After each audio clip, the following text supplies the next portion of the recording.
Our friends at Influential never disappoint. They have the most fantastic clients and partners, and they always get them excited about joining us today. So in store for you, we will have leaders from the Ad Council, Duolingo, Sandals Resorts, Google, USAA, and so many more. So before I introduce our amazing host, we would like to play a really short video for you that highlights some of our fantastic speakers from our TrendWatch Summit. Check it out.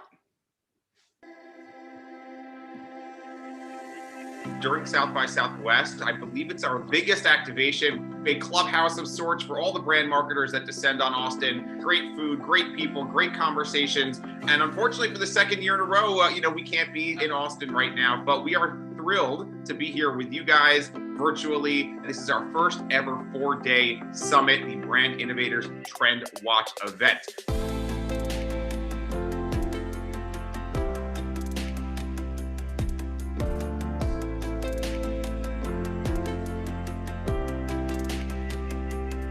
Using fresh ingredients is really very important to have a great cocktail. 3/4 ounce. Voila.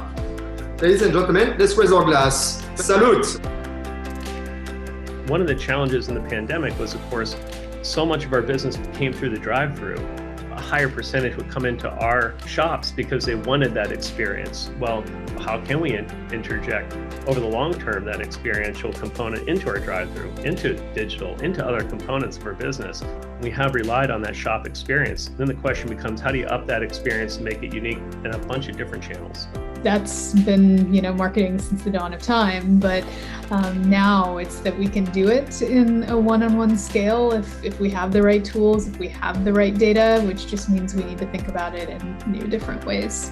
What we continue to do is stay very close to our guests, like what's happening right now in pop culture, not what happened, 2 hours ago or 3 hours ago, and basically open up a whole avenue that we call internally as live advertising.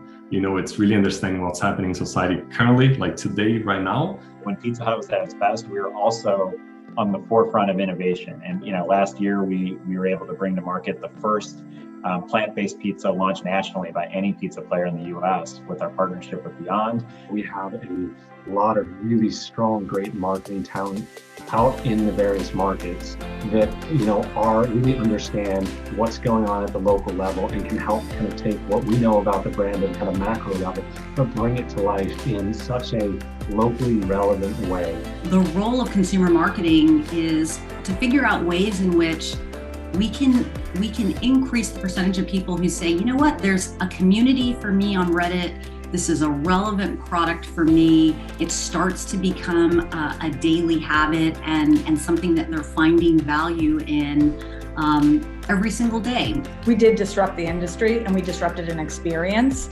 And I think we're still innovating in those areas, especially in results, to the pandemic, of how we're reaching consumers and how they're shopping and virtual appointments and how we're connecting with them. Most consumers today want to invest in brands that are doing good in the world.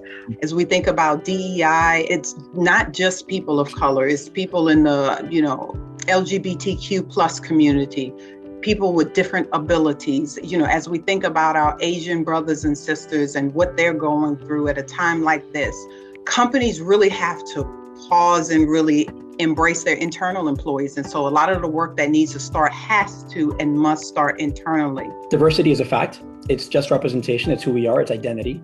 Everyone is diverse. Inclusion is a choice. It's a choice that is often made by the person including versus the person needing to be included. So there's already privilege in that equation. All of us can remember a time where we haven't belonged and what that feels like, and also know what belonging needs to feel like and should feel like and connect to it. And so it is a universal concept. It transcends all people. It is directly connected to humanity. In the face of such hate and in the face of such violence, if what the Me Too movement, if what Black Lives Matter taught us was that this is a worthy fight, worthy of our time, worthy of our attention, and this is not just our fight. This is a cultural awakening that's been happening for a few years now. We have to continue to fight for a better future so then the people that come after us don't have to have the same conversations. They can have a different conversation. It really takes that breaking through to the other side of bringing together a coalition of allies across all communities for us to kind of break out of the echo chamber and really turn this into a national movement. And I'm so grateful for this space where we can have that community as members and allies.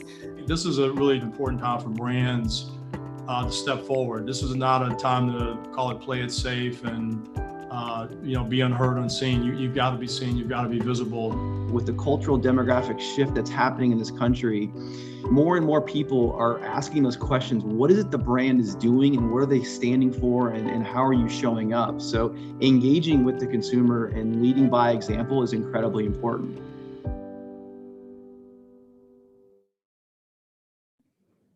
All right, so let's get the party started. I'm excited to introduce our MC for today. If you are a fan of our influential programs, you know Chris Dieter. He is the Chief Communications Officer and our really good friend here at Brand Innovators. Hey, Lauren, how's it going? Good, Chris, how are you? Good, I miss you. I think we're gonna get to see each other somewhat soon. It's feeling like things are turning around. Oh, for sure. I was just wishing it was going to be on a yacht in Cannes, but I'll settle for like a dinner or something. Yeah. We'll have an awesome program today. You guys have a great lineup, and I'm excited to tune in. Thanks so much. All right. Well, I guess I'll take it away from here. Hey, everyone, and welcome to our May edition of Influential's Livecast with Brand Innovators. For those of you who are watching that are not familiar with Influential, we're an AI influencer technology that drives actual business outcomes, including sales, foot traffic into stores, and TV tune-in lift. We have an outstanding lineup of brand marketers and agency leaders today, so I'm excited to dive in. I'm thrilled to kick off our first session of the day with this great lineup. We're joined by Margaret Files, VP of Marketing and Communications at the Ad Council. The session will be moderated by Courtney Ray, Senior Director of Sales at Influential. Welcome to the stage, Margaret and Courtney. Hey, Courtney. How are you? Good. Hi, Margaret. Hi, how are you? Margaret. Good. Thanks for joining me. Thanks for having me. I can get my little background live. That was the one thing I didn't get set up. Here we go. Have a great session, ladies. Oh, there you go. All right. So kind of kicking it off, and I think that kind of video intro and clip was kind of a great segue into what we're going to talk about. So for those who may not know the Ad Council as much, I'd love for you to kind of talk about how you're approaching influencers and kind of what you guys look for when you run campaigns kind of from a success standpoint. Sure, absolutely. And thanks for having me today. So for those who might not be familiar with the Ad Council, we are the national nonprofit that really brings together the resources of the marketing and communication industry for social good. So really that hub that connects, whether you're a brand or you're a media platform or you're an influencer, how can you take what we do to usually get people to buy a product or to trust a brand? How do we channel that towards getting people to make changes that are positive for our country and for themselves?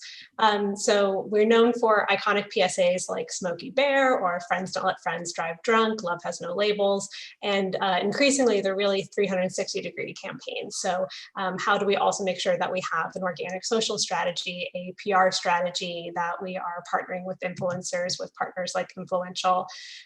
So we really make sure we're measuring that across a wide range of measurements. I mean, I think that's part of what sets Ad Council's social good campaigns apart, is all that rich data that we have in our industry and our ability to measure and our ability to know if we're succeeding. How do we translate that to the social good space? So it isn't just the reach of our PSAs and clicks to the website and engagement on social and on the website. That's all important, but we also make sure that we're doing tracking surveys nationally to make sure we're changing behaviors. So we're measuring what are people's mindset around this issue, whether it's mental health or car seats or breast cancer risk. How do we make sure we're really measuring what people are thinking about that and what actions they're taking around that? So that's a key piece of the puzzle as well. Yeah, that's it sounds great. It also sounds a bit overwhelming with all of the different, things that have been going on in the world. And, like I was mentioning in that video clip, we've seen that there's been this call on, agencies and brands to really kind of tackle some of these issues. People want to see a stance from partners that they're working with. And, we have seen this kind of increase in wanting to do social good campaigns, especially from an influencer and a social perspective. So, how, have you been tapping into kind of these influential voices to do social good, and kind of, how have you seen that shift from what you guys have been doing? Sure. Influencers have become a bigger and bigger piece of our strategies, I would say. And especially, I know we'll talk a bit today about our recent efforts in the COVID space and to promote COVID vaccine education. We think influencers have a really important role to play in social good, partly because they are passionate about issues, right? They have different causes that they care about. We use platforms like Influential to help us identify, okay, who has already been talking about being a parent or mental health or health issues, and how do we then connect with them and say, we have the research, we know what moves the needle on this issue, we have a website you can drive to, we are not branded, there's nothing in it for us except that we're trying to move the needle on these issues. So we reach out to them and build these really powerful partnerships together, because if you go back to how I was talking about, we want to make sure we are changing mindsets and behaviors. Influencers have such a key part to play in that, in social norming. So, they are powerful because they don't only have the reach, but they have that credibility and that relatability and that aspirational piece of the puzzle. So I think when an influencer is posting and saying, here's why I care about this issue, or here's why I make sure my kids wear a helmet or use their car seats or whatnot, you get that kind of added weight of them being someone that people want to emulate. And one thing I also really love in working with influencers in this space is it becomes an echo chamber, but in a good way, where their followers want to engage on that topic too. And there's often that back and forth, and people will raise their hands and say, thank you for sharing that. That's so important that you did that. Or I do that too, or I'm going to start doing that. So I really love seeing that it isn't just the push out of the influencer saying their point of view. It becomes a conversation with their community, and often a cause that they want to continue to align with their brand. And we try to look for ways to give them opportunities to do that. So it isn't just one post about, here's my mental health awareness message because it's Mental Health Awareness Month, which it is right now. But also, how can we kind of make them ambassadors for an issue? How can we invite them to speak at panels? Can we pitch them to do some PR around their connection to this issue? Can we profile them on our own blog? How do we help cultivate their knowledge of that issue, but also all these different ways that they can engage their community around it being something they're passionate about? Mm-hmm.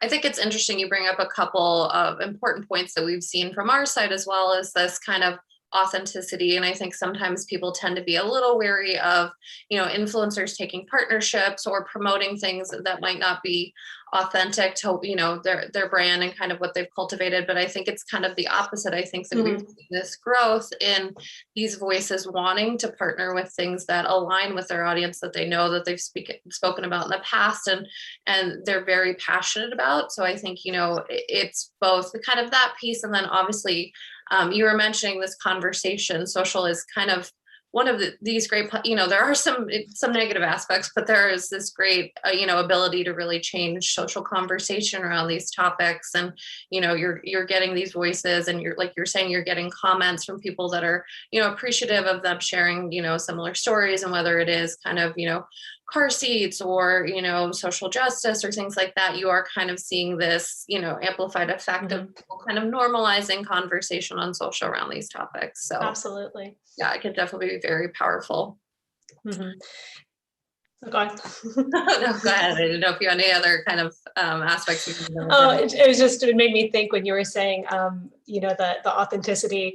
Sometimes just because of the rules and regulations, the influencers have to do #ad when they do a post with us. And it's funny because sometimes we'll be like, well, why did you #ad this? You're just saying, that it's a good message. So I always make sure I ask them to also do #PSA, because then that sometimes helps diffuse that a little bit, because yes, sometimes we know there's a little bit of sponsorship element to it, but it always comes from a place first of it being a really organic issue that they're passionate about, and then we marry that, and then sometimes there's just these regulations that make them have to put the ad on it, and that can drive a funny conversation. Yeah, it definitely is. And I think kind of, adding that layer of maybe someone that's already kind of organically spoken about similar topics, so it doesn't necessarily seem that, this one #ad and also building that kind of ambassadorship where they're not doing just one, standalone post and, seeing multiples of those. But it is kind of a tricky case to play in where you're, you want to be, legal compliant, legal compliance is always wanting to get involved, but, these voices have to kind of mix that, but. So kind of changing gears, I know that obviously, things are still in an interesting place. We're starting to see a bit of a comeback, but kind of what's been the biggest change since last year, and kind of how have you guys had to shift gears in terms of your marketing efforts? Right. I mean, I think we'd all agree that this last year has been about basically every month you're shifting gears. We're finding gears we didn't know we even had before. I hope everyone has some nice vacations lined up this summer after the year we've all kind of weathered together across all industries, but I think definitely in this space. So I think that's definitely just a new capability we've built of like, how do we just pivot constantly? We're now, as I mentioned, really focusing on COVID vaccine education, but a year ago, we were really focused on introducing the public to the concept of social distancing and wearing a mask and doing a lot of efforts around that. And the regulations changed every couple of weeks. And now with vaccines, the eligibility keeps changing and what the barriers and concerns people have keep changing. So I think just a big learning for us this year has been stretching that muscle of pivoting quickly and of monitoring the conversation, using social listening and other kind of tools at our disposal to make sure that a campaign is never set it and forget it. It's a living organic thing. And again, I think that's a big piece that influencers can play a role in, because there's so much nimbleness already built into just the world of social media, being able to create content quickly. They own their channels, they own their own brands and their content creation. And so the ways that we make these national PSAs that we film and they're broadcast quality and we distribute them and then they air on TV months and months later, that's great. And that's an important piece of the puzzle. And those can be more evergreen and kind of provide that air cover at the backdrop of the issue. But when it comes to, okay, we're seeing right now, fertility questions are trending around the vaccine. There's myths kind of popping up, misinformation spreading everywhere at all times. So how do we activate with influencers and other kind of more nimble voices to react in real time and make sure we're putting out that vetted, trusted information from these authentic voices that can react in a more nimble way. So definitely something we've been building out more and more this year. Another piece I think, kind of building on the misinformation issue is, I think we've really expanded our definition of influence and who is an influencer. So it's another capability we've really been building at the Ad Council is, in addition to working with celebrities and social media stars, who else are the influential voices that can counteract some of that just the mass quantity of bad information that's out there, which isn't always anyone's fault. It's just the way the internet works. So how can we also be seeding conversations and again, taking information people can trust and know that it was vetted by the CDC, it's endorsed by the Ad Council. How can we push that out in more ways than ever? So we've really been building out what we're calling our ground game, where we're also looking at, okay, let's do events with the faith community, with leading faith leaders in conversation with each other. We actually have one happening tonight with, I think, 19 different speakers representing different kind of faith communities. We're looking at how do we activate more with civil rights groups and make sure that, again, we're partnering with folks like UNIDOS and the NAACP to have their speakers and their leaders doing these virtual events with us. We're looking at ways that we can activate with pharmacists and business leaders and barbershops. So again, I think just who has influence and how do we make sure that they have, from our research and from our relationships with the CDC and these other trusted organizations, that they know what to say, because often they want to use their influence for good. They want to help activate their communities as well. So how do we package up information in a way that they can easily distribute it, know what to say, know what works, have talking points, have social media assets and all of that. Mm-hmm.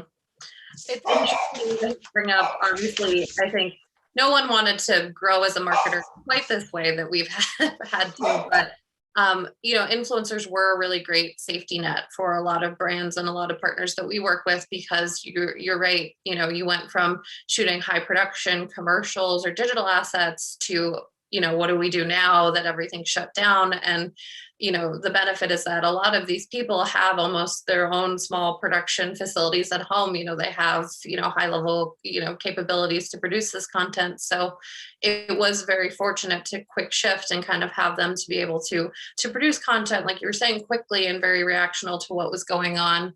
And then, additionally, we too have seen this kind of growth in different verticals for influencers. So we had a lot of people come to us and they were looking for frontline workers or people that own their own small small business, or especially hard hit segments of kind of, the industry, and kind of how do we amplify these voices that may, not have been as, top of mind before, and kind of how do we tap into this? And you're right, I think that expands out of just, maybe the fashion focused influencer has really, grown across a number of profiles, and has been very beneficial because they do have, very highly engaged audiences as well.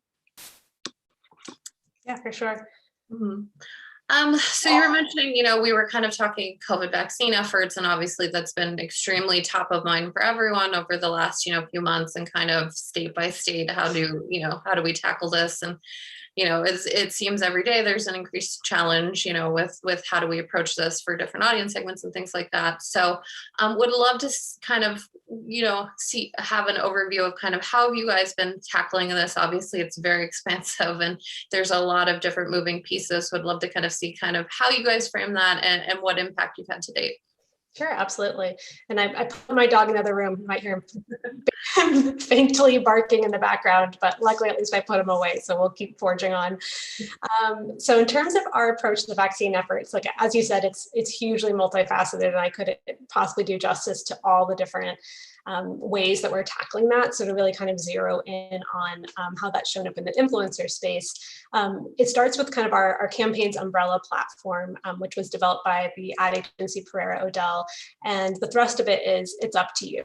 And it's kind of a play on words, right? It's partly about that choice because we know it's such a personal issue. It's a medical issue. It's been somewhat politicized, unfortunately, but ultimately it's something that no matter how much credibility an influencer or an organization might have, it can feel like overstepping for someone to say, you should get the vaccine. So we deliberately kind of made it a bit of a softer entrance into that conversation. But then the play on words, of course, is that also it's up to you, like being able to get back to all these moments we miss. It does kind of depend on people getting vaccinated, and you could be a part of that. And so ultimately our goal is vaccine education. So driving people to resources to make the right decisions for themselves and their families. And I think that's also helped us gain entry with influencers who, particularly in communities where there are higher levels of mistrust and concern around the vaccines, to have that kind of softer angle in, I think has given us a lot more opportunities to say, we're not telling you have to tell your followers to get vaccinated. You can actually be candid with them about, here's the questions I had, here's the kind of journey that I went through to feel comfortable with it. And now I'm encouraging you to go get information as well. I like how you mentioned before, like the frontline workers, because that's kind of been a piece of this too. So to inform this effort and what our influencer strategy would be, we did a lot of research. Everything we do, you probably heard me say research so many times, like it really is the backbone of our approach. And so in our research, we were really looking at who has credibility on this topic that is so politicized and is so personal, and who has the reach on this topic. And we kind of plotted that against an XY axis. And so we found medical experts have the most credibility, especially your personal doctor. They're like the one person who can tell you, go get the vaccine, and you might listen to them. But of course you can't, it's hard to activate them on kind of a national scale. And then of course, celebrities and social influencers had a ton of reach on this topic, but when it came to this medical breaking news, new technology, like people didn't, especially at first when the vaccines were first available, didn't really want to hear from celebrities on this topic. So we married the two. We figured out, how do we have fact creators? Let's partner with doctors, particularly doctors in communities of color and in communities that skew more hesitant toward the vaccine. How do we partner with them to create content about the vaccine, answer people's questions, and then pair them up with these more traditional influencers to help get the word out? So it looks a couple different ways. Sometimes it's literally, let's have them in a panel conversation together. We did a conversation between two legends where Kareem Abdul-Jabbar and Dr. Kizzmekia Corbett, who actually helped develop the RNA technology behind the vaccines, they had a conversation together, kind of just talking about hesitation in the community, how the vaccines were tested. So using his name and his reach and her expertise and credibility. And then we also created a fact library, we call it, where we have, we had a bunch of doctors just film themselves direct to camera in their own offices and homes, answering questions about the vaccines that they hear from their patients. And then we had celebrities and influencers okay, just go through that library. What resonated with you? What were the questions you had? And did a doctor answer that here? And can you share that to your social followers and bring in that emotional piece as well? Layer in why was getting the vaccine important to you, or what questions did you have? So kind of matching that, the emotional piece with the medical piece. So that's really kind of driven the whole framework as fact creators and fact amplifiers, and how we can use both pieces that are equally important in a cohesive way. Mm-hmm. And it's interesting, something kind of popped into my head while you were talking about this is that, you were saying there is a very strong level of opinion on the vaccine and a number of these topics that you guys work across. And when you're doing research and campaigns are running, do you guys ever dive into kind of social listening and sentiment and kind of use that to shape how you kind of further the campaign? Mm-hmm. Is that obviously, you're kind of aware going in that there's probably going to be some level of negative sentiment and kind of trolling that exists, but how do you guys kind of utilize that? Yeah, absolutely. We have an in-house analytics team, and they're always looking at that and reporting out. And then in general with this topic, it's so in the news that we're also making sure we're just looking at, what are the themes that are emerging? What are the New York Times headlines of the week? What are the questions coming up in the White House's press briefings? So really kind of mapping that to not just the sentiment around, how are people responding to the content we're pushing out, but more broadly, what are the kind of emerging themes, trends, misunderstandings that might be out there. So again, I think that just gives us that ability to be nimble and to react. I mentioned like the fertility myth has been growing, or now that vaccines have been approved for kids between 12 to 15, that's become a really important segment. How do we reach parents who maybe they were comfortable getting the vaccine themselves, but they have different questions? Okay, my child is still growing. My child might be at less risk of COVID than I was. What's the risk benefit analysis there? So then we're able to look into our fact library and see, do we have content we can serve up and kind of push out to our influencers that addresses those emerging themes? Or do we need to go quickly film something now? Again, this beauty of everyone's at home, everyone has a camera. I have no idea what this might have looked like 10 years ago if we were all trying to live this life now that we're in. But yeah, it just gives us that ability to understand how do we react in real time and make sure people have the information they need in this moment, because we all know the week we're in this week is not who we were a week ago, is not who we were the week before that. I think it's really interesting that you bring this up too, because, a lot of times we will have partners that might be a little bit hesitant on how certain things are going to be received on social. And there's this always, goal to have, very low negative sentiment. And obviously you don't want something to be, taken in the wrong light. But I think that, measuring social conversation and measuring sentiment across campaigns is a really great way to kind of, adapt your campaign. Like you were saying, do we shift assets? Do we, in a future campaign, do we do different targeting? How do we approach this? And I think that people shouldn't always be so concerned about having a campaign that's 100% positively received, because, you want to test and learn and you want to see, how do you adapt your strategies? Yeah, absolutely. And I think too, that overall campaign platform has really served us in this regard, that we kind of went out, a key part of our messaging is it's okay to have questions, and we're not here to tell you anything in absolutes. Like, we'll let the medical experts do that. They can say, yes, it's safe. Yes, it's been tested. But I think, again, that's given us a lot more flexibility in just going in with that mindset that, yes, people will have questions. And from the beginning, we were really clear about defining our target audience, that we knew there were people when the vaccines were first available who were first in line, refreshing their browsers at midnight, ready to get that shot. I was one of them. I was on the phone with my parents, like, okay, you're eligible in 2 minutes. I'm going to get you the appointment. So we were really clear about, we're not trying to reach those people. We're trying to reach the people who have questions, who are waiting and seeing.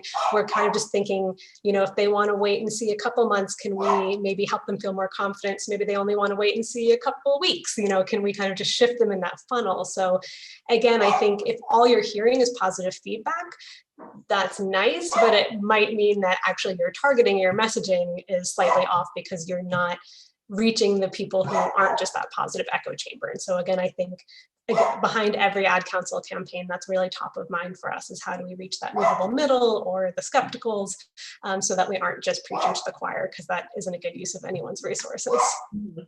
Yeah, that's also a really interesting point in terms of targeting. So outside of just COVID, there were a number of challenges that kind of arose last year. So we had social injustice, we've had a lot of, inclusivity issues and a lot of different things come up. So you guys kind of span a number of different initiatives, like you were saying, outside of just topical things that arise, there's always kind of ongoing initiatives that you're coming up with. How do you guys kind of balance, and prioritize things as they come up, with all of these different initiatives that you're trying to run? Sure. First of all, the Ad Council always has about 30 to 35 active campaigns. So while COVID vaccines has been a huge focus this year and COVID safety was a huge focus last year, we're always kind of running the gamut and mindful of different swaths of the American public need different things. So the same folks who might not be our target for the vaccine messaging might be our targets for the car seat messaging. And so it's okay to have kind of multiple things going. A couple different things on how we prioritize. One is we have criteria, like written, formalized criteria. And I think that's really important. If any brand is thinking about, we want to take on more social good, it all has to start with, okay, well, who are you as an organization? And what does it make sense for you to take on? So some of the criteria that we use, for example, is that it needs to be national in scope and affect like a significant population of the American public. If we drill down into a population that's too narrow, we just might not be the right fit because we are national in our kind of partners that we bring to the table. Other criteria for us is it needs to be non-political because we are a 501c3 organization. It's a tax status thing. So while some of the topics might be political, the call to action needs to be something that isn't about, now go vote on this issue. It needs to be more about, something kind of further up the funnel than that. And then another criteria, for example, is it something where an individual can, again, take a specific asset, take a specific action, change a mindset around this particular issue. So it needs to be very individual focused ultimately. That's just examples of our criteria. I think, every organization might have their own that goes back to their values or their audience and what kind of changes they want to make. Another piece of our criteria that I think is important for everyone is we look at what's the landscape around this issue, because we don't want to be duplicative of anyone else's efforts. So if there's already a bigger topic, like let's say gun violence is a big topic that a lot of different organizations are taking on, we drill down into what's the unmet need here that the Ad Council's model can uniquely fill. So in that case, we have a safe gun storage campaign. So it's not about saying have a gun or don't have a gun or vote this way on gun legislation. It's about if you have a gun in your home, you as an individual need to make sure it's securely locked and stored unloaded. And then we're raising awareness around, incidences of gun violence in the home that are unintentional. So that's, again, I think just important to, we can all go further when we go together. And so we look at, if we don't have our own niche that we want to carve out, are there other organizations already working on this that we can team up with and we can amplify each other's efforts? Or in the case of COVID vaccines, we've created kind of that broader platform, that's up to you platform. And we've invited so many partners into, we're calling it our big tent of, okay, Verizon, you want to tackle this, ABC, you want to tackle this, the Muppets want to make a PSA. Well, what if we all use that same branding and that same messaging that you can then tailor for your own platforms so it resonates with your audiences, but again, is drawing on that research that we've already done and that brand equity that we're already building and this resource that we've created. So I think that's kind of a big takeaway that I'd encourage everyone to think about too is, we don't all have to go do our own thing. We can all sing from the same songbook and lift up each other's efforts or identify where is there something that needs to get done that isn't being done and what can your organization specifically do to fill that need. Mm-hmm. I love that you brought that up because, another part of the clip that we showed at the beginning was kind of a lot of consumers have really looked to brands to take a stance or to make effort in specific, areas of everything that went on last year. I think the challenge from the brand side is kind of how do we make this entry into it and leaning on you who, like you were saying, you have a lot of existing research, you've done a lot of campaigns within certain segments of kind of this social good movement that, it's great for them to kind of lean on you as kind of this entry into, potentially growing their involvement in various, social good causes. And we always recognize too that we aren't the issue experts. So we also make sure that anything we're tackling, as I keep mentioning for the vaccine project, we're working with the CDC, with the HHS, but in other cases, we partner with nonprofits or government organizations that they know the issue inside and out. They know car seat safety, they know breast cancer risk, and then we're the ones who marshal the resources of the industry. So again, no one has to try to save the world on their own. There's so many organizations that are passionate about these different emerging issues. It's just about finding the right partners who can help you make an impact. I do want to go back to what you mentioned before around, racial justice and emerging themes like that everyone, I think, is renewing their interest in tackling. And that's definitely something that's been top of mind for us. We have existing campaigns that were already tackling that. But I think when we talk about prioritization, another thing we keep in mind is how can we bake this in across other issues that we're trying to tackle? And so I think a lot of the most pressing issues in America often deal with inequity and racial injustice. And so if we're going to be the organization that says we tackle the most pressing issues facing our country, we always kind of layer in that piece. So how are we working with the right partners, with the right experts? How are we being mindful of which audiences we're trying to reach and kind of baking that in? So again, in our vaccine efforts, it's really about working with a wide range of different agencies and different partners so that we don't just have one blanket national campaign about getting vaccines. We're really looking at how can we make culturally resonant content and partner with the right influencers that can also help us reach in the right way different subsegments of the population and make sure that they're being served, they're being heard. And given the inequities of how COVID has affected different communities, that's really been top of mind. Mm-hmm. Yeah, we've seen from our side that this, everything that's gone on has really cast a spotlight and wanting to make sure that you're working with creators that span a number of different audience segments that are able to give various viewpoints. And that's, again, going back to that authenticity kind of element and wanting to make sure that you're reaching, abroad and things like that. Before we kind of jump into our Q&A session, one thing we kind of like to lean into is, looking out over the next, the second half of the year, what's one thing that you're really looking forward to from a work perspective and kind of more on a personal side? Sure. On a personal side, I am finally going to get married. I was supposed to get married March 2020, so you can tell how that worked out. So looking forward to this November, being able to celebrate without masks and safely and hug everyone and see a lot of people I haven't seen in a long time. And then work-wise, I think, the vaccine initiative, it's not going away anytime soon. And it's been interesting because in some ways, we got like the people who are easy to convince, for lack of a better word. And so now it's really drilling down into those specific subsegments and really understanding the barriers and really doing these highly targeted activations to reach different populations. So I think that work is just going to continue to evolve and grow. And then eligibility, we expect that we'll be targeting parents more and more over the year. So hopefully by the end of this year, kind of the whole vaccine push might be behind us all and we're all vaccinated and ready to party, but who knows? I think, still a lot of open questions there. And then we're also, as I mentioned, we always have like 30 different active campaigns, and some areas for focus for us are going to be kind of, okay, the bigger picture impacts of the pandemic as we all kind of emerge from it. Mental health is really going to be top of mind. So we have a number of initiatives around the mental health space. We actually just launched one a couple weeks ago to help parents and caregivers talk with their middle schoolers about mental health. It's called Sound It Out, and it's all about using music to open up conversations with kids. So I think there's going to be a lot of opportunity there with engaging influencers and artists to continue to push that out. And then we're working on some work from veterans' mental health. We have young adult suicide prevention. So again, really kind of different tailored approaches to different communities that we're all impacted big picture, but we're all impacted in different ways and we all have different needs. So making sure we're lining up the right kind of partners and approaches to address that. Well, hopefully the wedding goes off without a hitch in November.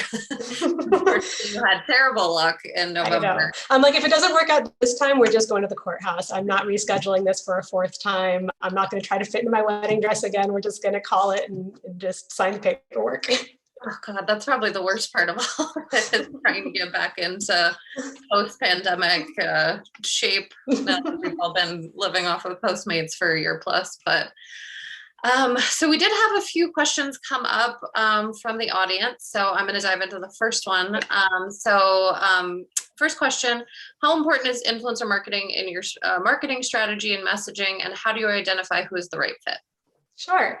I would say for every campaign, influencer marketing plays a different role. So with some of our campaigns, it's a bigger priority than others, and that often depends on the issue and the audience. So I mentioned our young adult suicide prevention campaign. That's been one where influencers have played a huge role, because obviously if we're trying to reach 18 to 20 somethings, that's just such a key way into reaching them. They don't watch as much, traditional broadcast TV and other kind of traditional media. So that's been a huge piece of that strategy. And for the vaccines effort, it kind of runs the gamut.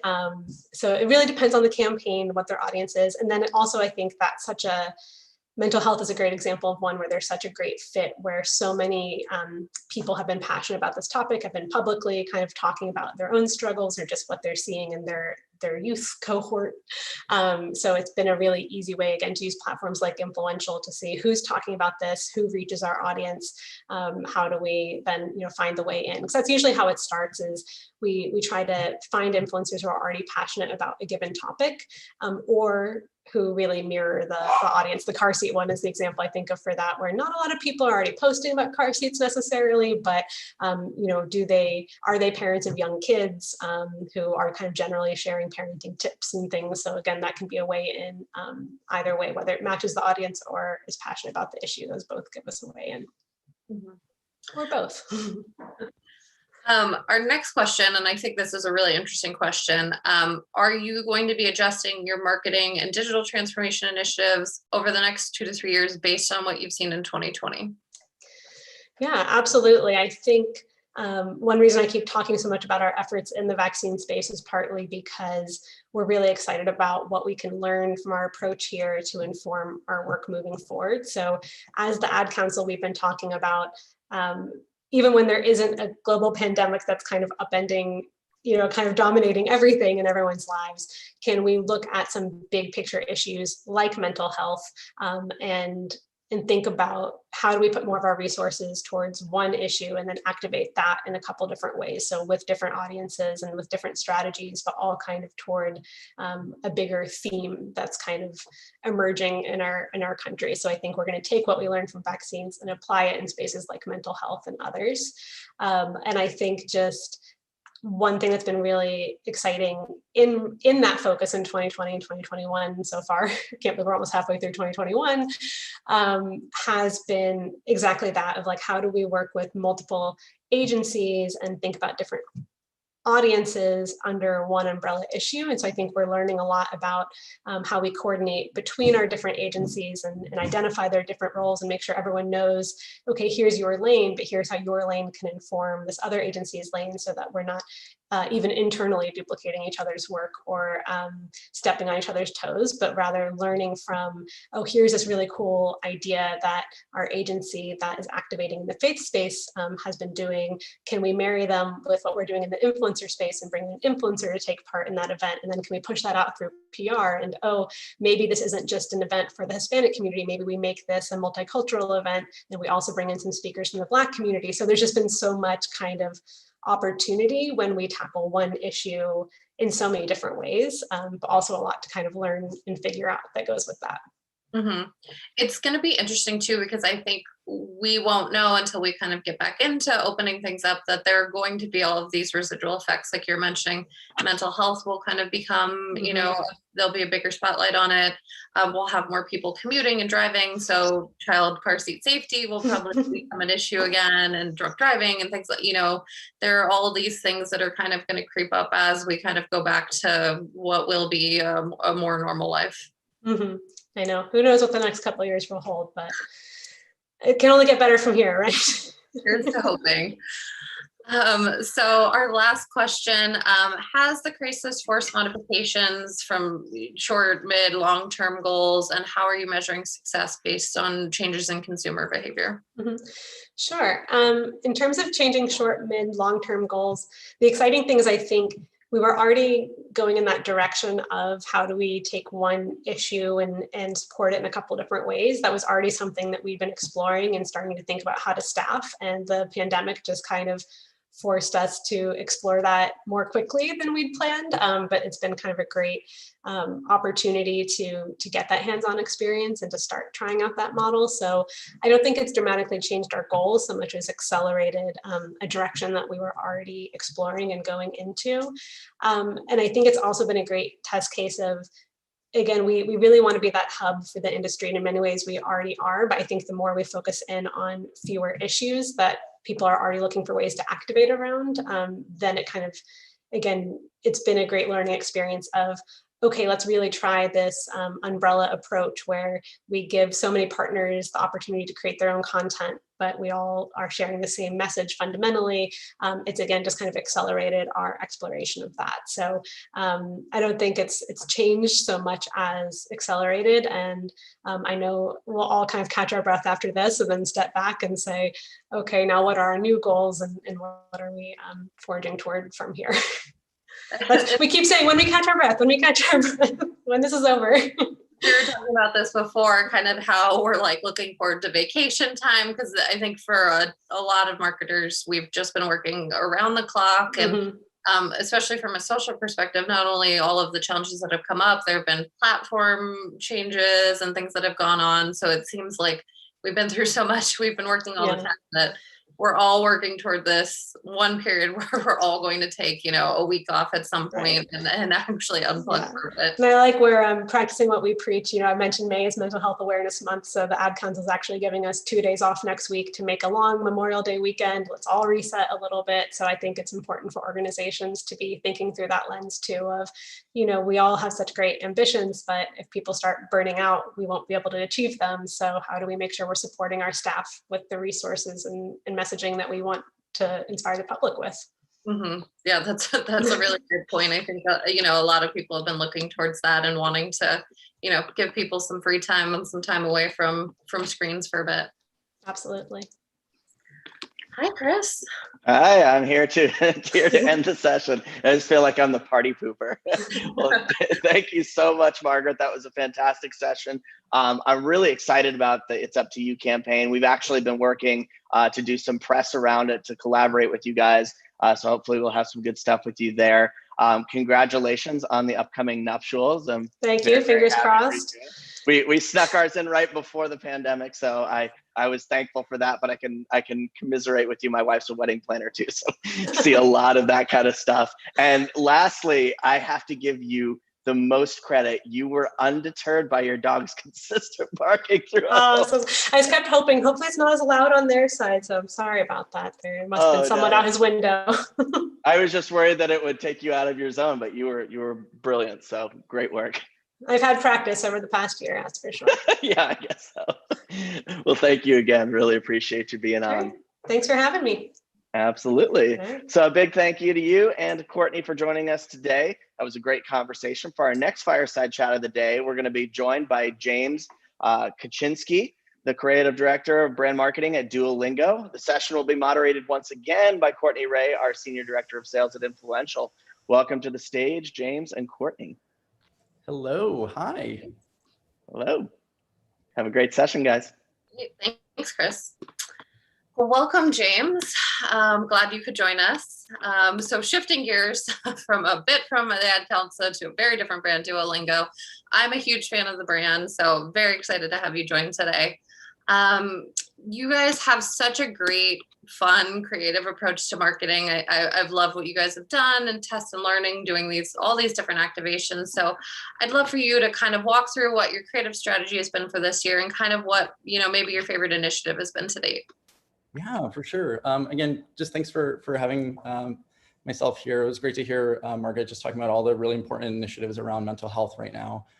So yeah, looking forward to listening to all the rest of the speakers today.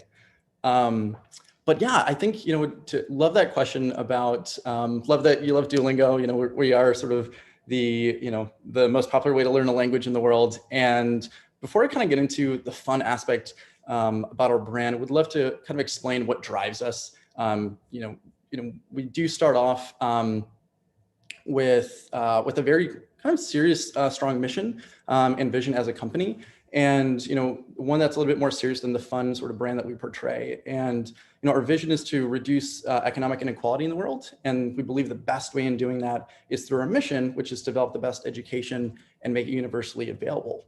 And what's interesting is that studies show that when others learn a language, especially in certain developing markets, it has a power to really change your socioeconomic area. So, if you learn a language, in some cases, you can earn 50% more in terms of salary, which is a huge, again, kind of serious topic.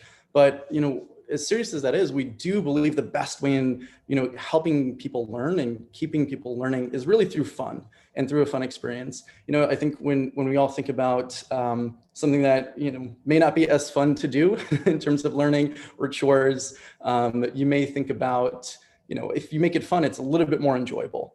And that really is core for us, because as we have more fun, you end up learning more. It ends up being more effective, kind of creating this really virtuous cycle.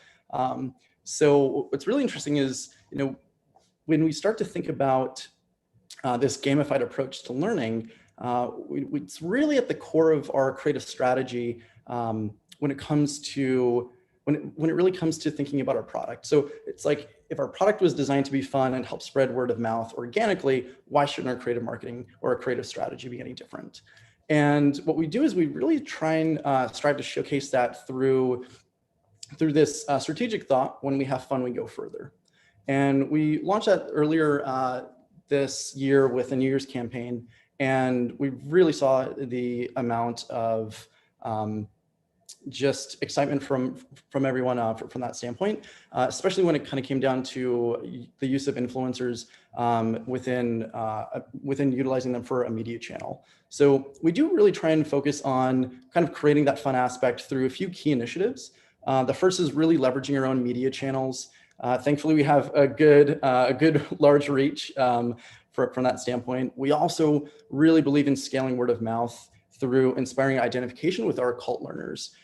They almost act as ambassadors for us on our behalf, and in a way kind of turn into influencers, or almost organic influencers from that perspective. And not to mention all the memes that are out there with our brand. So again, just as we do in product, we also experiment with different types of partnerships, influencers, different media channels, and integrated campaigns. And what kind of leading to your second point about a key initiative, one area that I really try and focus in on what I call these earned media brand moments. And these are initiatives that we aim to be buzzworthy, that have PR potential to really help keep us top of mind within our category. In the past, we've done things like April Fools or a new course launch with like Game of Thrones or on High Valerian and so forth. And what was really interesting was, I can kind of speak to one of these brand moments as my favorite sort of initiative from this past year. And that was one that we launched a little over a month ago, which was called Duolingo Roll. And over the past year, we saw that people complaining, as they always do, around not having enough time to learn a language. And what we also saw was many people actually with lockdown saying that they would use Duolingo on the toilet. And what we did was, after doing a little bit more research, we found out that the average person spends about 14 minutes a day, the perfect amount of time to do a lesson. So we decided to launch this idea called Duolingo Roll. And of course, we launched it on April 1st. It was a 3-ply toilet paper. We got into the toilet paper business for a little while. And basically, we were using the message of like, you could turn any bathroom into a classroom and learn. And, while we could have just launched a fake product like a lot of brands do, we actually wanted to really play a joke on everyone this time. And so we actually made it. So we launched these in 5 different languages in several global markets, actually: US, UK, Mexico, Brazil, Japan, and also China. And in China, we actually even partnered with WeWork offices to stock their offices with this. And what we did was in each of these markets, we tapped different, about a few dozen influencers in each of these markets, and had them film unboxing videos of this to their millions of viewers. So what was really great was while we wanted to drive a ton of conversation and engagement around this idea and that it's not a fake product, we actually saw people starting to, post on Twitter, on social channels, oh yeah, great April Fool's joke. But then photos of it started to trickle in from China, and everyone's like, wait, is this a real thing? Like what's actually going on? And it almost spurred a whole nother layer of conversation. We're like, no, this is real. And just seeing that conversation in real time transition over the course of literally an entire kind of 48-hour window, because China's obviously hours ahead, was something really interesting to see.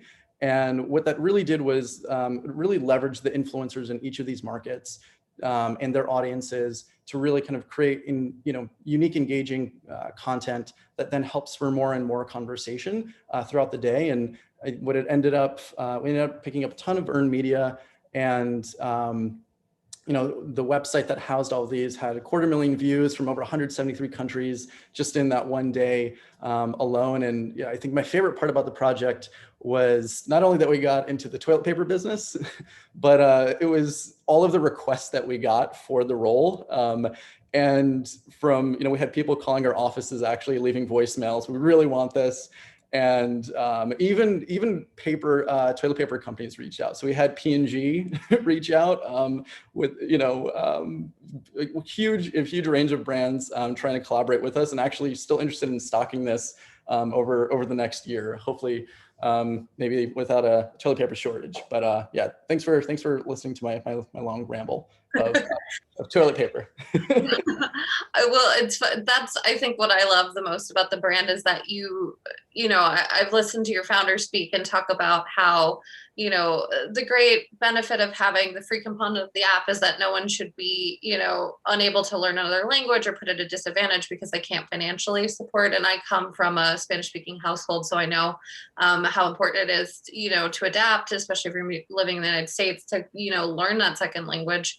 But then I also love that you have this very serious note and this very important, mission that you guys have kind of rolled out. But I love all of the fun aspects that you take with your marketing. I love all the April Fools. I loved when you guys did the Angry Birds initiative. And if anybody that's on hasn't seen it, you can go on YouTube. But I've loved, kind of all of these humorous takes that you guys do, in some of these bigger aspects. So I love that you guys are blending kind of your strategy and help, and really wanting to help people learn languages, whether it's for fun or whether it's for necessity, but, through all these really creative and fun thought out approaches. Yeah, it's been a fun one. There's never a dull moment. So kind of going off of that, you do have, you have a huge user base, not only in the United States, but kind of globally as well. How do you shift creative when you're working with all these different audiences? Because even on that humorous aspect, humor can be perceived very differently depending on if you're an American or if you're foreign. How do you kind of mix that? Yeah, good. I love that question too. It's unique, right? I think as a brand such as ourselves, again, we have about a total of 500 million total learners around the world, and a lot of, covering a lot of different languages, a lot of different cultures, and, even within each culture, so many different motivations of learning languages. I mentioned before, there's the socioeconomic sort of aspect, and there's other ones where you're just doing it for family or just for fun, for a relationship, or, you started dating someone else who speaks another language. So it's really, what's really helped us scale has actually been finding the more universal messaging and truths and really transcreating those across most of our markets without getting too specific in the weeds. That just allows us to be as nimble as possible. But, just to kind of give an example, the word streaks, which is a big portion of, how we keep learners motivated, one of the more sort of popular features or functions of our product, that term translates to the word offensive in Portuguese.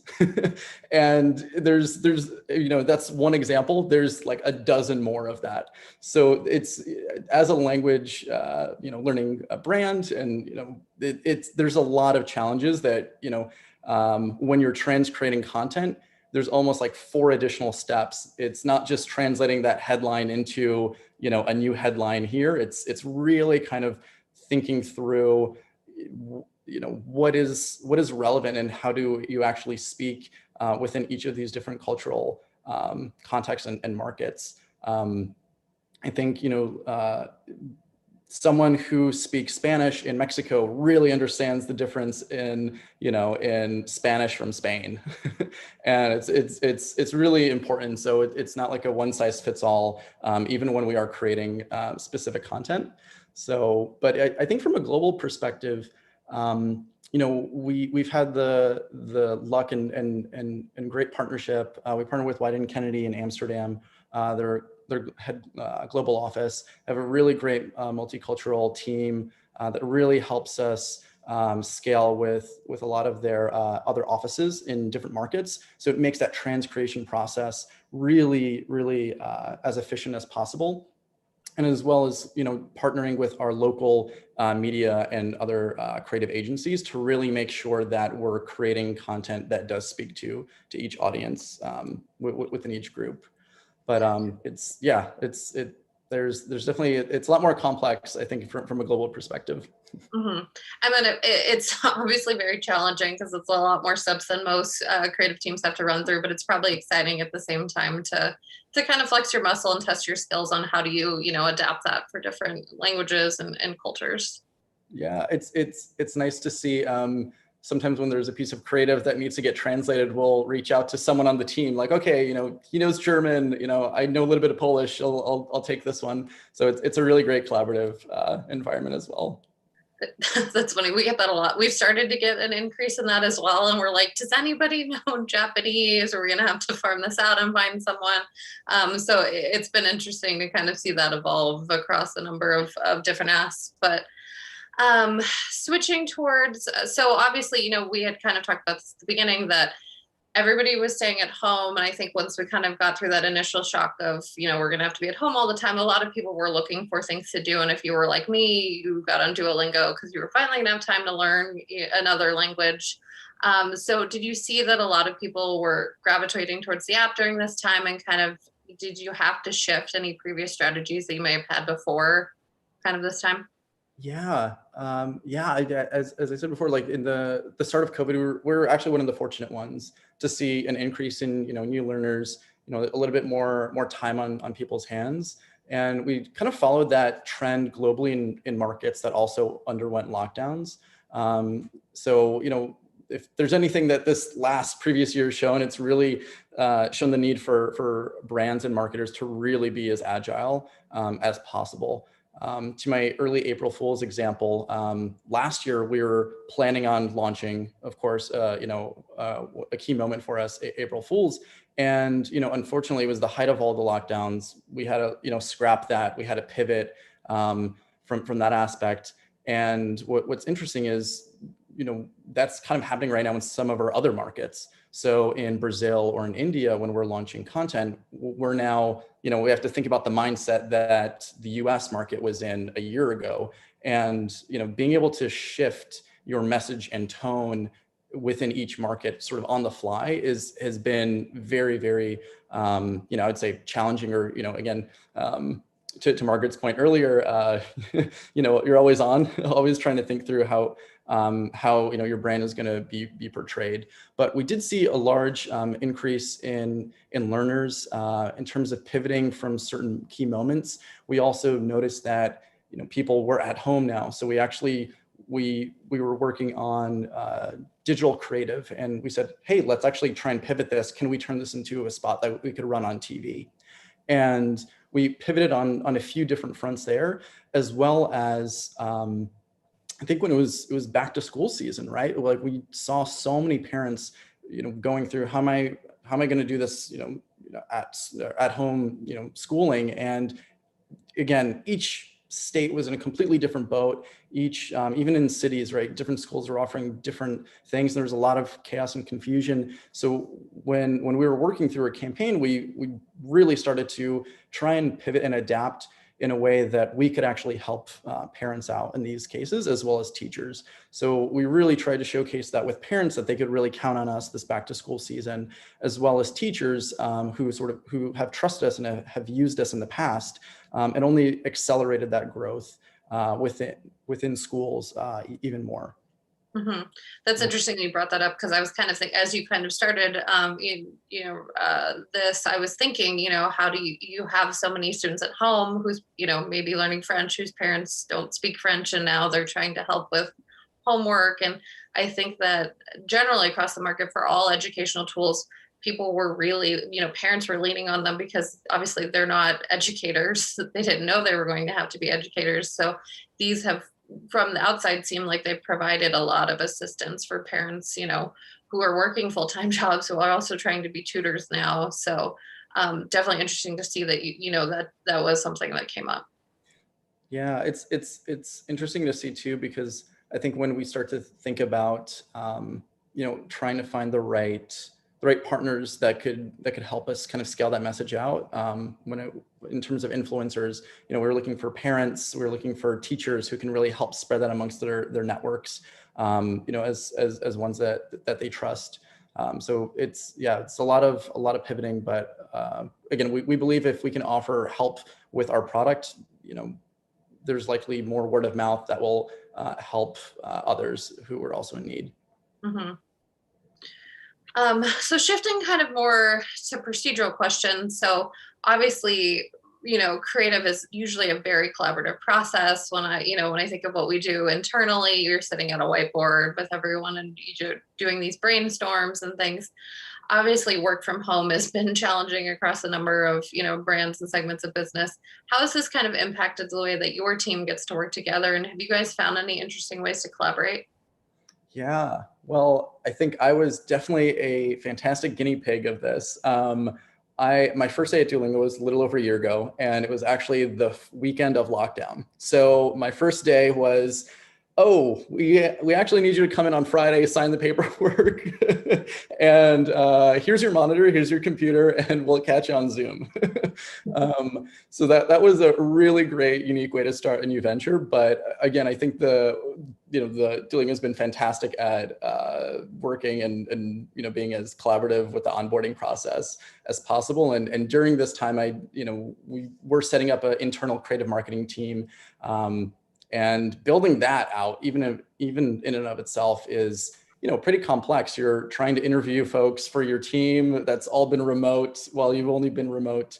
But I will say, we have now a fantastic team. We're growing, we're building out further, and I will say I do just miss kind of sitting in a room with creatives and just jamming out on ideas, and other teams as well.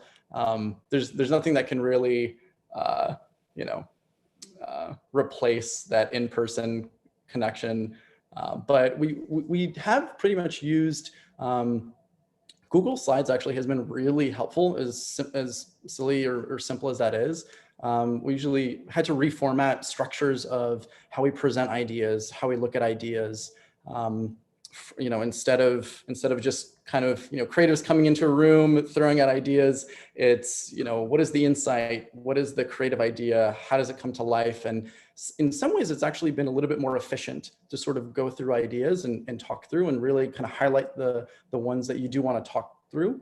So I have found that pretty exciting, as well as one other area as well is finding the right partners to work with, right? As we have our own internal teams, we also work with external teams. So when we work with, let's say, Wieden & Kennedy in Amsterdam, what I actually find exciting is that they're 6 hours ahead. So I'll start my day off kind of looking at what they had put together, and then literally spending the rest of the day getting feedback and aligning so that we can kind of make the process as sort of seamless as possible. So I've actually kind of enjoyed a little bit of, how do I say this? A bit of that, of the technological aspects of being able to communicate a lot more quickly and efficiently.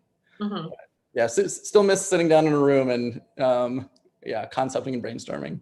Yeah, I miss that aspect. I don't necessarily miss commuting, but I definitely miss that, being around coworkers and be able to run over and ask a quick question. But from a creative standpoint, it is so helpful to be able to sit in a room. And as at this point, we're all Zoom, we're official and you've become so used to it, but it does, it would benefit from that in-person aspect. And hopefully we'll be getting back to that in the next year or so.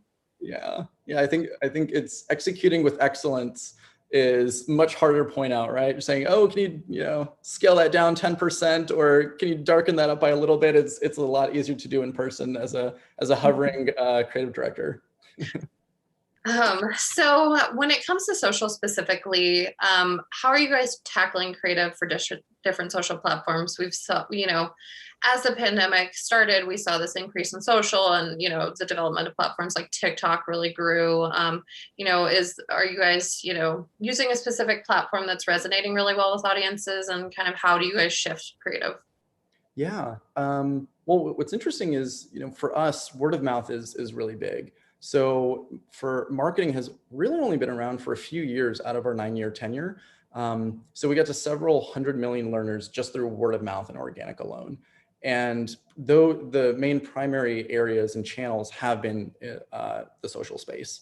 So, I think it's about, the social space, and especially influencers as well. And so what we've done is, really focusing on social listening to what learners are already actually engaging and posting first, versus trying to focus in on delivering something new. So it's great to just see, again, if you have the luck of having a larger audience and base who are already sharing content, posting content, we love utilizing that social listening ability to then scale out that behavior. So on Twitter, for example, people love posting about quirky sentences. So ones that would always show up are like, I have an onion and I'm not afraid to use it, is a sentence you'd learn within the app. And what's interesting is people just screenshot that, they share it, and they become ambassadors on behalf of your brand. And just the other week, I think someone shared a sentence which was the title of like a Lil Nas X song. And they tagged him in it, and we replied to that tweet, and all of a sudden Lil Nas X is now following us and engaging with us. So it's you thinking about channels that have that the ability to just create more word of mouth is, I think, huge. So for us, Twitter has been really big in that space for us. But also, for us, we do have a memeable brand, and we jump into memes a lot, and our learners love it. Our best performing piece of content actually came out last week, all organic. It was just, it was Duo, our mascot, replicating the Kermit sort of sad meme, kind of looking out the window, just really sad when there's like raindrops. And what ended up happening was that just took off and organically had over 250,000, views and engagements in a matter of a day. And what's really nice about that is we really try and focus in on what works for each channel and really kind of going in on that a little bit harder. And that's something that we're always going to be ever evolving with, but really trying to think through how we scale out that current user behavior. And that actually honestly translates into even product innovations on our side. When we see people sharing their 365-day streaks, there's actually over 1 million people now that have 365-day streaks. It's kind of like mind-blowing. Yeah, but when people are so excited, they really feel impassioned, they want to share something like that out, that then makes us think, okay, wait, there's something here. Should we be rethinking about our product in a new way? Or can we help scale this idea out a little bit more? But to going back to your point, we've also partnered with TikTok this year with their learning program and help scale that out in several key areas. Again, the opportunity for just organic word of mouth on social is the one really exciting factor that kind of keeps us really focusing on creating more content and finding the right influencers to partner within those channels. Mm-hmm. It's interesting that you say kind of this meme aspect. I was looking, and I know that Duo has like a Tinder profile, on a Tinder profile, and you guys leaned into a lot of these like very cultural, trending moments. Is that something that you guys are like constantly looking to lean into, or is it something where someone might share something organically on social and then you guys kind of approach it, or how are you guys looking at that? Yeah, so what I really believe is going where the potential learner's attention is. And in certain cases, we do have a memeable brand, so we'll double down on those specific the specific topics and areas.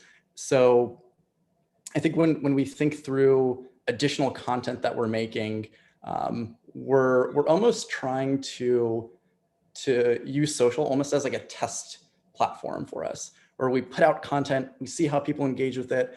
We then look at the highest engaging pieces and we say, is there an actual larger idea that we can scale out from this one social post? And from there, we then say, hey, what would be the next step of evolving this social idea or this piece of content? So we are really thinking through a lot of those, let's say small kind of silly pieces of content, but thinking through how they can scale. That's interesting that you bring that up, because I think when it comes to like a social approach, you kind of have these two streams of thought, and you guys like to test and learn and then kind of scale from there, where I think sometimes some brands are a little bit weary of jumping in, so they do these like very thought out campaigns, but then it takes longer and you miss these kind of cultural moments to lean into, because by the time you go through creative development and you get content created and you've run it past everyone internally, especially with something like TikTok trend has come and gone. Now you're doing a dance that is not cool anymore. So I love hearing that you guys are really willing to test and learn and want to lean into those cultural moments and then kind of scale from there, because I think that social is just a great platform to really test on, because you get that really quick feedback. You're getting comments, you're getting shares, and you're really seeing what's resonating well.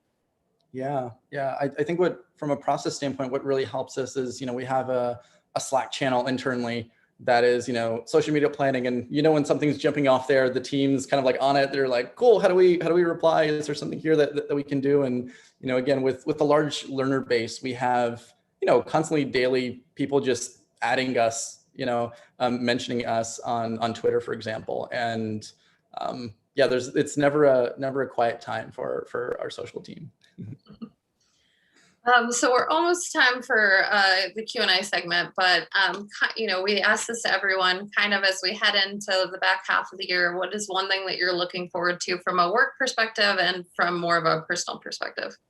Ooh, let's see. I think right now we're really looking at what I'm excited about is finding new ways for us to scale the word of mouth. And we have a beloved brand and we have incredible, scale with our own channels. And I think what I'm really excited for is to find new ways for us to almost push utilizing our own channels in a way that can turn our learners into ambassadors for us.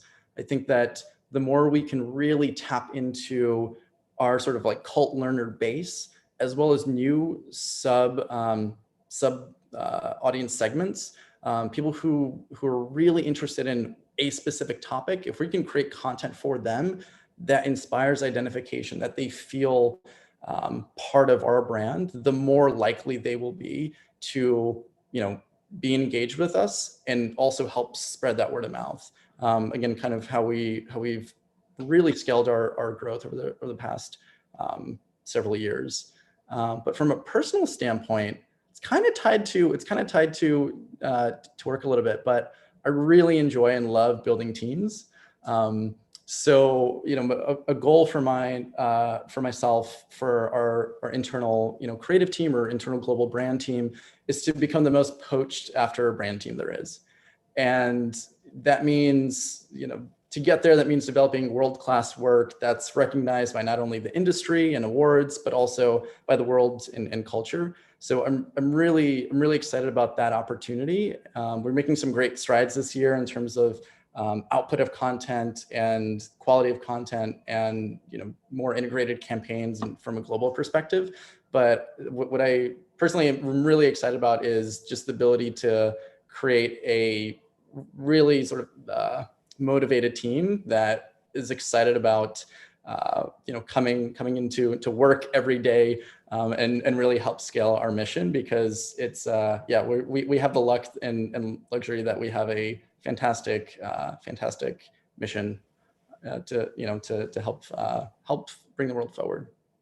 I did see that you guys were named one of the top 100 influential brands recently. So obviously there's a lot of development going on, and hopefully as we return back into the office, you guys will be able to, expand your team and finally be able to brainstorm in person together.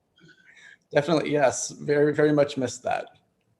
Okay, so jumping into questions. Our first question, so how important is data behind influencer marketing and any metrics that are helping to drive kind of messaging from a creative standpoint? Yes, great question. We do utilize data. I think what's tricky in some places is we look at what messaging sort of resonates within each market. So for example, we utilize a little bit of data to understand what are the key motivations in specific markets. So motivations to learn in Mexico is going to be very different from US or very different from UK. So we start to look at the motivational segments, and we utilize the data from that aspect to then figure out what type of messaging we then want to use and partner with influencers. And then once we kind of identify that messaging, we then kind of go after who are the right influencers to potentially partner with in each of these markets, ones that really tie to our brand tone, brand vision, and then start to look at their audiences and their engagement of their own audience. So I think the data is sort of really important to like help set up the content and the type of messaging that we do want to highlight within the influencer. Also coming through, how we select our influencers, and then eventually also just seeing how they convert as well. We do utilize, depending on the type of platform, who it is, and where they are in the world, based off of GDPR, other data rules and legislation. We then try and track to figure out, are these effective and are they scalable? So yeah, it's kind of through from the upfront, all the way from strategy, all the way down to execution and then tracking. Mm-hmm. And then the next question, how do you balance macro influencer campaigns versus micro influencer campaigns? And what role do each of these types of influencers play within your audiences? Yeah, so again, it depends on the market and depends on the location. In areas where we're trying to, let's say, just build more awareness, we're most likely going to go with a larger, more macro influencer, one that has a lot more reach and scalability. The primary KPI though that we do look at, regardless if you're macro or micro, is the engagement rate of your audience. That is the main KPI that we look towards. And I think in the past we've seen people have like 12 million reach, but their engagement is 0.1%. And we're like, what? How is that possible? But with algorithms always changing now too, it's really important that you find a potential partner with an influencer and really look at their engagement, the content, does it really resonate with their audiences? And from a larger awareness perspective, we do tend to go more macro in terms of those influencers. I will say, we haven't really explored too much of this yet, but if we were to go after a specific audience or a more sub-segment of an audience, let's say we were to go after, let's say there's a hypothesis that K-pop fans really want to learn on Duolingo, what we'll then do is we'll say, hey, look, maybe what we do is we start off as a micro influencer approach with that specific sub-segment, test out content, get those learnings, and then see if it's scalable into a more macro perspective. Just to use a hypothetical example. It's interesting that you mentioned that too, because I think with trending platforms like TikTok, it's really the virality of the content. So it's even getting more difficult to say, oh, someone with 1 million followers on TikTok might only have 100,000 views, and someone with 30,000 followers drinks cranberry juice over the weekend, and then the next thing you know, that's the only video that everyone is watching. So it's interesting to see how platform to platform, even that engagement metric is really changing. Yeah, it is. And yeah, there's so many channels that are always kind of popping up, and everyone has their own different way of adapting and hacking for that attention. Okay, our last question, how important is influencer marketing within your strategy? And I know that you said engagement rate is obviously very important, but how do you identify someone that's a right fit for the brand? Yes. Well, I'll speak to the first part. How important is it in our overall strategy? One area that we really, focus in on is when we're almost going into specific markets. What we realize is that the reach of an influencer is efficient and from a cost perspective, but also an engagement standpoint. So it's really important for us when we're first emerging into specific markets. That has pros and cons though. If you start to collaborate with a ton of different influencers in a market where you're not putting out your own brand message, you run the risk of, taking your brand and putting it in, the hands of everyone else when you haven't put out your own brand message. So we do really find a balance of looking at the different types of influencers we have, how many people we've reached with that amount of reach from these influencers, because the last thing you would want is to have a disparate brand, right? In India, Duolingo means this. In China, Duolingo means this. In the US, we're fun and quirky, but maybe we're more serious in another market or country. So I think when it comes down to how it fits within strategy, it's great. It's really important for us when it comes to growth, starting to build awareness. But once you kind of hit a certain threshold, you really need to take control of your brand and making sure that it's not only, you're not only just putting faith in other people promoting your brand, because it still needs to ladder into who you are and what your brand stands for. So to answer the second point there, we do have sort of brand fit, brand guidelines and questions that we kind of run through for each of our potential partners and influencers, which does help make sure that we're not creating that disparate brand, within each market. Yeah. Hello, Chris. Hi. Well, that was a fantastic session. James, I've got a question for you. Have you learned a language through Duolingo? Oof, yes. So quick little one-liner. My parents are actually immigrants from Poland. So okay. Polish was my first language. Completely lost it because I only spoke English with them for years and years and years. And went back to Poland about 1.5 years ago. The guy at the airport said, "You should be embarrassed to hold this Polish passport," and made me sign up. I was like, okay, fine. I'm gonna start learning and practicing again. So yes, been learning Polish again. Yeah, is it like riding a bicycle? You never forget, or is it hard? It's good in a way that it jogs your memory, but there's still certain things about tenses that I always kind of get wrong. And if I'm not in that environment, sometimes it can be a little tricky, but definitely made a ton of progress over the last, since that encounter at the airport. One last question. I know that you can learn so much from an app. What's your guys' company's stance or take on going out into the field and experiencing and learning the language in an environment versus what you can learn through an app? Yeah, so we believe that learning from an app really has the broadest scale and reach that can reach a wide amount of people. We do have several other areas where potential learners can learn about the language. We have podcasts that kind of help at that next level of learning a language. We then also have events where we do hold in-person events, and that is a huge area for us as well. Been virtual now, but that in-person practice is really important. And especially as we kind of look into the future right now of travel campaigns and other projects that we have, we're really trying to develop more areas of opportunity where you can practice with others. And yes, there's some nice things coming up. Very cool. Well, we look forward to seeing that. Thank you so much for joining us today. And Courtney, thank you for pulling double duty with us this morning, back-to-back interviews. You can breathe easy now, I'm sure. Thank you, guys. Thanks. Appreciate it.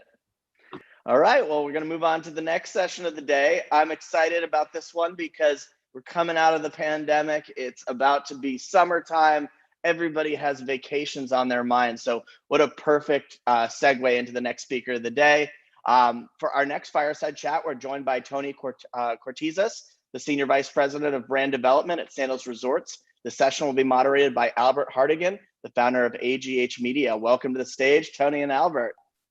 Good to see you. Hey, gang. Hey, how's it going, Tony? It's going good. Now that I've made it to the stage, I was getting very stressed out about how it to the stage. But I was getting the emails behind the scenes, and I was like, guys, help him out. So we're glad don't you made let me down, dude. I've been singing your praise here for a while. Well, let's hear you sing. Yeah. Exactly. Hey, thanks, Chris. So, Tone, welcome to Brand Innovators Summit. Before we get going, do me a favor, just kind of give the audience a little bit of background, what you've been doing the last 20 plus years and what you're doing now in your role, and especially coming back to the Sandals brands from Malia. Well, yeah, I began my career a few years ago, let's put it that way, on the agency side. So it was advertising agencies, marketing agencies. I was always very, very interested in creative. I come from a family that has a creative background, thespian mother. But it was really the strategic side that I was interested in more than anything else. So I was on the account strategy side of things, but always very much involved in the creative process because I had a big interest in it. And I did that for a good few years before I got an invitation to go client side, and that was to take on the role of director of advertising for the Sandals brand, working directly for the owner and founder, Butch Stewart, who sadly passed away a few months ago. And I did that for the better part of nearly 12 years. It was a really interesting ride. It was a baptism of fire. It was an MBA on the street. But it was learning from one of the best intuitive marketers, I think, certainly the travel industry has maybe ever seen. And in due course, I was reached a stage where I was, looking for a bigger picture, if you like, meaning a more diverse picture in terms of brands. Lifestyle brands were evolving and emerging and the big thing, and I was very interested in getting into that space. And for a few different reasons, including my European background, I was given the opportunity to go join the Marriott Hotels Group. And I went from being a VP of advertising and marketing for a brand-led organization in Sandals to joining really a mid-sized global hotel group, a more corporate setting, a bigger brand portfolio, some 6 hotel brands plus some others, if you include loyalty programs. And I was invited to move back to Europe and lead the idea of brand strategy within the group, which involved building teams, building processes, clarifying the brand architecture, et cetera, and we can talk more about those things. And I did that for the better part of 15 years. All told, until recently coming back stateside, back to Miami, and then being presented with the possibility of returning to the Sandals Group, which, given the circumstances, was really a unique proposition. And I'm happy to be back home, as everybody is saying. But I've been away for an awful long time, so I'm coming back home with a very different worldview and perspective. Yeah, Mallorca, Spain wasn't a bad place to hang your hat for a while, right? Hey, I went from the beaches of Miami to the beaches of the Caribbean. Then I swapped all of that for the beaches of the Mediterranean. Yeah, Mallorca's stunningly beautiful. So on the flip side, I was just thinking about, you're at this regionalized Sandals brand. a Jamaican / Caribbean brand, iconic, beloved by the weddings and honeymoons folks, and obviously the beaches brands. What's that like? And then going over and transitioning into multiple 4, 5, 6 brands, that Amelia had, and what are those challenges like for you as you're entering into an organization, and just the transition of that? Was it a difficult decision at the time, or was it a decision where you said, hey, this is an incredible opportunity? And what are those things that you learn from going from a smaller brand that you bring to these bigger brands? It's like I always associate it when I was at a smaller magazine group, and then I went to Condé Nast, and I loved everything Condé Nast did, but they loved everything I did at the other smaller places. So it's this dichotomy. So what's that like? Boy, that's a huge question. I could talk for about 2 hours on that, but we only have 25 more minutes. Yeah, no, I know. No, listen, it was a very interesting transition for many different reasons. I mean, one was cultures. So I was, and I mean this on different layers. So I went from a true brand culture, a singular focus, singular concept, a group that was driven by its marketing and brand footprint. In fact, we had a supplier who was on the wholesale side. It was Air Canada Vacations, and he this guy Jim Proctor, and he said one time we were discussing co-op marketing programs with them, and he says, you guys aren't a hotel company. You're a marketing company that happens to have hotels. And I understood what he meant at the time, but I understood that an awful lot better when I arrived in Palma, Mallorca, Spain, into a 400 hotel company, 43 different countries, and owners, asset managers, franchisees, the whole mix changed. And in terms of how you had to sort of interact with that reality was completely different. So I went from being the owner of the brand, everything about the brand, every decision based on the brand, hotel managers following the brand, to a culture where everybody had to agree with the brand. Everybody had something to say about the brand. Owners had something to say about the brand. General managers had things to say about the brand in terms of what the priorities should be and how it should go. So brand culture to a corporate culture, and the amazing thing about the brand culture statement is that Sandals was all about a brand back in the 80s and 90s when brand culture wasn't even something you talked about, and it was a customer-centric brand that is something that is very buzzy now, but was really just something we took as being normal and took for granted. Then there was there was that aspect, but then there was the big culture shock of language and all of this stuff. I mean, I've got a Spanish last name, but even living in Miami for many years, my Spanish was average at best. All of a sudden, I was entering into a Spanish business culture and having to sort of, navigate all of those things as well. So there was literal culture shock, as well as brand culture shock. Yeah. And I think that what everybody loves is what they don't have, right? So what the Melia Group loved was this unbelievable brand that Sandals had built. And why can't we have that? Why can't we do that? And it needs to be baked in on every level to achieve what Sandals had done. And I think that, there were two aspects to that. One is that, Sandals has the customer paying the brand tax. So the cost of marketing, the cost of branding, the cost of everything that you need to do is baked into the price. You're not trying to subtract a marketing budget from the bottom line as a cost. You're taxing the customer for it. And the other thing that was uniquely different between the two was my favorite subject of all, which is Roy, right? I love Roy. And the reason I love the ROI conversation is because everybody wants a silver bullet, but you know what? You can't all have a silver bullet, because economics will teach you that there's a thing called, you know, supply and demand, winners and losers.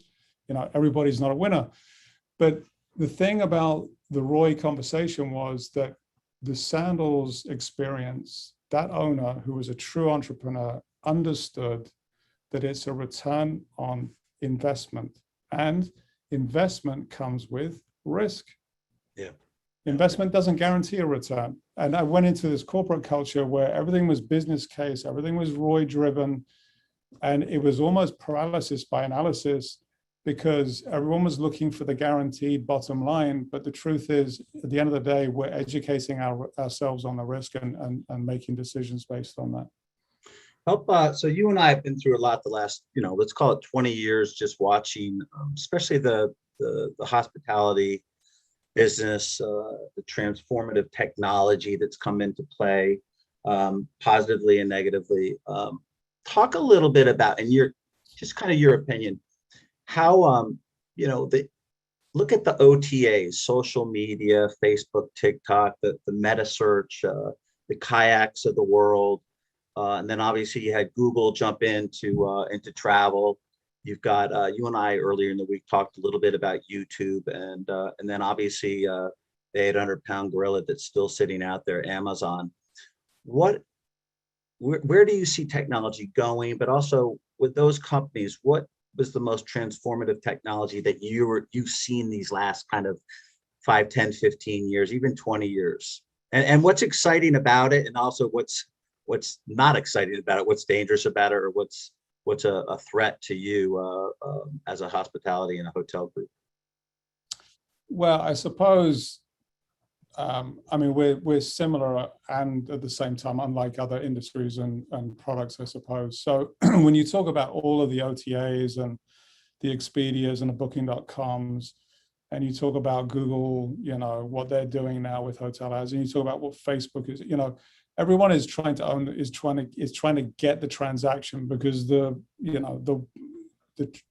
travel economy is so lucrative that if anybody can cut anybody else out, there's a lot of money to be made, and that's really what all of that is, jostling for position. In the end, you know, as the brand, as the hotel owner, you know, I'm the bottom line net. So I need to make sure I got to make sure I own my relationship with my customer. This is very, very important. But in the end, the customer will choose how and when they're going to purchase. And actually, in the end, as long as I'm optimized in the different channels, I can be okay. What I need to make sure is that my brand's protected, my pricing integrity is protected, and that's where these guys can really do a number on you. They can ruin your brand, because actually Booking's trying to build their brand in front of yours. Right. And there's a lot of travel hotel products out there where the brand isn't so important, but for someone like, you know, ourselves at Sandals, and there are many others, brand is super important. But I think, you know, if I was, you know, I think the big disruptor that I've seen in the last decade, you know, has to be Airbnb.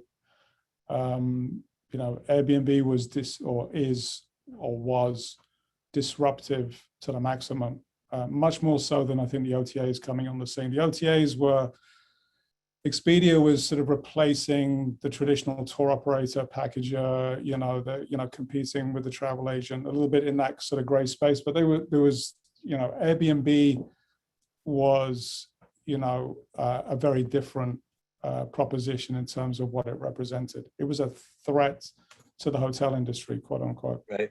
Right.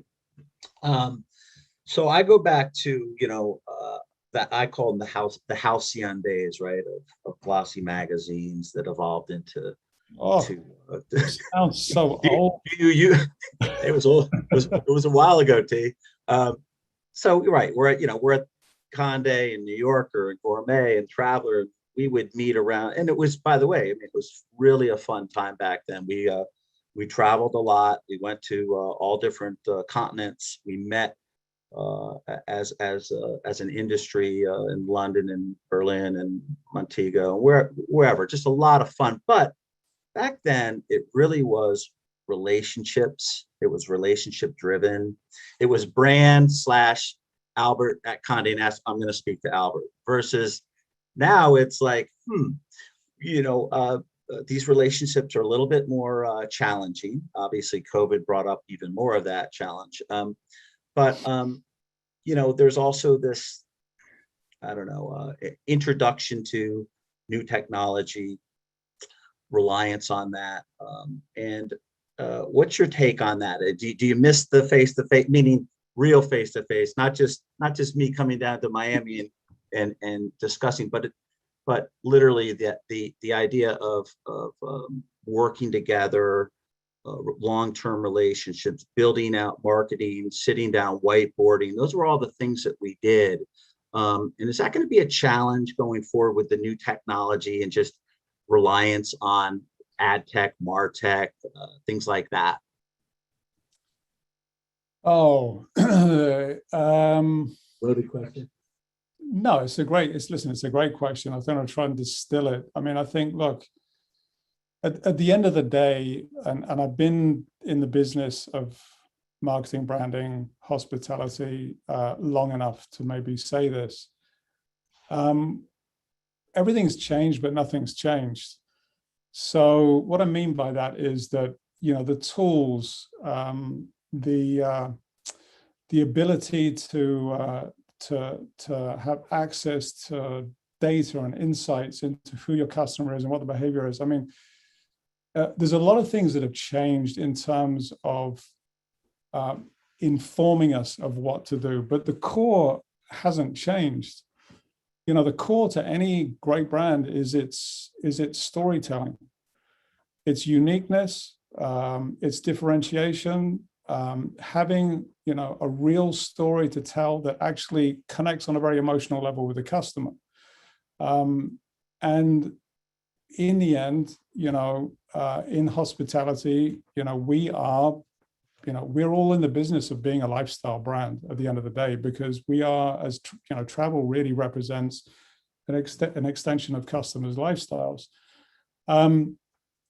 So that hasn't changed. That's the same thing, it's as true today as it was, 20, 30 years ago.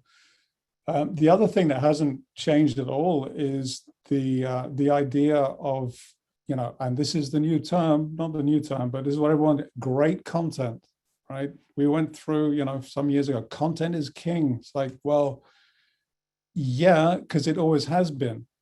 Right. The great content, used to be, the editorial on the pages of your glossy magazines. Right. And that's where I was looking to put my message and connect with the customer who I knew some basic demographic facts and psychographic facts about, because you would do your, circulation surveys and tell me who the customer was. But in the end, it's about putting my message next to great content or associating myself with great content. That's still the same, but how you do that now is very, very different. You're integrated into the content. You actually, sadly, have to create the content yourself. The biggest TV network on earth is YouTube. Unfortunately, a lot of the content on YouTube is not that great. In the old days, it was simpler. The TV networks could afford to produce great content, and you could simply just, decide what time, what program, and enter into the game with your marketing message. Yeah. But now you kind of have to create the content. You have to do a lot of things very, very, very differently than you did before. But at the end of the day, it's still similar to what it was before. So good segue, right?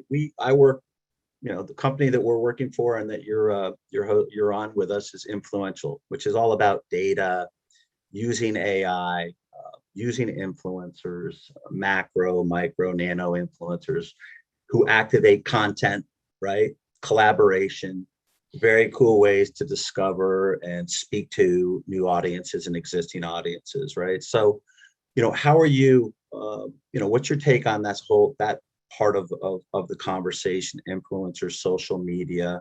What role, has it played in your background, whether it's Malia or going forward here with Younique and the sandals and brands and things? And what's your take on that? Well, I mean, listen, I think it's hugely important. I mean, when previously when I was at Melia, I was probably investing upwards between 30 and 40% of my total brand marketing budgets into social media. That was a combination of different things, but and there's a huge opportunity for the Sandals brand moving forwards to move itself more in the direction of becoming a socially led brand, if you like. And I think, why it's so important in our space of the industry that I'm in is that, I mean, that's kind of what travel is. Travel is Instagram, so I'm not trying to make my, bottled water, relevant on Instagram, and I actually have the content, and I'm a very natural component of somebody's own, social media footprint. We talk about influencers too. I mean, as though, it's all about macro influencers that we invest in and we co-create with and all of that. And that's all very much part of the thing. But there's also the actual UGC side of things, which in our space, there is nothing more powerful than harnessing great UGC. Yep. And making that part of your storytelling. And there are some amazing tools. I mean, we're looking at subscribing to new tools here at Sandals. I was using a tool called Flowix previously when I was in Europe, which allows you to scrape through the UGC, select what you want to use, and even start serving that up in paid format so that your sort of actual display or paid social campaigns start to use UGC. And it's amazing what you'll get, especially for us, in our space.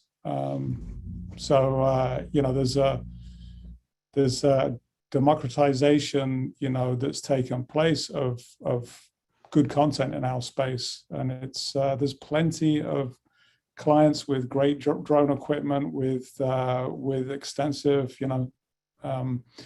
photographic aids, where they're performing the role of an influencer as a parent while they're on vacation with their kids, So we got a few more minutes here.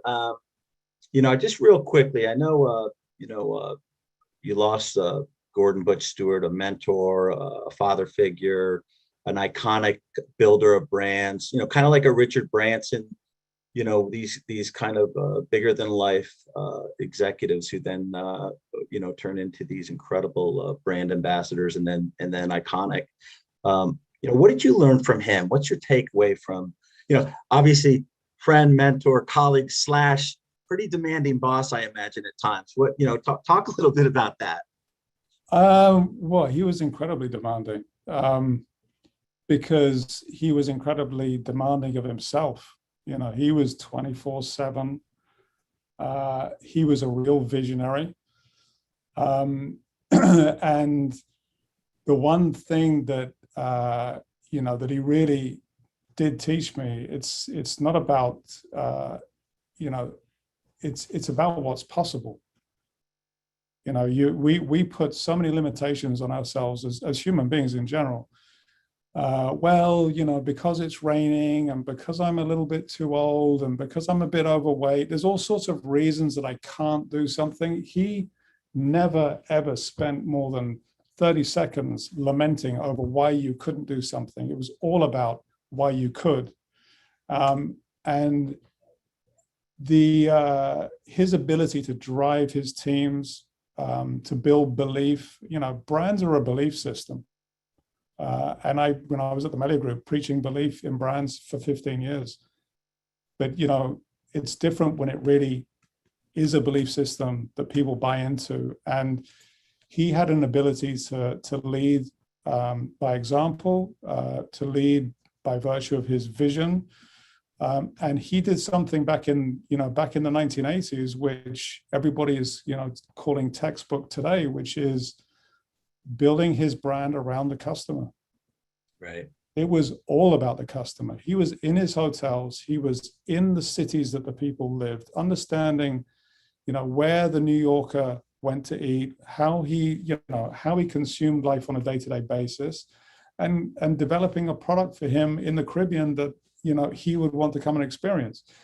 We call that customer-centric, customer-driven, with our chief experience officer sitting on top of the corporate structure, driving the organization in that direction. He didn't do that. He did that by instinct. It might look different today if he did it again than it did back then. But when he did do it back then, he was breaking boundaries. So great segue. So you're looking into the future. Butch's son Adam is part of the architect now, and you're working very closely with him. And what does your future look like 5, 10, 15 years out?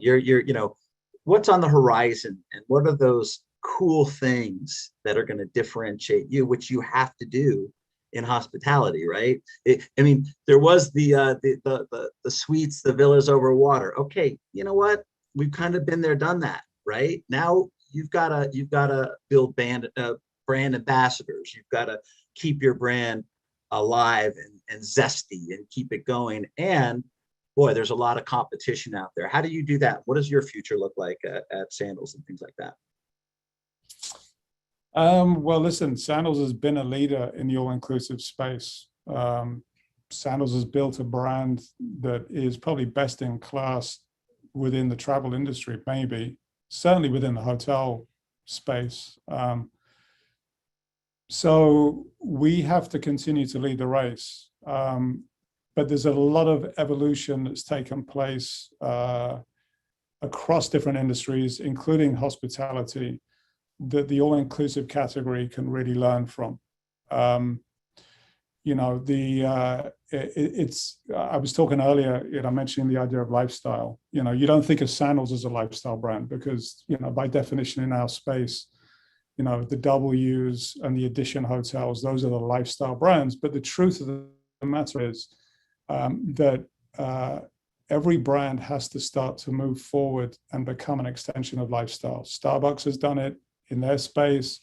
IKEA has done it in the space of, cheap furniture that's, making design accessible on a very low price point, but actually delivering an overall customer experience, which is, best in class. So has Starbucks done the same thing with coffee, So I think our job is to carve that out within this space and really deliver a really, authentic, and I hate to use that word because everyone's using it, but a really authentic travel experience that is rooted in sustainability and corporate responsibility, because that's the company started the Sandals Foundation some years ago and has really blazed the trail that we're going to start to talk about a little more than we have done in the past, because reef preservation, giving back to the local communities, educating the peoples of the island.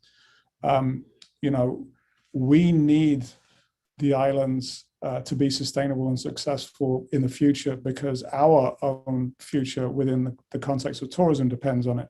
Right. So I think there's a lot of space that we can play into. We have been innovators. We need to continue to push, the innovation lever. But if I was to tell you everything that we're going to do, then there would be no steal it and sell it to someone else. Listen, and there's a lot of work that we need to do. No doubt. So, so the year ahead, what are you looking to? One thing, you're looking forward to accomplishing this year professionally. What are you looking to accomplish professionally? But also, you've got a beautiful family. You brought them back from Mallorca. They're probably a little pissed off about that, but actually, you've been back for a while, so there's they spent some good times in Europe and in the Med.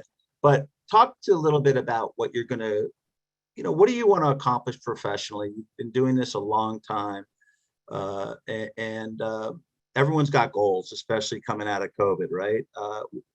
What are you professionally looking to accomplish? And then, how are you juggling that and making sure that your family and kids and beautiful wife still love you? Happy wife, happy life. Happy wife, happy life. I've got 3 teenagers. They hate me anyway, right? So it doesn't really matter what I do at this point. Listen, professionally, they hate you more when they're 20. Yeah, no. Listen, professionally, I think there's a few things. I mean, number one, the pent-up demand and demand bubble, in the travel space is real and it's happening. So we're actually into a boom moment in terms of business that's coming through the doors. Mm-hmm. I don't think we have any sort of short to mid-term issues, but I do think that we need to be looking beyond the next couple of years. This is all about, the 3 to 5, even 5 to 10 years in terms of where we evolve this brand and the space that we move it forward into. So I'm excited to do that. Putting together new teams, putting in new processes, taking advantage of all of those tools that I was talking about before, really getting deep into, data insights on the customer, really planning the strategy of the brand by clarifying it in terms of how it sits within the category, what it means vis-a-vis the consumer, and then in terms of the opportunity that sits internally within the brand itself, because there's a sweet spot there that gives you your brand imperative moving forwards and informs us in terms of what we should build, how we should build it, what the experience should be, what does that customer experience blueprint look like that will be catering to the next generation of millennial customers into the Gen Zs. So there's a lot to look forward to as far as that goes. My number one goal, though, is not really to do that. My number one goal is not to screw up. I don't want to be the guy that screwed up the biggest brand in the all-inclusive hospitality space, because that's not what I want to do. And I'm saying that lightheartedly, but I'm not actually lighthearted about it. But Stuart's whatever happened to Tony Cortez? Oh, he screwed up sandals. Yeah, he came back. He spent a few months. He spent a lot of money, and then we had to throw him out because What a disaster that was. No, listen, it's an honor and a responsibility to try and move forward the legacy that Mr. Stewart built, and be in line with a very bold vision that his son Adam has moving forwards and where he wants to take the company. Yeah. Couple of questions, Tony. We got about 3 to 5 minutes left here. So how important is data behind influencer marketing? Do the metrics drive the messaging? Well, I mean, listen, you've got to use data in terms of what you're doing with influencers. So I think it was James before that was speaking a lot. Understanding what they bring to the table in terms of the audience that they bring. How does that match with your customer? What kind of content that are they putting forward, and the engagement that it's getting? Does that look like content that you can co-create together and put in front of their audience, as well as amplifying it out to your own customers? So I mean, listen, the data obviously is fundamental, but then you have to take that data and then you have to make some subjective decisions as well in terms of what's a really genuinely good brand fit, because the numbers can be all right, but at the same time, that doesn't necessarily give you the answer in terms of a brand fit. So we're hopefully,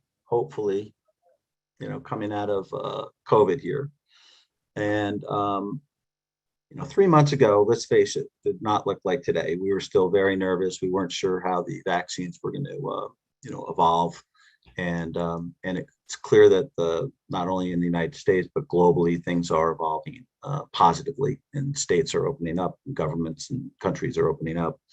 And How though, I mean, you have your plans, you know, you're evolving into fiscal, calendar, quarterly. You know, what kind of, how do you juggle that? Do you hurry up and wait? Do you pivot, or do you say, hey, stay on brand, stay on target, and don't let the noise get in our way here. We gotta, we're gonna evolve, we're gonna move forward, but understanding that COVID is still a huge issue for travelers, especially internationally. Yeah, I mean, I think in terms of big brand decisions, the customers are coming, the customers are biting. The US market, we draw most heavily from the US, and it's the most advanced, recovery, I think, that's going on right now. But it is a real concern in terms of making big brand decisions and evolutionary type decisions, because if you're going to do, and we are going to be doing deep dive into sort of customer understanding and identifying customer segmentation and understanding how we're performing vis-a-vis choice drivers within that customer universe, as well as how we're performing vis-a-vis our brand comp sets. But all of that right now is kind of tainted because the psyche of the customer there's nothing normal about what's going on. Right. They're not making decisions the same way. They're making decisions possibly very emotionally. They've been locked up for 1 year. They just want to get out of the house. There's all sorts of dynamics that are taking place that are going to have a huge influence in terms of what your findings are going to be. So we're looking at getting into some of that sort of deep dive work later in the year, maybe towards the fall time, before when we've returned to a bit more normalcy in terms of what's going on out there. Great. Finally, I think we probably have about another minute. A wedding, a honeymoon, this stuff, they hopefully are seamlessly taking off. All of a sudden, the lights go out, the storm comes, the family didn't arrive, the bride's parents are stuck in a bus somewhere. What's it like? What kind of funny stories can you share that typically go into this type of planning? Weddings. But Albert, I haven't gotten married in a long time. I did it twice, but the first time didn't work out so well. So it was 50-50, right? It was amazing. You're batting 500. No, I mean, look, I've been out of the sandal space for 15 years. So there's 15 years worth of stories that I don't actually have to tell you, but we're getting the cane. We're getting the cane from Chris. Yeah, well, and on that note, because that last question was terrible, so I appreciate you rescuing me from. Yeah, exactly. You're welcome for that. So actually, I'm super excited because I'm about to leave the country for the first time in over a year and a half or so. I'm going to Antigua on next Thursday, and I just got major FOMO checking out the Grand Antigua that you guys have, sandals. Have you been there? What's it like? Absolutely. No, I've got friends from Antigua, as well as a lot of history going to Antigua. It's a fantastic destination. So as far as beaches go, it's famous for having 365 beaches, one for every day of the year. I heard that. That's awesome. But you need to, if you can get yourself out on a boat, you can try and get down to the Grenadines and Tobago Keys. Because it truly is spectacular down there. So you're going to have a great time. It's a beautiful part of the world. And I'm sure there's going to be a lot of people very happy to see you, because everyone wants to welcome back the tourists. So I bet. Well, I don't know if Albert's told you, but I actually had the pleasure of going to high school with Adam Stewart. We played on the football team together, and we lived in the dormitories together. I'm so sad to hear about Butch. He was such a legend. Please give Adam my best and wish him my condolences. I will absolutely do that. You have any good stories for me? Because this could now could get interesting and useful. Leverage. Well, Albert knows one, but I'm not saying it. We'll give me talk about it offline. Well, Adam, I'll tell you this. Adam was a very, very small guy and he was 1 year below me, but the kid could hit like in football. He really, really could lean in on you. And they would always, I'm on the smaller side too. So they would always put us in what they called Oklahoma drills, which is where you like start on the ground and then you peel around and you smash into each other. And I actually was usually worried about hitting him, when the first time I did it, I was not worried at all. But yeah, he's kind of a badass. That's not helping me at all. He's gonna do that in the hall. I can go, go and tell my boss he's a badass. Yeah. Okay. Please wish him my best. Tony, thanks for everything, buddy. Hey, listen, I really do appreciate the invitation. It's been a pleasure, and I hope it was interesting, at least a little bit, to the audience. Dynamite. It Hey, thanks, Chris. Absolutely was. My pleasure. Thank you guys both so much. You guys, take care. See, I'll be in touch. All right. Thanks, brother. Thanks, brother. All right, so let's move on to our next fireside chat. This is one of my very, very good friends, Leonard Armato, the CEO of Management Plus, and his very good friend, who is now my friend, Sarah Hearing, the COO of Music. Welcome to the stage, Leonard and Sarah. I have you both on mute and no picture. There we go. Leonard's legendary background. That's where he lives, folks. This is his life. Hi, Chris. Sarah. How are you? Good. How are you, Leonard? Good. And we have Sarah today. Hi, Chris. I feel like I know you. We've been emailing back and forth. It's good to put a face to an email address. Indeed. Well, hopefully we can hang out in the future very soon. Well, have a great session, guys. Good. Yeah, well, I'm excited to interview Sarah, who is the COO of Music, a company that's in the process of transforming the way people look at headphones. But a couple of words about Sarah before we get into this. She has a very impressive background. Sarah founded a company in the beauty fashion vertical and sold it for a fortune. So she doesn't really need to work, and she's just here because of the joy and the pleasure of working at the company Music. She's also run a digital agency in the past. And, you know, I just want to say before we start this interview, she's bright, hardworking, strategic, collaborative, and just based on my own personal experience, a joy to work with. Sarah, welcome to the Brand Innovators Fireside Chat session. You're the COO of Music. So tell us a little bit about the company, the vision, and what you do every day for Jason Hardy, the CEO of the company.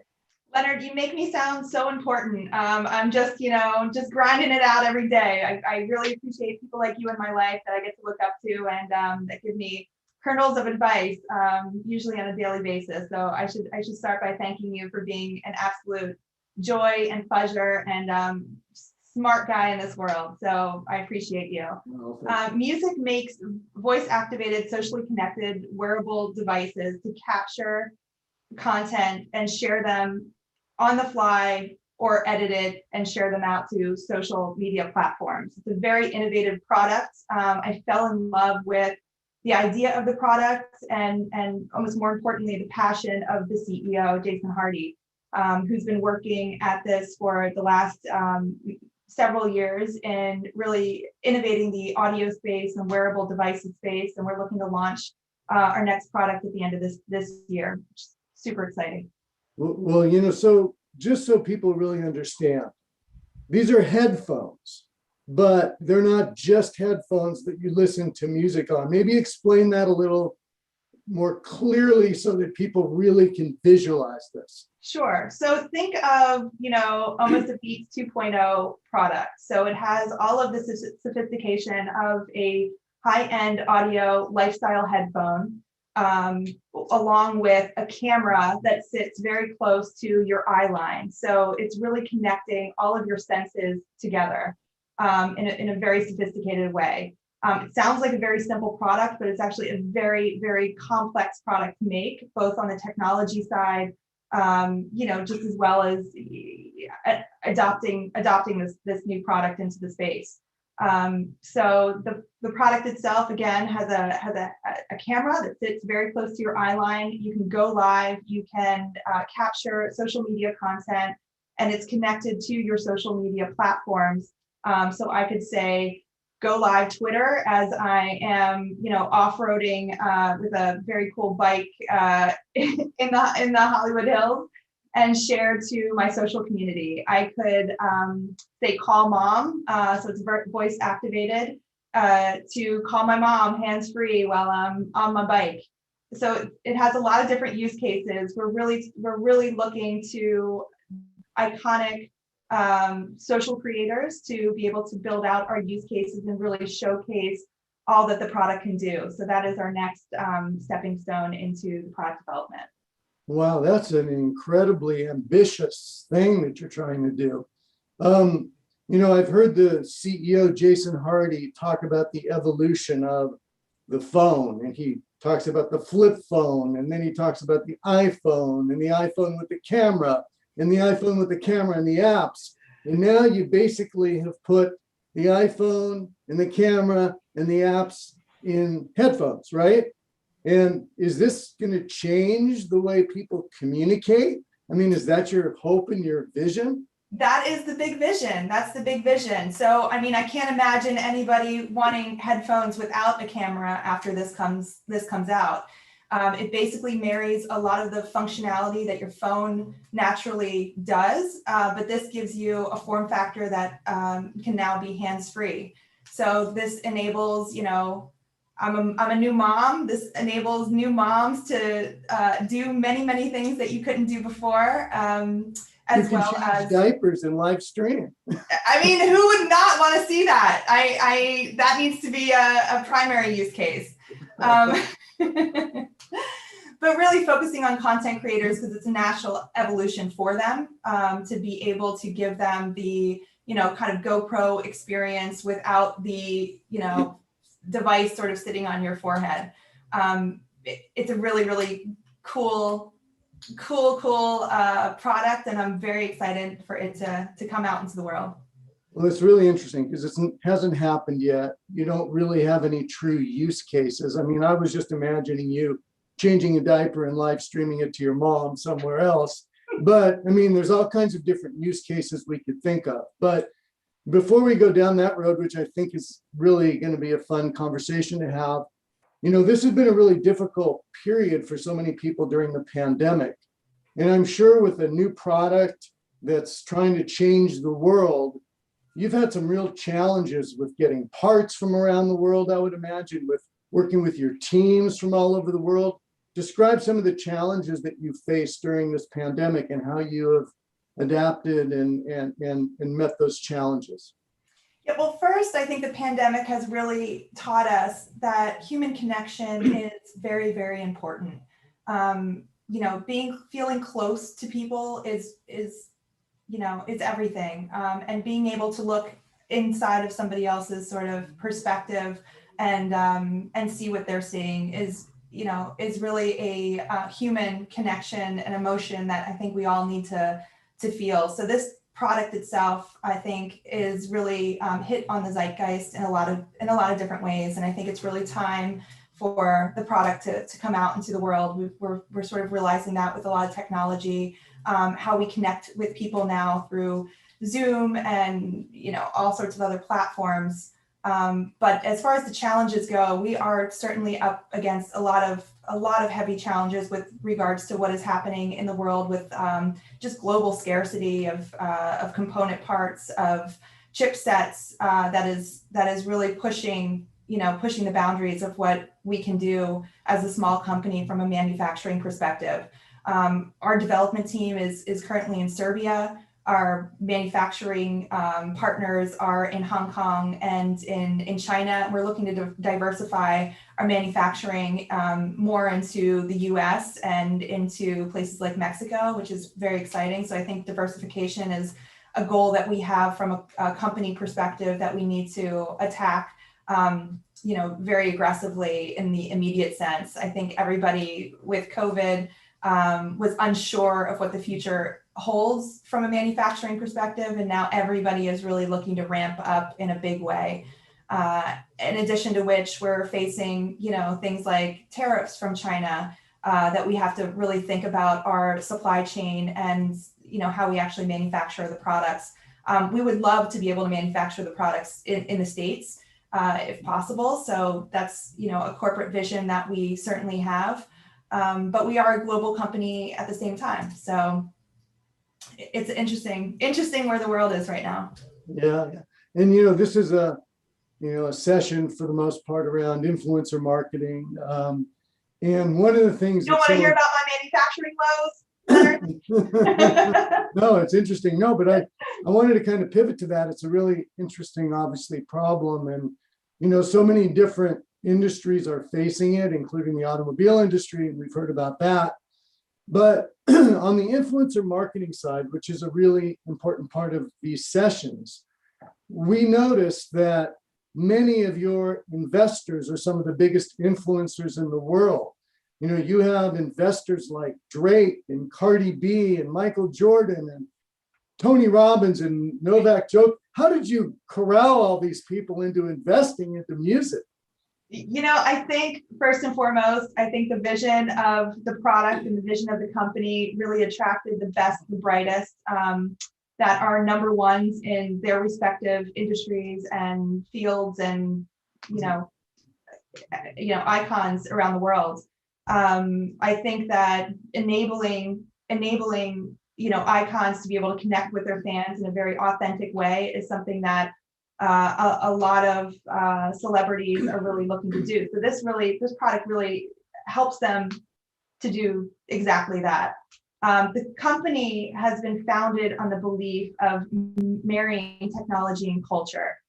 Jason's vision of doing that really stems from a foundation of those relationships and really bringing in cultural icons to be able to create the technology. So instead of taking VC money, which we have not done in the history of the company, we really have built the product around what culture wants and what culture, burns for.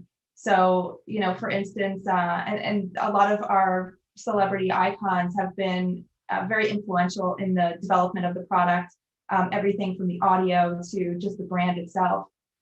And a lot of these icons also are looking to be beyond what they're known for. So for instance, Jason Hardy, our CEO, was a keynote speaker at Brilliant Minds a couple years ago and brought Offset with him to be on stage to really talk about how culture and technology, merge together and bleed together and really feed off of each other. So that is us at our core. And once you attract Drake and Cardi and Offset and Michael Jordan and Chris Paul and Paul George, DeAndre Ayton, it really lends itself to a lot of other people that give a second look to us.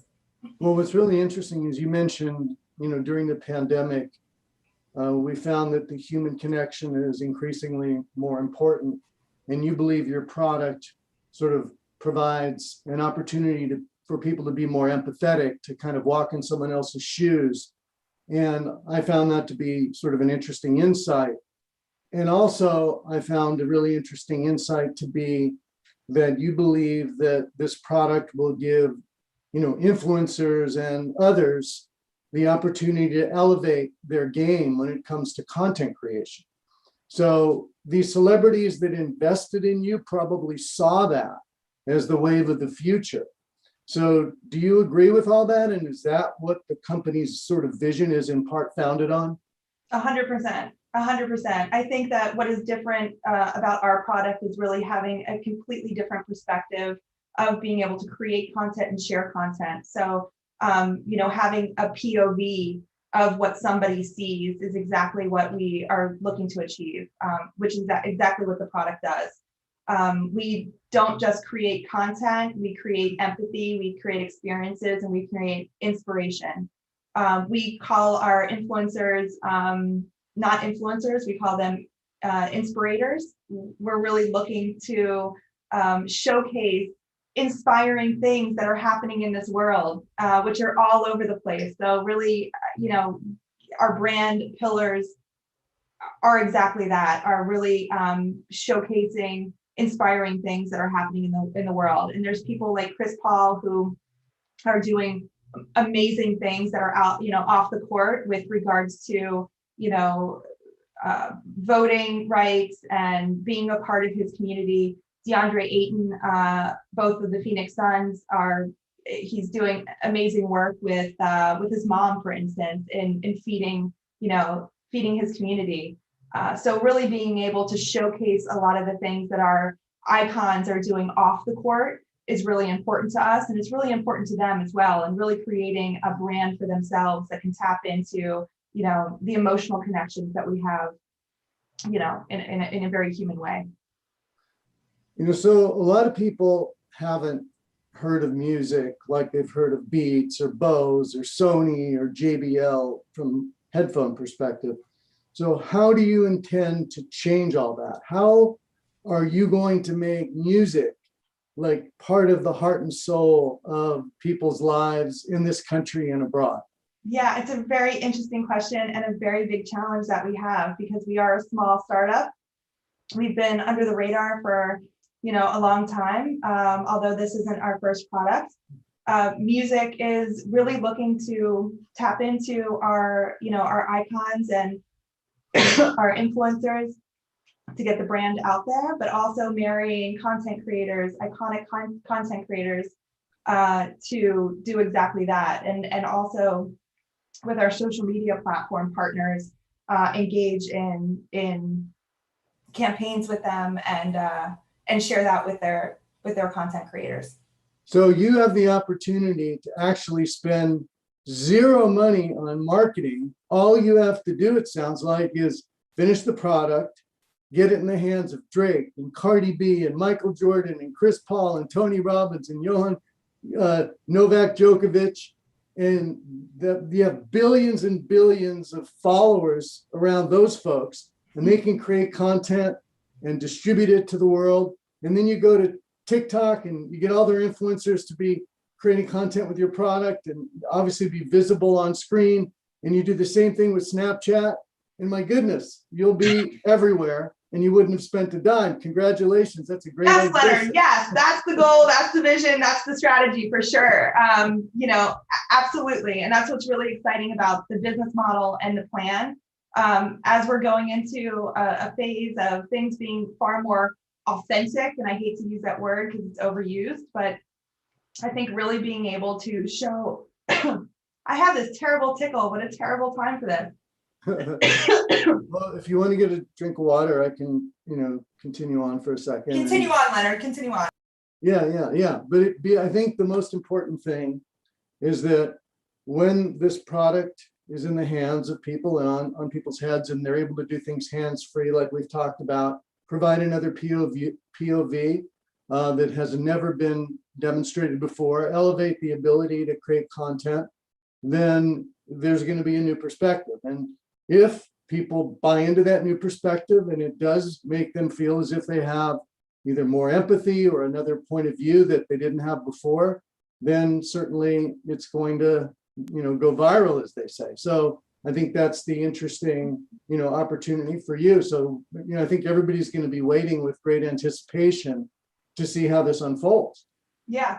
And I would also say I'm a really big fan of building in the wild. So being able to take feedback from content creators and incorporate exactly, the features and functionality that they want in the product, as well. Audio AR is a big part of our roadmap. So you can envision how not only content creators can use this, but also brand partners can use this as well. So for instance, Gucci is a partner of ours, obviously. Being able to have the headphones on, if a user is looking at the Gucci, logo, then we can, stream in either promotions or some audio as it relates to new Gucci products, for instance. Gucci also has a really cool flagship store in New York. We have our products in that flagship store to create interactive experiences with the consumers and with the brand itself. So, there's a lot of tentacles that the product has that's outside of, just static content creation as well. Yeah, you alluded to Gucci, and your lead investor in music is Francois Pinault, the owner of YSL and Gucci and Puma. That must be, obviously something you're very proud of and something that's of great benefit to the company. Of course, of course. And we like to say technology is the new black for luxury. Yeah. So, there's been some questions that are here, and I just was looking at them. One of them has to do with just your, strategy on a global basis in terms of rolling things out during the pandemic. Has your strategy been affected by exactly what has happened over the last number of months, and what is your reaction to all that? Yeah, absolutely. We were really looking to be a little bit ahead of the market now, getting product in the hands of content creators now, but due to component part issues, we really had to take a look at, the chipsets that we were using and make sure that everything that we do from a manufacturing perspective is scalable. So it did push our roadmap out a bit, and I guess that is one of the biggest challenges of creating a product like ours. Like I said, it's a very complex product because it's a hardware device, it's a software device, and then there is a ton of firmware that goes into actually making the magic all sort of happen together. So really being able to leverage existing technology that's out there, existing, chipsets, for instance, but also creating our own technology that works seamlessly with all of those. And then having to look at alternative, component parts and things like that. So it's been a challenge for sure. Sarah, you were, talking about, the future of social and the future of content creation. And you mentioned AR, VR, and where the world is going.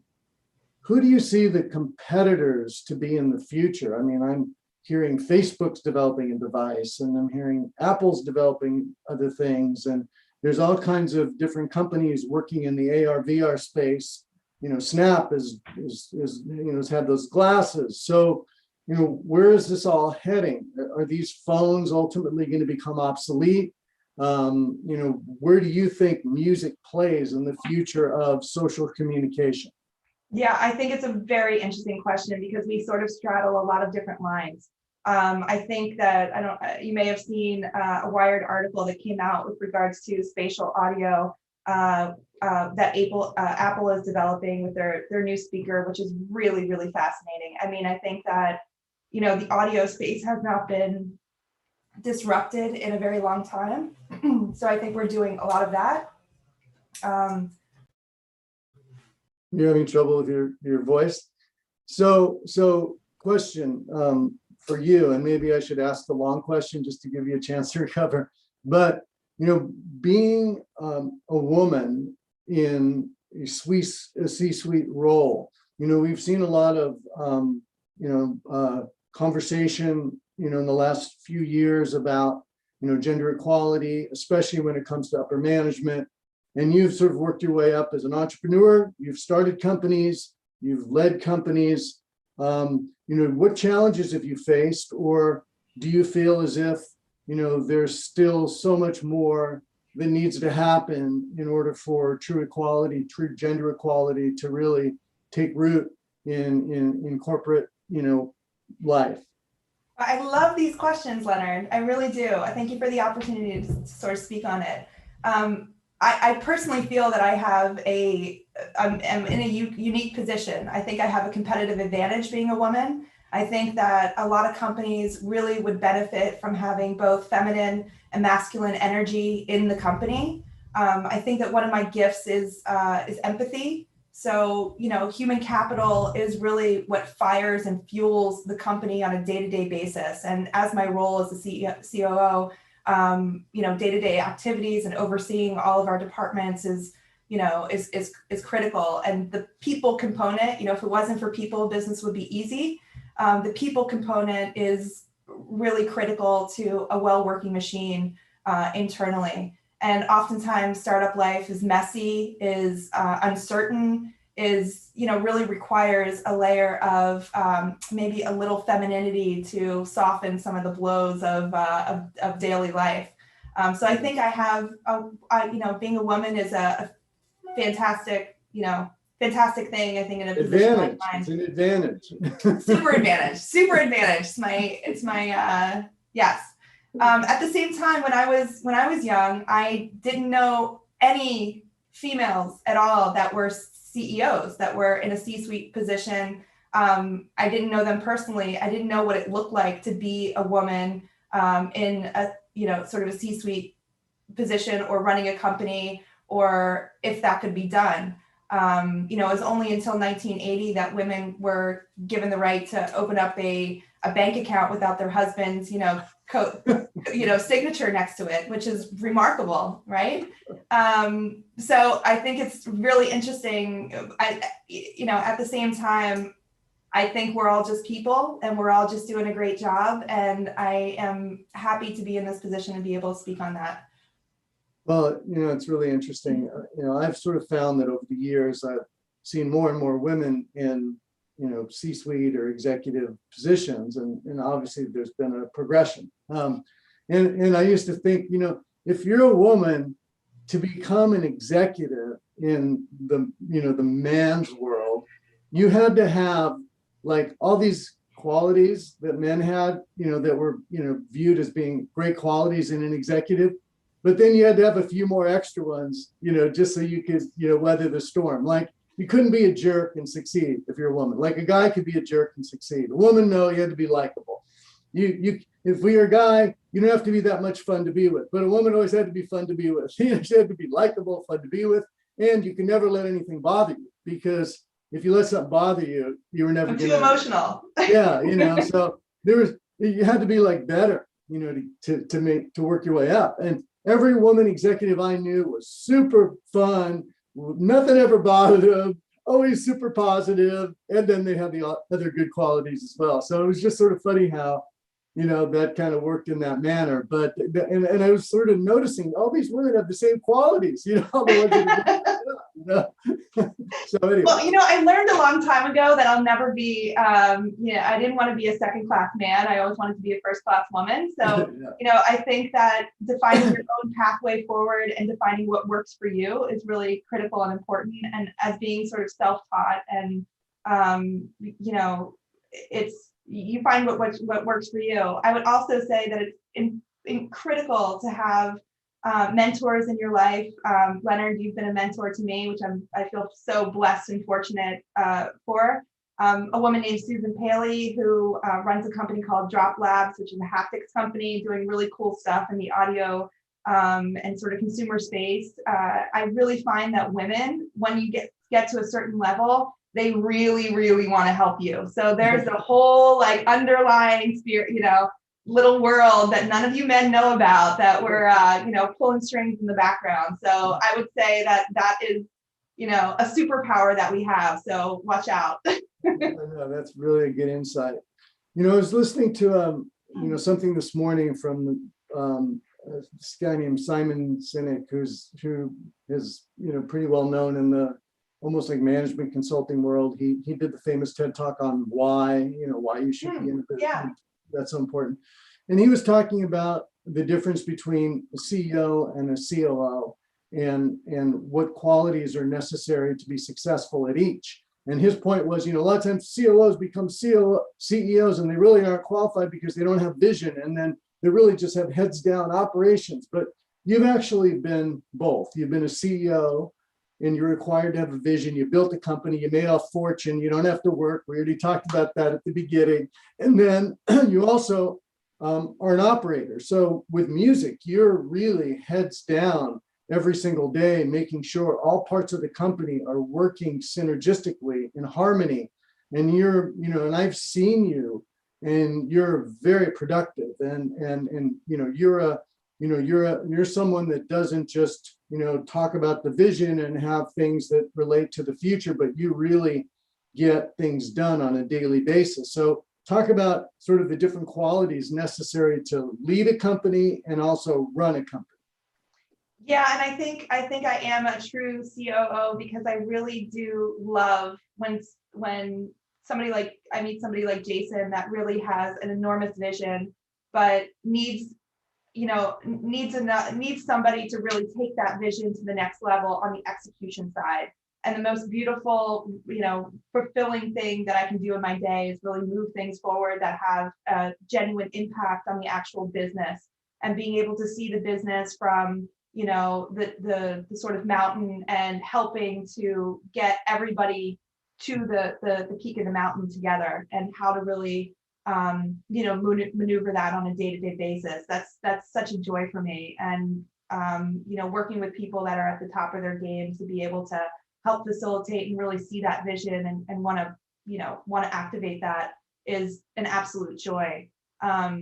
So on the operations side, it really is a love affair that I have on a day-to-day basis. I wake up every day knowing that there's just endless amounts of things to do, and endless amounts of fires that I know I'm going to be walking through daily. And I try to do that with good spirit and a smile. And, I know that everybody is going through their own life issues as well outside of the company. So I think that's where the empathy side, comes into play, and it's a good tool.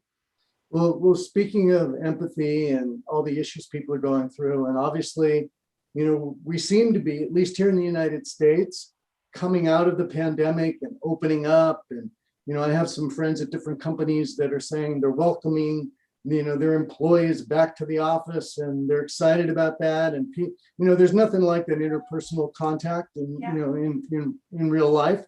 Yeah. So, here's a question for you. You have a company that's relatively small, but it's scattered around the world in terms of the workflow. What is the vision in your view, especially since you're operating the company day to day, in terms of music? Is it going to be a virtual company for the future? Is it going to have an office? I mean, what are your thoughts on how this thing evolves for you?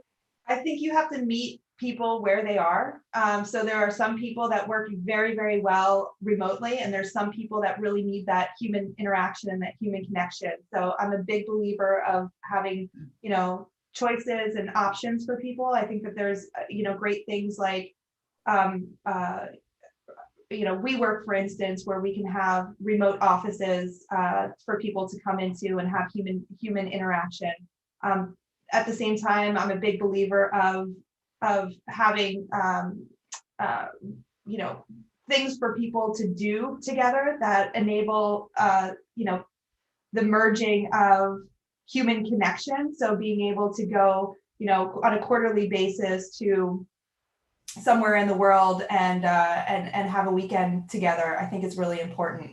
So, I think it's a little of this and a little of that, and really trying to understand where your workforce is from their mindset and where they can be most productive. I'm a big fan of, tracking performance. So really identifying where our big performance, is happening and where it's not, and trying to course correct, almost on a weekly basis with the people that work with us. And really just talking to people. I mean, really, honestly, just asking them how their day is, how are they doing? Is there anything that we can do as a company to make them more motivated and feel more connected, to the company? Our people are everything. So it's interesting. It's going to be interesting how things open up and how people react to them, coming back into an office space. Yeah. Well, why don't you, talk a little bit, if you don't mind, about your style of leadership, and you've sort of alluded to it a bit here, but your style of leadership, the importance of culture in building a successful business, and what is your why? Like, why are you the COO of music, and why is music, good for the world? Yeah, I mean, I really think in the land of social media, of, having all cameras on you is certainly something that, Instagram and Facebook and a lot of social media platforms have really perfected, and it's a thing for sure. But I also think that there's a space for being able to share your inspiration with the world of things that you see. So I think that really changing the game from it being me to more we, and having more interconnected, community around what music is really about from a brand perspective is really critical and important. From a leadership perspective, I really believe in really concise communication with all teammates and being fully transparent. I mean, being in a startup, there is a lot of uncertainty. There's a lot of moving of parts, and everybody really needs to be on the same page with regards to where that mountain is and what exactly we're climbing for. And so, you know, we have stand-up calls on a daily basis to really reiterate that and make sure that they know that what they're doing on a daily basis is so critical and so important. And being able to climb that mountain, you know, one step at a time together is how the company will succeed. And so really being a facilitator of removing any barriers and blockers from, you know, any team members, helping to be a problem solver on a daily basis with anything that comes, you know, up during the course of the day is really important. So we're all connected on Slack. We have a very virtual, you know, company, certainly from COVID, but more so just to accommodate our kind of global footprint that we have with music in general. There's a lot of moving parts with manufacturing, with you know, firmware, with just development in general. And we're going to be, you know, bringing in our icons and celebrity ambassadors. And so, you know, they have another layer of needs that we need to be very mindful of as well. And really, I think, Leonard, you are, you know, you're the master at making people feel like, you know, that they matter, that they're important, that you look into their eyes and you really know their name. I think that that is important for everybody that works for us, that engages with music. So as far as my leadership style, I think that that is hopefully what I bring, and hopefully what will, you know, shake off to everybody in the company. So you make everyone feel important, you make everyone feel appreciated, and you make everyone feel as if their role really matters in whatever way, shape, or form that they're contributing. Thank you, Leonard. Thank you. No, right? I mean, I think that's your philosophy. That's right? my goal. Yeah, that's my goal. Absolutely. You know, so let me ask you about your goals for the future. And, you know, and we don't have a lot more time left, so I want to make sure that you have a chance to impart some wisdom to everyone who's out there. So as you sit there today, you know, working to grow this, you know, young company into the vision that you hope for it and the vision that your CEO has for it, what would you like to see happen over the next 3, 4, 5 years? Like, you know, tell us your dreams and your aspirations. Yeah, well, first, from a company perspective, I want to be one of the top companies to work for. I want the company culture to be something that you just, you know, you wake up every day and are excited to be here and feel like you burn for the company. I'm sorry, Chris, am I getting the You are, but you're allowed to finish. All right, good. From a brand perspective, you know, I think that we want to be a real impact player on the social justice space. Everything from, you know, being able to be in Africa and have the headphones be worn by doctors that are streaming, you know, streaming to solve, you know, global issues, global health issues, you know, back to really being a facilitator of good in the world. So that's my certain, you know, that's my goal for the company. So Great. Chris, what do you think? So here's a couple things. Here's a couple thoughts. So first, you want the headphones? I know you want. I immediately went to your site and found out that I have to be on a waiting list. So I put myself on said waiting list. Yes. So I'm excited for the product. I'm also excited because I am a humongous Denver Broncos fan, and I saw that you have Von Miller on your team. Wow. And Chris Paul. Yes. How did you guys, without even having a headphone in the marketplace, get these people? That's what I said. You know, Drake is one of our early investors. So where there's Drake, many will follow. But like I said, I think that they all see the vision for the company. Our CEO, Jason Hardy, his passion for the product itself is unbelievably infectious. He's one of the best, you know, salespeople I've met. So he's like a Svengali, Chris. I mean, he got, you know, Djokovic, the tennis player, to put in a bunch of, he got all these people to write checks. Usually these people want checks. He got them to write checks. We got to figure out this formula, Chris.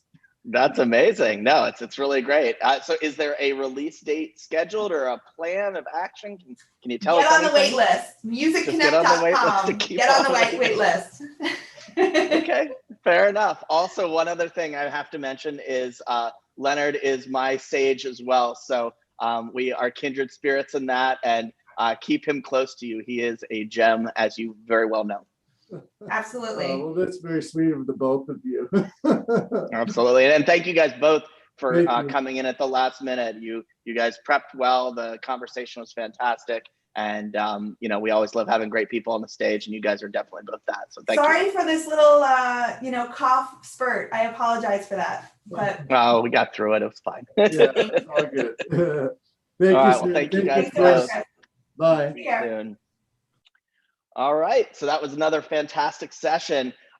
We are going to keep with the vacation-y theme that we seem to have of the day. It makes sense for May. We're right about to come into June. So for our next fireside chat of the day, we're joined by Noah Brodsky, President and Chief Business Officer, Travel and Leisure Co. The session will be moderated by Laura Bizdek, our Senior Director of Sales at Influential. Welcome to the stage, Noah and Laura. Sorry. Thank you. I guess I have to show my video. Yes, we do want to see you. Forgot that instruction. Hi, Noah. So nice to meet you. Hi, Laura. Have a great conversation, guys. Okay, cool. So how are things going? I heard you're working at the corporate office today. That's right. Well, it's for the first time in a long time, I can say things are going well in the leisure travel business. So people are excited to be back on the road, and our resorts are full again for the first time in a long time. So it's a very exciting time to be in travel right now after a tough stretch for the last year and a half. Yeah, but that's great. I would love to know, and I'm sure the audience would know, and let me know if you're comfortable sharing this, but about your journey into the hospitality industry from your Disney World experience when you were 8, I think, to Cornell, to your role at the Four Seasons Hotel in Hawaii, Harvard, et cetera. It's such an interesting journey, and it really shows your passion. So we'd love to hear that story. Sure. Well, yeah, my passion for travel started at age 4 when I grew up in St. Louis, and my family took a road trip to Disney World, and it's a trip I'll never forget. I'm the 5th of 5 kids, and we were all packed up in the family station wagon and drove down across the country. And it's the first vacation that I can remember, and the first time that I just fell in love with traveling and being on vacation. And ever since I was 4, when people would say, "What do you want to do when you grow up?" I used to say, I want to live at Disney World. I want to work at Disney World. And that passion for going on vacation led me first to Cornell Hotel School, and then on to work for the Four Seasons, some great travel and hospitality brands like Four Seasons, and then Starwood after business school, and has always kept me in the travel business. And it's still a passion of mine. My favorite part of the travel business is leisure travel, is vacations. And now I get to be with a company that is 100% focused on leisure travel. That's all we do. And it's a lot of excitement, and there's nothing better than doing what you're passionate about every day. Cool. Thanks for sharing that. You can really feel your passion. I love it. Well, congratulations on, and let me make sure I get your title right, on your recent appointment as President, Travel and Leisure Group, and Chief Brand Officer of Travel and Leisure Company. Sounds like a really big role. Would love to hear kind of what your, key KPIs are, and describe a bit about the role to give the group some background. Sure. Well, first, a bit about Travel and Leisure Company. We are the world's leading membership and leisure travel company with about 20 brands across resorts, travel clubs, and lifestyle travel products.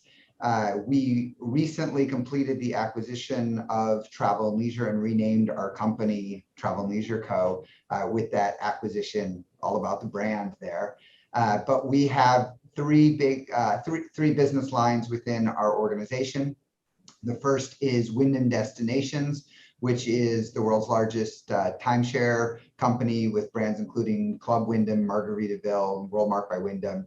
Panoramico, which is a vacation exchange and travel club business, which has a number of travel technology around travel clubs, white label travel technology companies, as well as vacation exchange companies, including Love Home Swap and RCI and Seven Across.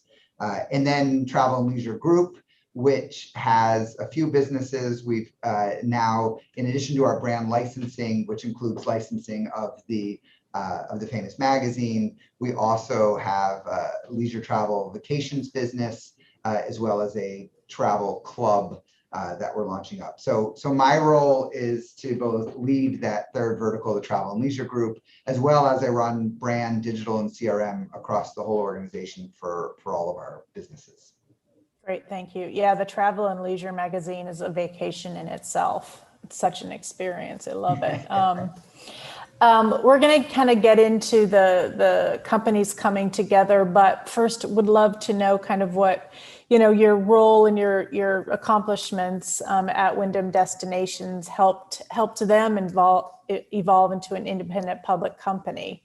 And how has that past role prepared you for this current role? Yeah, the company has long been a story of acquisitions and splits. The company traces its history back in Descendant, with a number of other great companies have spun from, including Realogy and Avis Budget Group and others.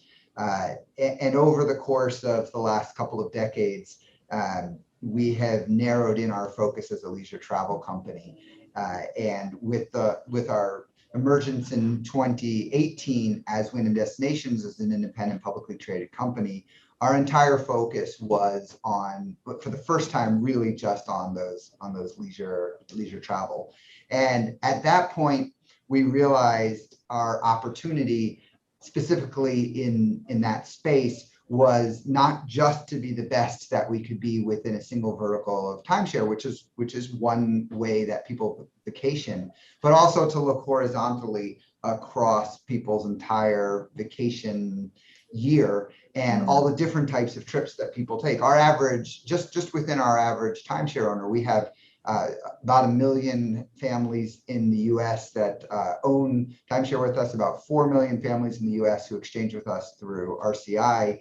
And they take, on average, 4 to 5 vacations a year, of which 1 to 2 might be with us. So it got us thinking, how do we continue to grow horizontally and capture more vacations, not just of our members, but of the 90 million Americans who take at least 1 vacation a year, but don't own a timeshare.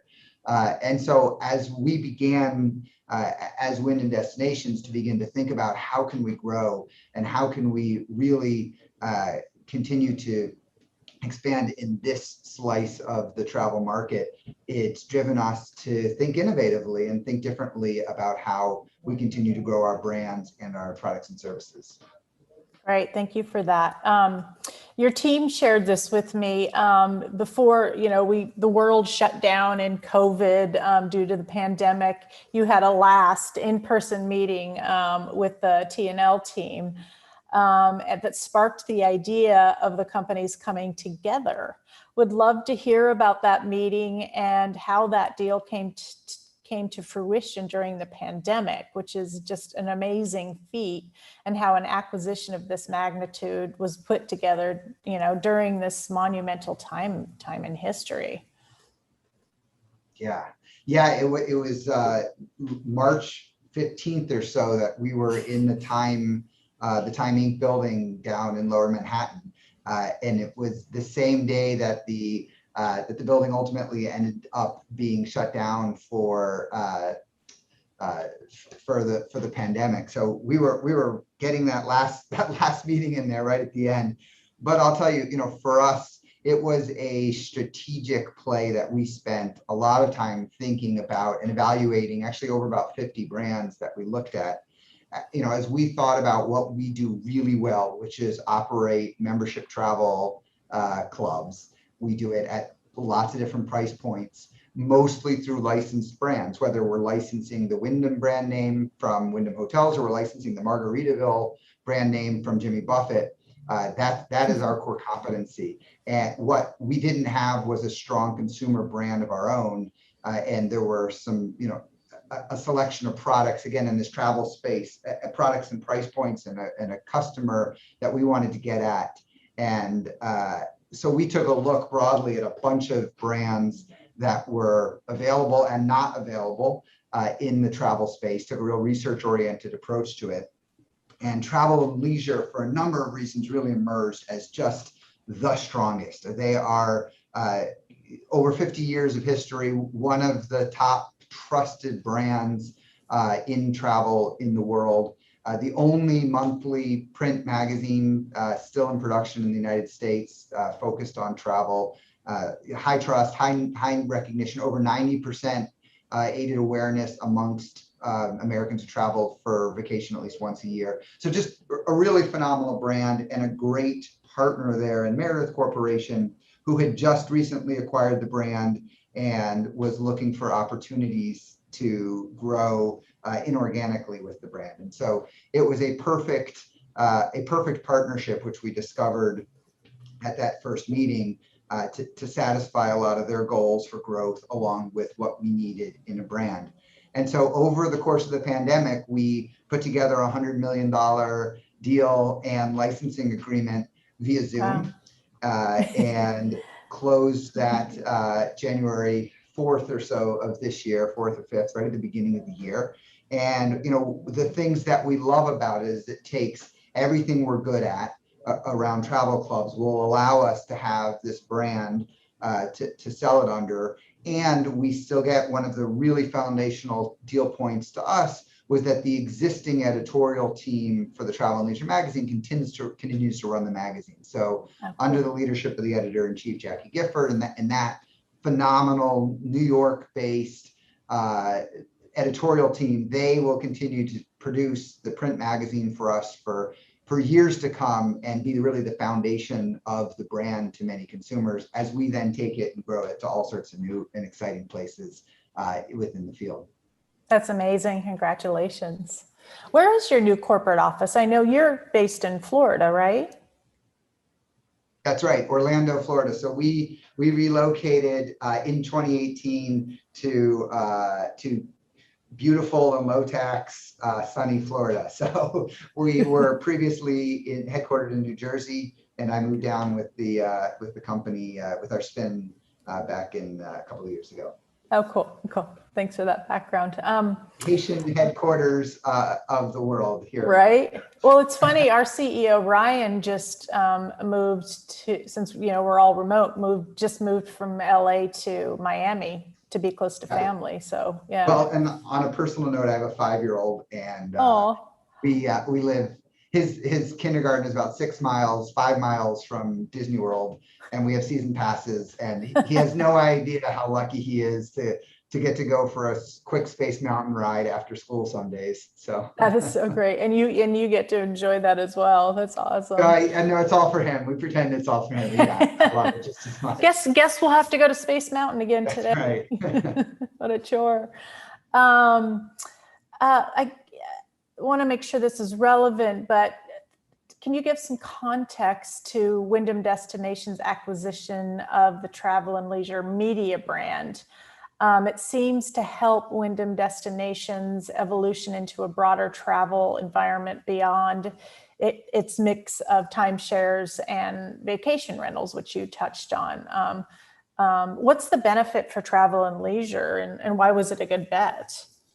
Yeah, for us, this is a whole new vertical. So we will continue to grow our Wyndham Destinations brand. We'll continue to grow our home sharing and vacation swapping brands. This is as they say, completely new growth vertical to us outside of the timeshare space. And we think there's a tremendous market, and I'm sure we'll get into this, around the mega trend of subscriptions. And travel is one place that subscriptions are really just getting started. We think there's a big play there, and we see the opportunity. So this is growth for us, again, really horizontally. It's not a vertical integration play. It's not about crossing customers over, but really just having different product lines for for all travelers, depending on the type of vacation that they're taking. That's great. That's such a great offering.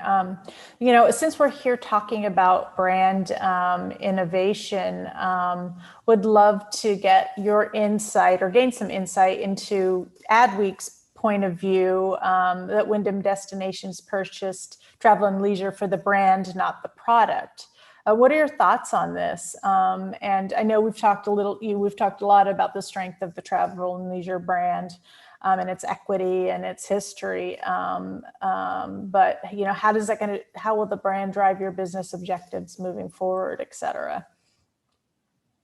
Yeah, we absolutely have put a big bet on the brand. We think that we paid $100 million. So we think it brings a tremendous amount of trust and of awareness to the brand, and that, our business plans will be furthered by having that within our portfolio that we can put as our first foot forward. There are products that we acquired as well as part of the acquisition, including some licensing deals, an existing membership club with over 50,000 members.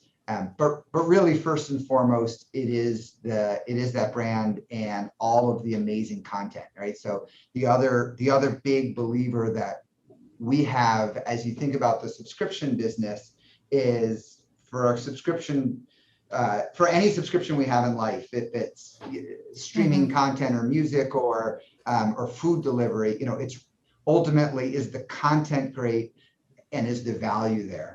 And while the brand certainly plays the awareness piece with Travel and Leisure, we got 50 years of incredible editorial content, plus 50 years ahead of us of amazing editorial content. And within travel, like so many categories, great content can really be king. I mean, if you look at what's happened even for the magazine over the course of the pandemic, I mean, they've seen double-digit growth, both online and in the print edition, as people are just so hungry for great travel content.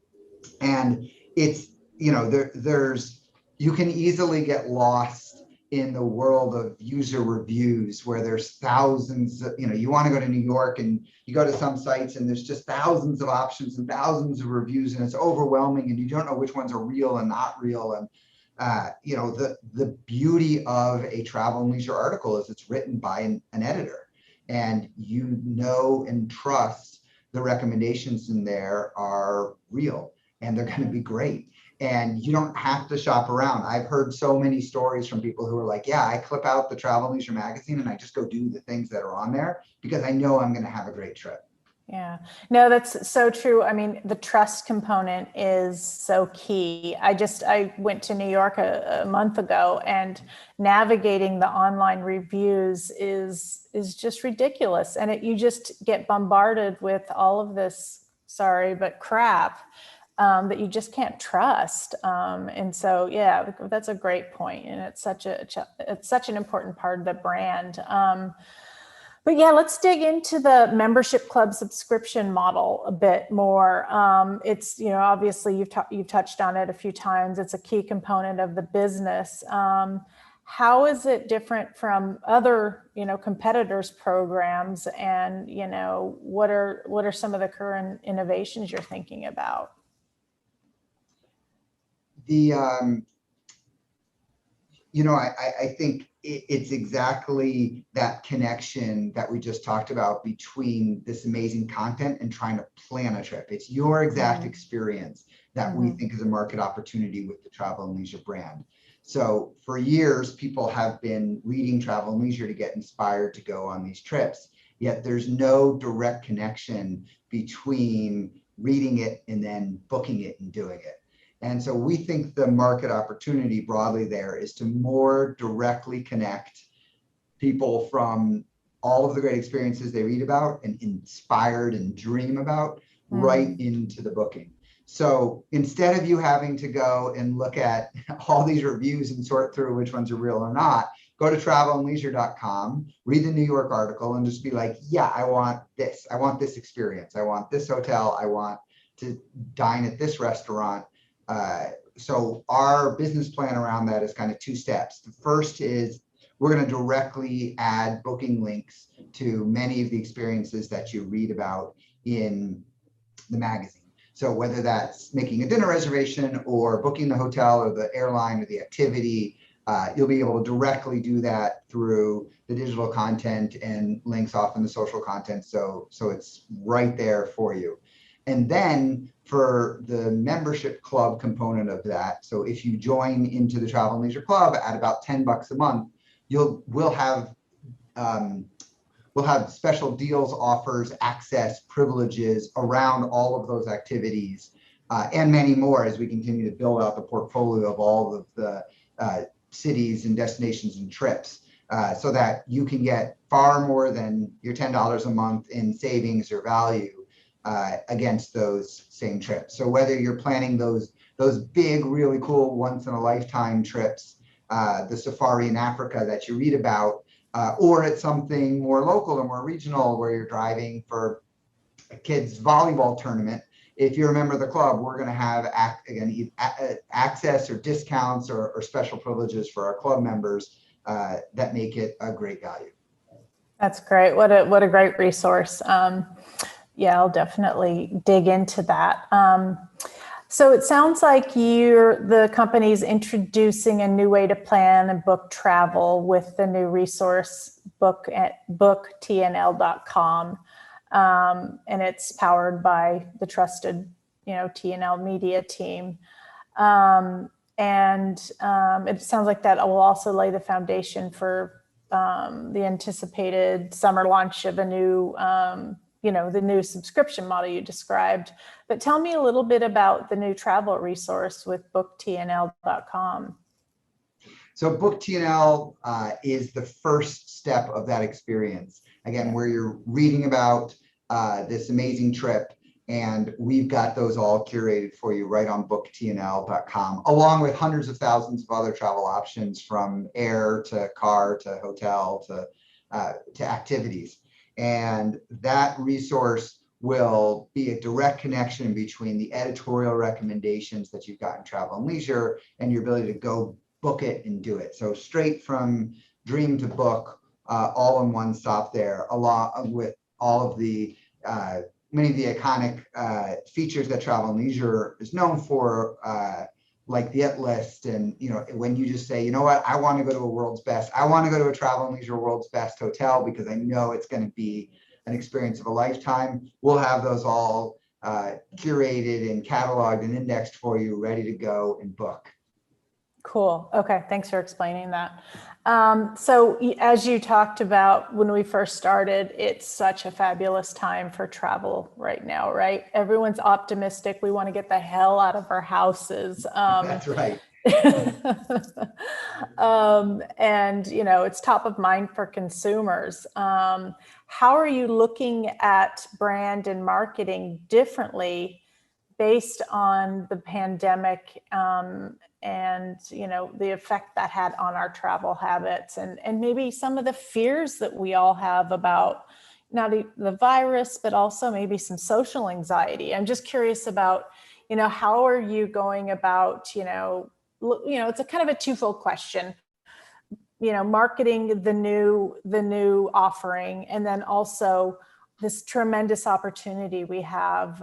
There's, such a deluge of people wanting to travel. And how are you marketing and looking at your brand and getting the word out? Yeah, well, demand for travel is definitely off the charts right now, which again is exciting. Some low comps when we compare it to May of last year, but certainly everyone is ready to get up and go. The domestic road trips have been popular really for almost a year now. We've seen just our drive-to business has skyrocketed, and that really hasn't settled down yet. Hopefully, as more of the world starts opening up, we'll continue to see more international cross-border travel. For us, the pandemic has really been a couple of different stages. There was, the shutdown and kind of those first few very dark, very scary months. And then really from last summer, as different parts of the nation started to open up, for us, if there's anything we've learned through the course of the pandemic, it's agility and, being responsive to constantly changing rules and regulations, openings, closings, just about everything that could change has changed multiple times and often with very little notice.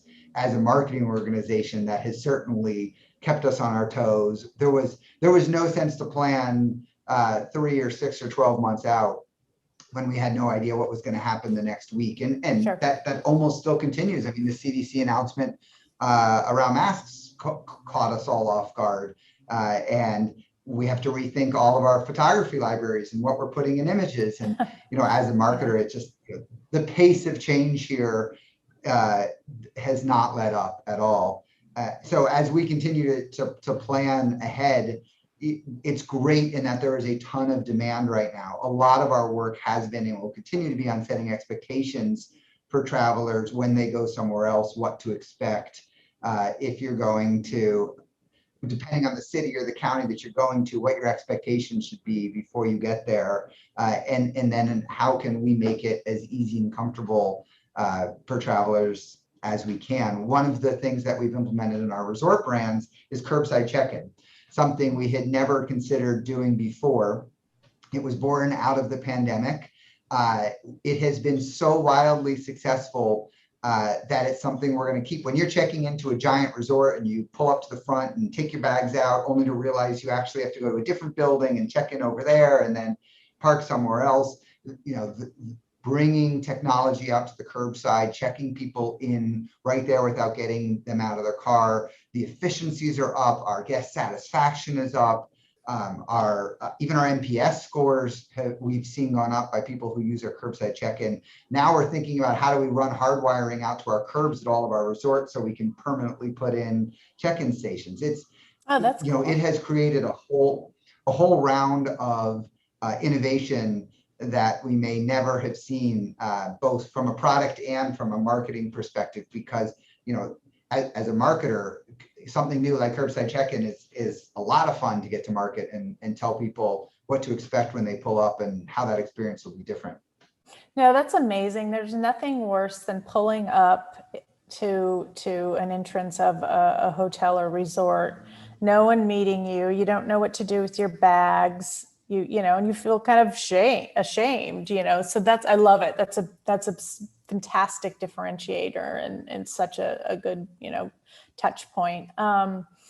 So it sounds like you've got, you're employing a lot of strategies to differentiate and to make the travel experience easier and being sensitive to kind of the psychological makeup that we're all, kind of experiencing in terms of being a bit sensitive and fragile. Can you share some of the other, marketing, marketing actual activations that you've employed during the pandemic and starting now in terms of social, digital, are you doing traditional? Just curious, kind of, besides the experiences at the properties, how are you getting, the word out and the awareness? Yes. So we've thought, through the pandemic, we thought a lot in terms of our various psychographics, which was heavily research driven on people who were unwilling to travel, who are cautious, and who were excited to travel. And we were able to look at website and search behavior and try and place people into those various marketing groups and send them very different messages about from messages that reassured them about, for the cautious group, about how we were handling COVID protocols and cleanliness, to really not including a lot of that for a certain demographic who was very excited and eager to travel. And for them, it was almost more warning them about what to expect from a masking perspective when they arrive. And so, just given the extreme differences in the American psyche over the past 6 to 9 months, travel somehow got a little polarized there in the middle, along with many other activities that people do in their everyday life. has caused us to take it as data-driven and thoughtful approach as we can, so as to appeal to different types of personas with different types of messages.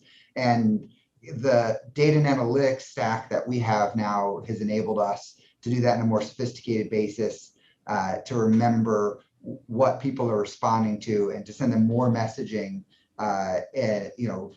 to continue to nurture them based on the type of marketing that they're responding to the most. Historically, we might have only thought about, where they're going geographically. Is this a beach person or a ski person?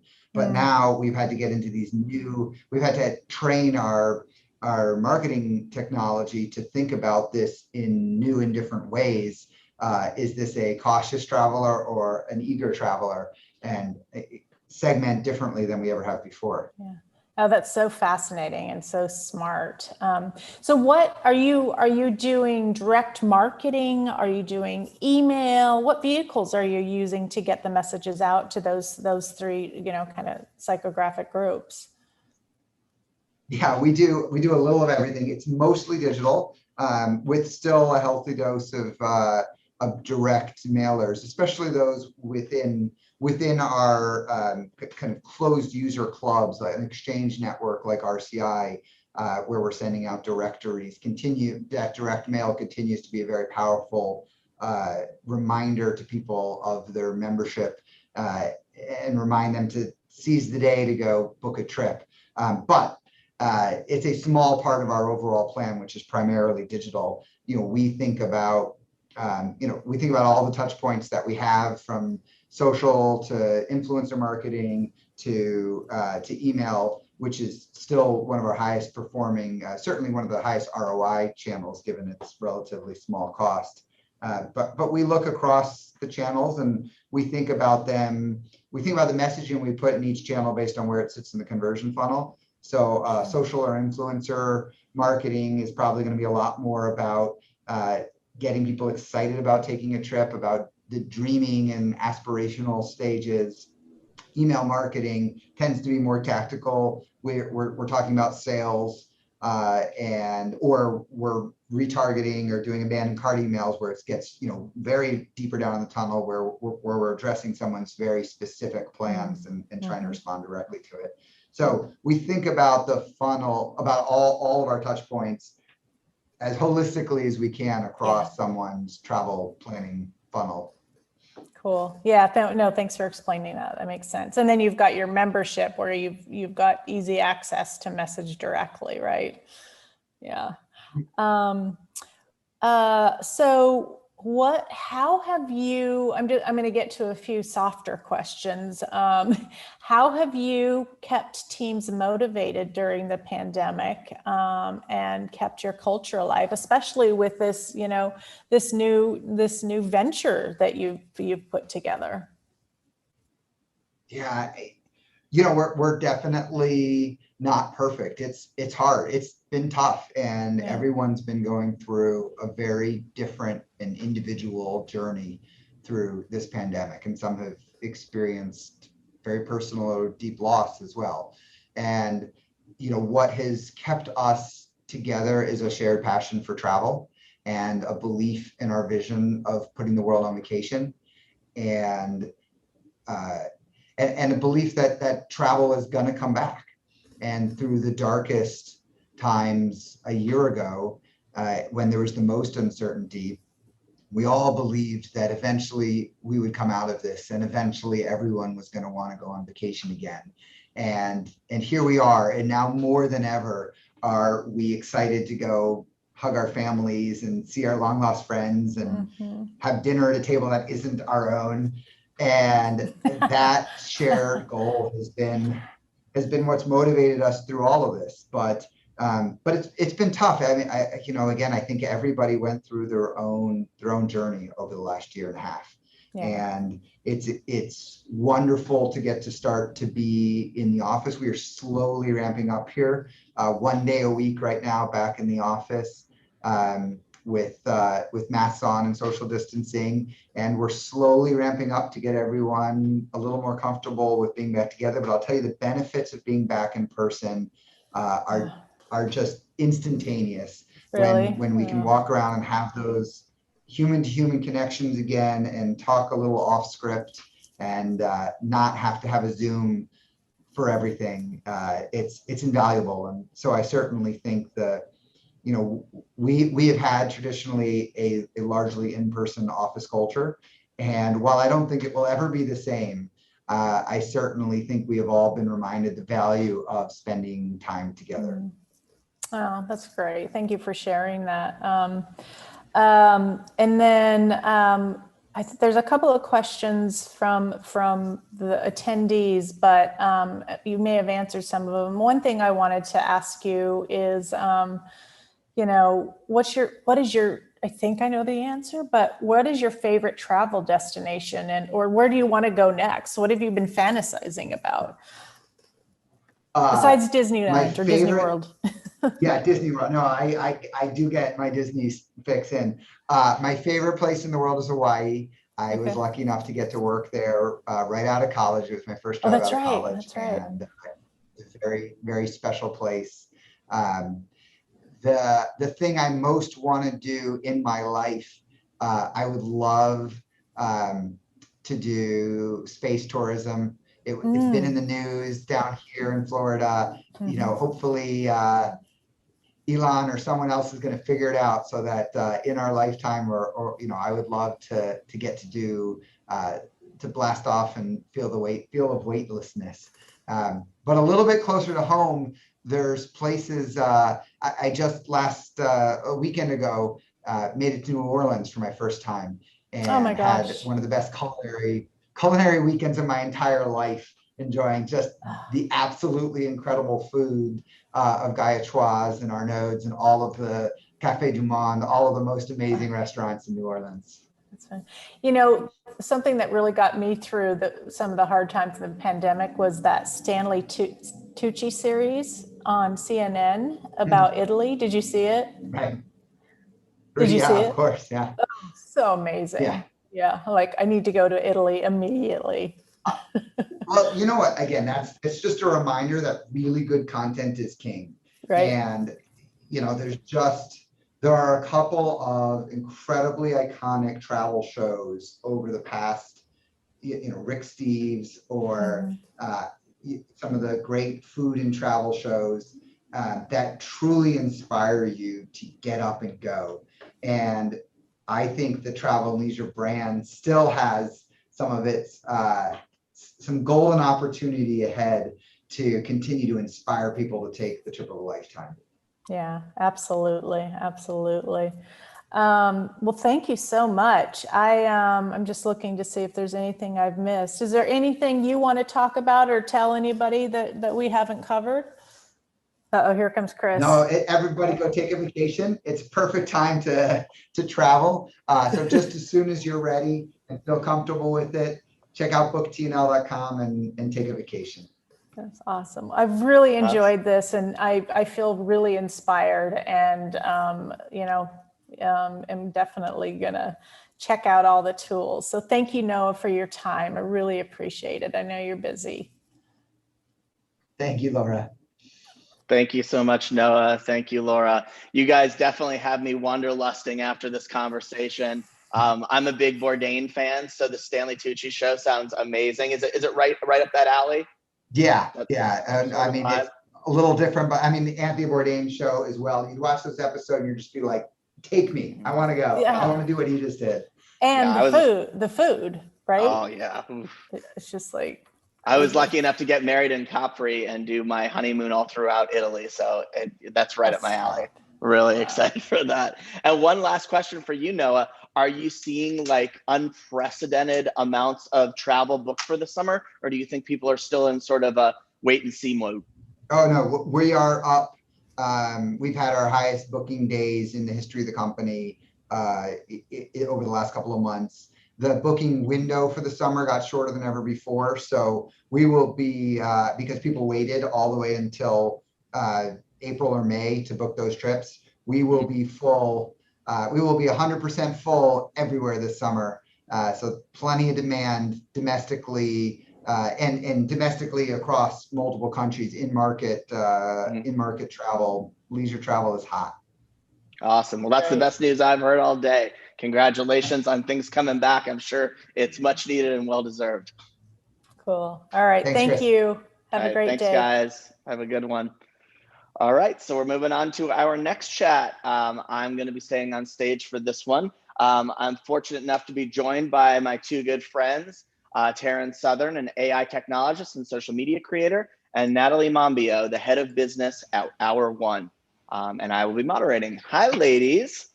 How are we doing? Oh, good to see you too. Taryn, where are you? I've seen you on social. You've been traveling and stuff. Are you at home or where are you about? I have definitely been traveling quite a lot in the past couple of months. I agree with your last panelist that it's a good time. And I'm currently in Venice. Oh, very cool. Okay, back at home. Very cool. I got a trip to Antigua planned next week, so I am excited. Woo-hoo. Either you guys got big Memorial Day plans? Tulum. Tulum, beautiful. And Nat? Memorial Day local in the Hamptons, and then the next big trip is to the UK, which is not as easy to get to. Despite being doubly vaccinated, you still have to go through a quite rigorous quarantine process. So not the whole world is quite caught up with where we are, but anyway, it's all Soon good. enough, right? Well, I see you've been going down to Miami quite a bit too. You got to go visit my brother who just moved there. Oh, did he officially? Just moved. Yeah, Ryan is now a resident of Miami Beach. So I'll be going there to visit him more often, and hopefully we can all link up over there. That would be fun. Sweet. Cool. Well, welcome to the show, guys. You guys bailed me out at the last minute with the cancellation. I'm so happy to have you guys here, though. You have such a cool concept that you guys have worked on together. I got the video yesterday, and I'm here to tell this crowd that Taryn Southern has a other persona, and it is an AI persona. There is an AI Taryn Southern that exists in this universe. And the reason is because Nat has a company that helped develop it, Hour One. Am I correct in that? Correct, absolutely. So super exciting. I watched the videos. We have a couple of videos we're gonna play here today. Do we wanna start by playing the video just to kind of give people a little color into what we're looking at? I think All that's right. Great. Roll it, Michelle.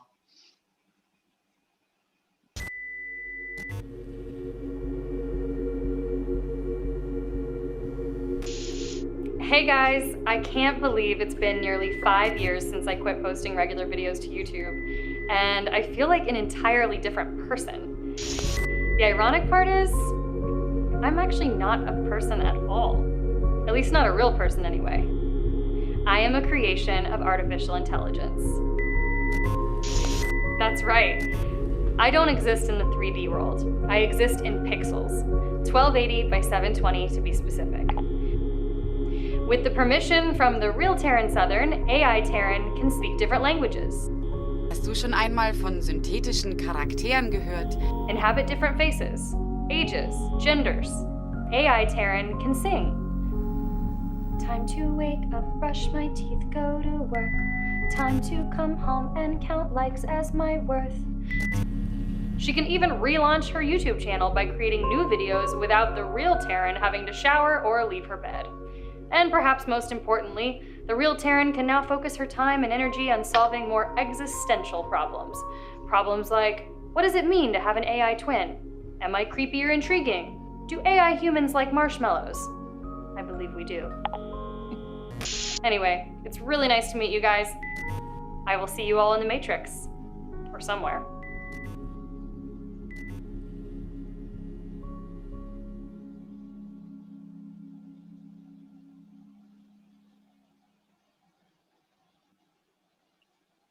Wow.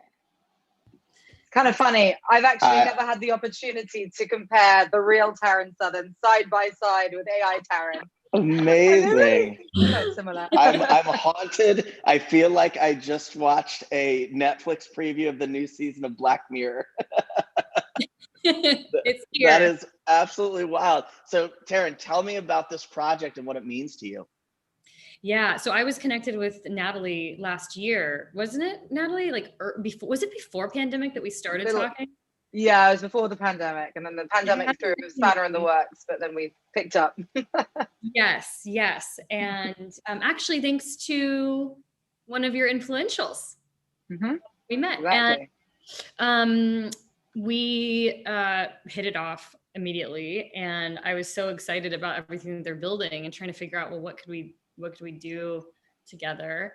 And we sort of ran through a bunch of different ideas, but for me, it really just began as this collaborative experiment. What happens when a creator or an artist rather like gets their hands on this kind of technology? What's possible? What can they do? How could this be employed in the real world? And sort of like just looking at it from that comprehensive view. So we wrote the script, spent, I don't know, 10 minutes in the studio recording me speaking so that could be ingested into Hour One's algorithms, and AI Taryn was born.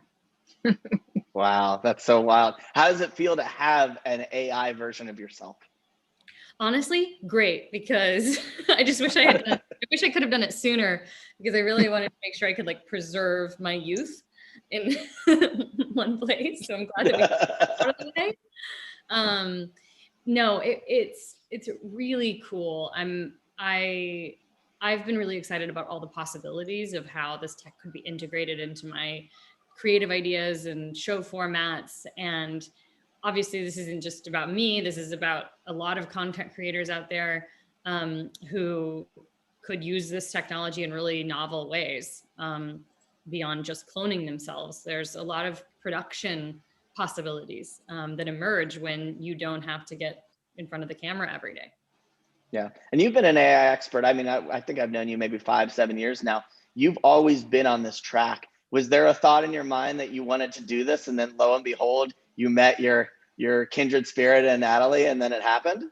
Yeah, pretty much. I mean, I wish I would have had this around when I was working on my AI music album, because there's a lot of really cool things that I could have done to synthesize those two things. But no, it was like, felt like the necessary next step. So I'm just really excited to see what we do with it moving forward. Yeah, no, I mean, so many possibilities. Natalie, tell us about the technology and why your company built it.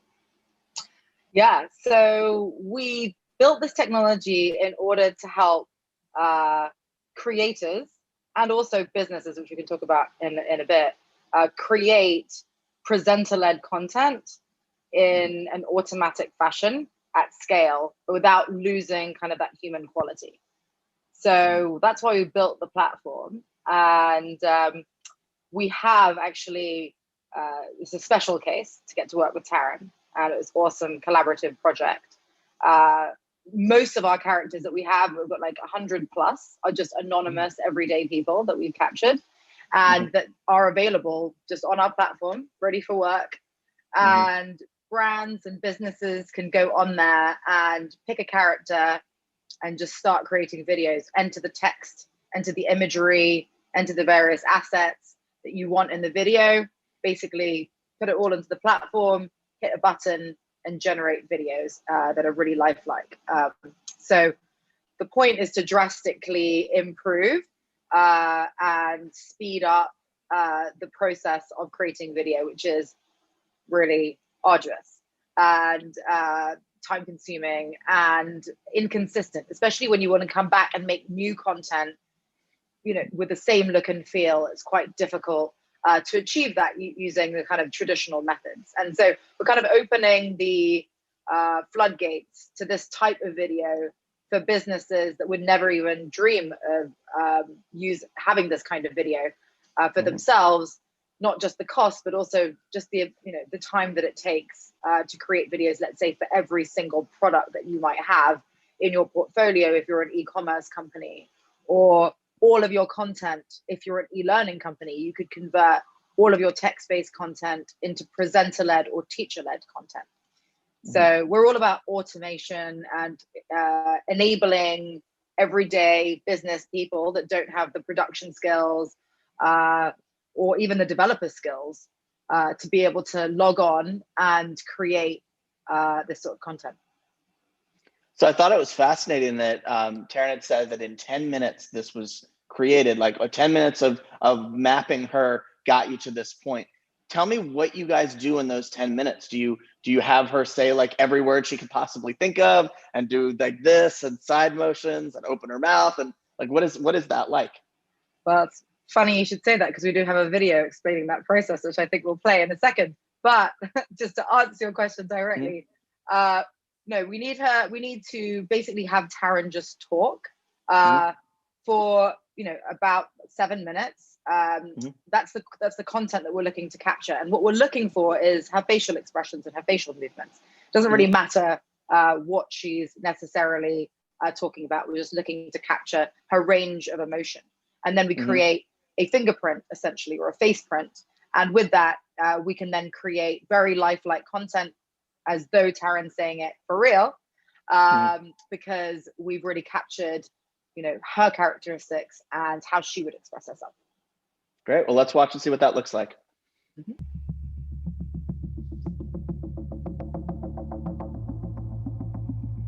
Okay, so I am currently on my way to my first shoot since COVID began. I am creating an AI version of myself. AI Taryn must have perfectly coiffed hair. I was put in touch with this company that's based in Israel months ago, and we talked about some creative ideas around creating an AI avatar of me, and then the pandemic hit. A little less with the eyebrows. But my brows are so fire. I will be providing my voice and likeness. My hair is very tough to work with. I'll be reading through a couple scripts and then singing a song and we'll be done. Time for good night, hope tomorrow will change.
That's how AI Taryn was born. Wow. You guys really have it down as far as creating that like cyberpunky sci-fi cool cut video. Like, well done on that. That was super, super cool. I was so excited. I have to give them major props because I think like there are companies out there that might have shied away from that. And I just love that they like leaned in. And this is different. This is a little weird. And so let's create something that like has an energy and a vibe and like personifies this strange new world that we're entering into. So that was really exciting for me creatively. Yeah. As you can see, the team got into it. Yeah. Oh yeah. Way into it. So I've got to ask you, you know your face, you know your mannerisms, you know you better than anybody, as we all do. In looking at that, were you like, holy hell, that's me?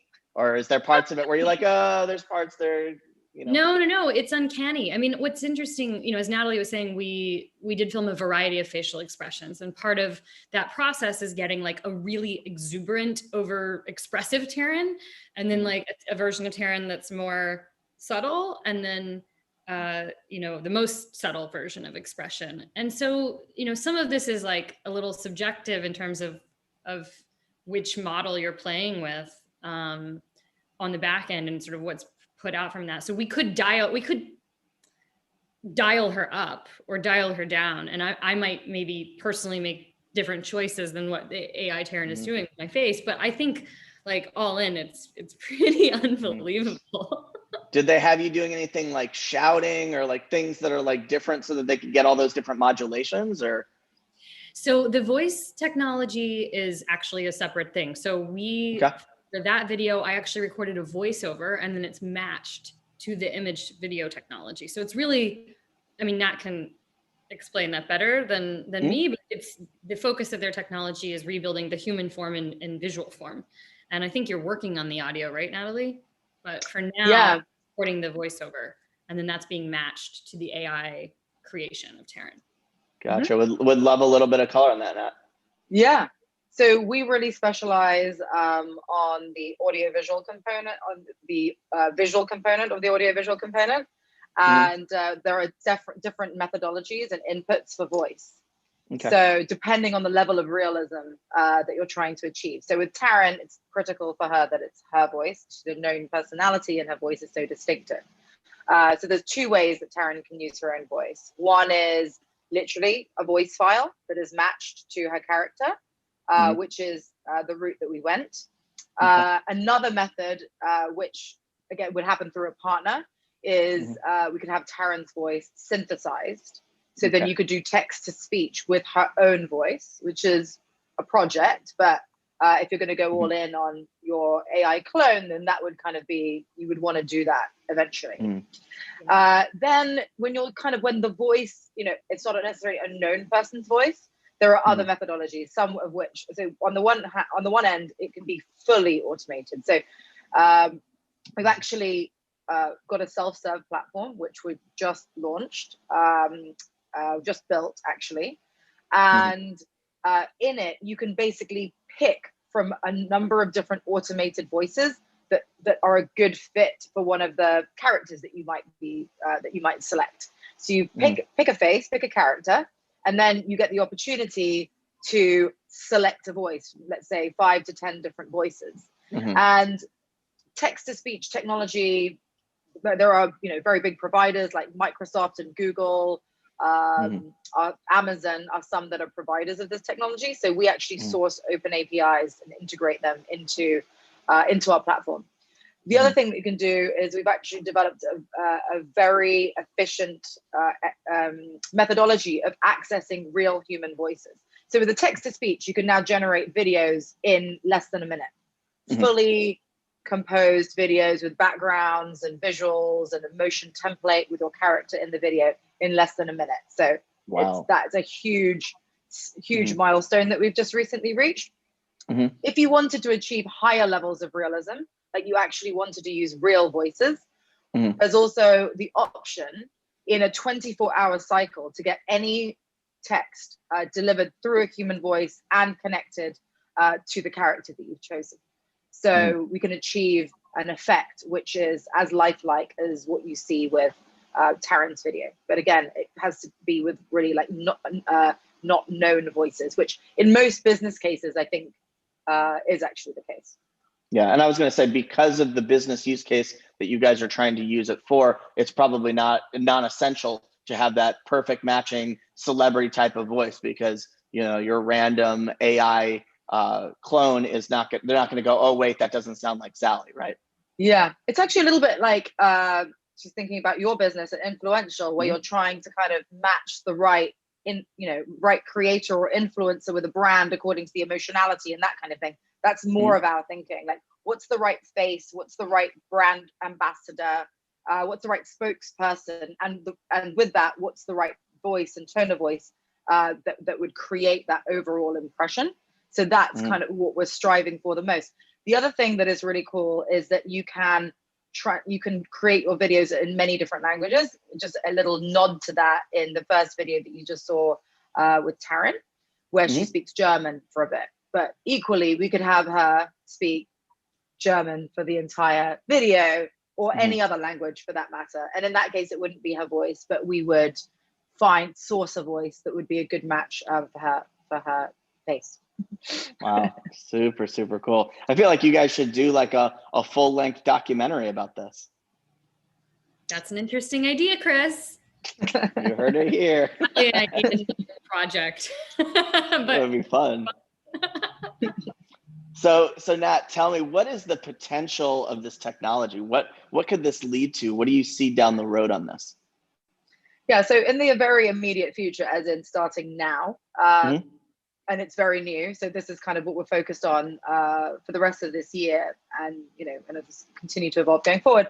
But is this self-serve platform where anyone can go on and pick a character, upload their images, pick a video template, and publish, let's say 100 videos that could be all variations of the same video. So, or could be one video for every property. So let's take real estate, which is a really interesting vertical for us. Is let's say you've got 100 real estate or 1,000 real estate listings, whatever it is. You have all of these listings, and what you have is images, and you have the text, right? The bullet points about the property. Basically, like dump all of that data into our database in a structured way. We have a formula for it, and you can basically put them all there at the same time. You can preview what the video is going to look like in a storyboard format, which lives in the platform. And then you're like, okay, maybe I want to make some tweaks to this one, or whatever. And then you're like, okay, I'm just going to hit a button, and now I have a video for every single listing. And that extends to any vertical within e-commerce, for example. But what we really want to do is provide a more human touch to digital communications, especially in the business world. So if you think about the social video revolution driven by TikTok. So we see it, a video first world when it comes to social, and you can see the likes of Instagram really shifting in that direction as well. Nothing's really been done in that respect in the business world.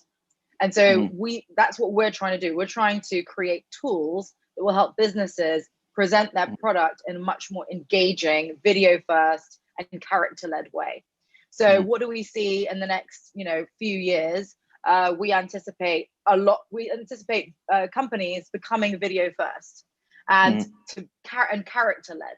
So for example, in the e-learning and language learning space, got a very exciting customer in that space where their whole business is based on human connection and human instruction. So when they go digital, they don't want to lose that.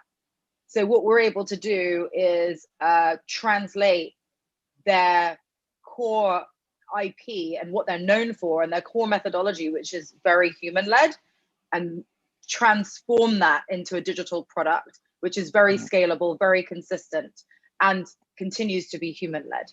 So that is the kind of thing that we want to do for businesses, either businesses that need to transform from in-person to digital, or ones that are already digital but realize that they need, having a human touch, having a persona in the videos will actually create a lot more engagement and success for them. And are you guys actively taking on clients and actively doing this currently? Oh yeah, for sure. Yeah. Fully active and functional, and with a new product, which is our self-serve platform. So, if anyone listening to this is interested in seeing that platform and experimenting, and that now's the time. So, yeah. And how long have you had the ability to roll this out? So with the self-serve platform is in it was built maybe a few weeks ago, and it's in its second version right now, and it will continue to build and scale over the course of this summer, but it's open for businesses. Very cool. And with it being self-serve, is it truly fully self-serve, or do you need some sort of ramp up to get to that?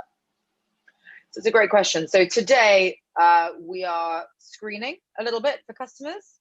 But for those customers, it's fully self-serve. And then as over the course of the summer, it will become something that is more openly available to everyone and anyone that wants to go on there. Gotcha. And is it sort of the SaaS model, like a monthly payment sort of model? Exactly, yeah. And so you subscribe to a certain number of video credits on an annual basis, billed each month, and you subscribe to a package that is appropriate to your video production needs. And you can actually not everyone has like a monthly quota of videos they want to make. They have peaks and troughs in their year, which is totally fine. You can pre-use your credits, or you can save them for a peak of activity as well. So for you, Taryn, like, how do you plan to use it going forward? It's a good question. We have been developing a project together that have a major brand interested in backing. We'll see what happens with that, but I think that there's some really creative uses of the technology, integrating it into a proper show format. There's interplay between real life humans and their clone counterparts, and so it's been a really fun development process. But hopefully we'll have an update soon on that front. And I definitely hope to be integrating it into my production. Very cool. Have you been playing with the self-service tools? I haven't. I just made a note. I was like, damn, haven't been keeping. Yeah, I've also made a note about that. I was like, I need to check that out. It's sort of funny. Yeah, it seems like the ultimate case study. Right? Yeah. My character's already there, so why not? Yeah. That would be the next stage. So that would be so today in version 1, it's our ready-made, ready-to-go, always available characters that are on there. And in our next stage of development, it will be bringing the ability to bring on specific people into the platform. And Taryn will be the first to know about that one, for sure. But I love how Taryn talks about, like just the ability to free herself from being in front of the camera all the time. And even though she's brilliant at being in front of the camera, actually she prefers to prefers, like, be behind the camera as well, and just like come up with the concepts for what this thing should be. And so to be in both places at once is kind of impossible, and it's just cool to, the idea of being able to free up your time is definitely something that is like core to what we're trying to enable people to do. Yeah, and very relevant to you do, obviously, Chris, because I mean, you knew me from back in my OG YouTube days. Yeah. And to be honest, like, I grew tired of that hamster wheel, and I really don't have much of a desire to get in front of the camera and perform. Yeah. My bread and butter now is directing and consulting and writing, and so I like that part of the creative process, and would much rather take my 10 years of YouTube content creation and like hand it over to Natalie and have her sort of take it and put it out there than be in front of the camera myself. Yeah. So you have a movie that is AI Taryn starring, directed by real Taryn. That's right. Exactly. Very meta.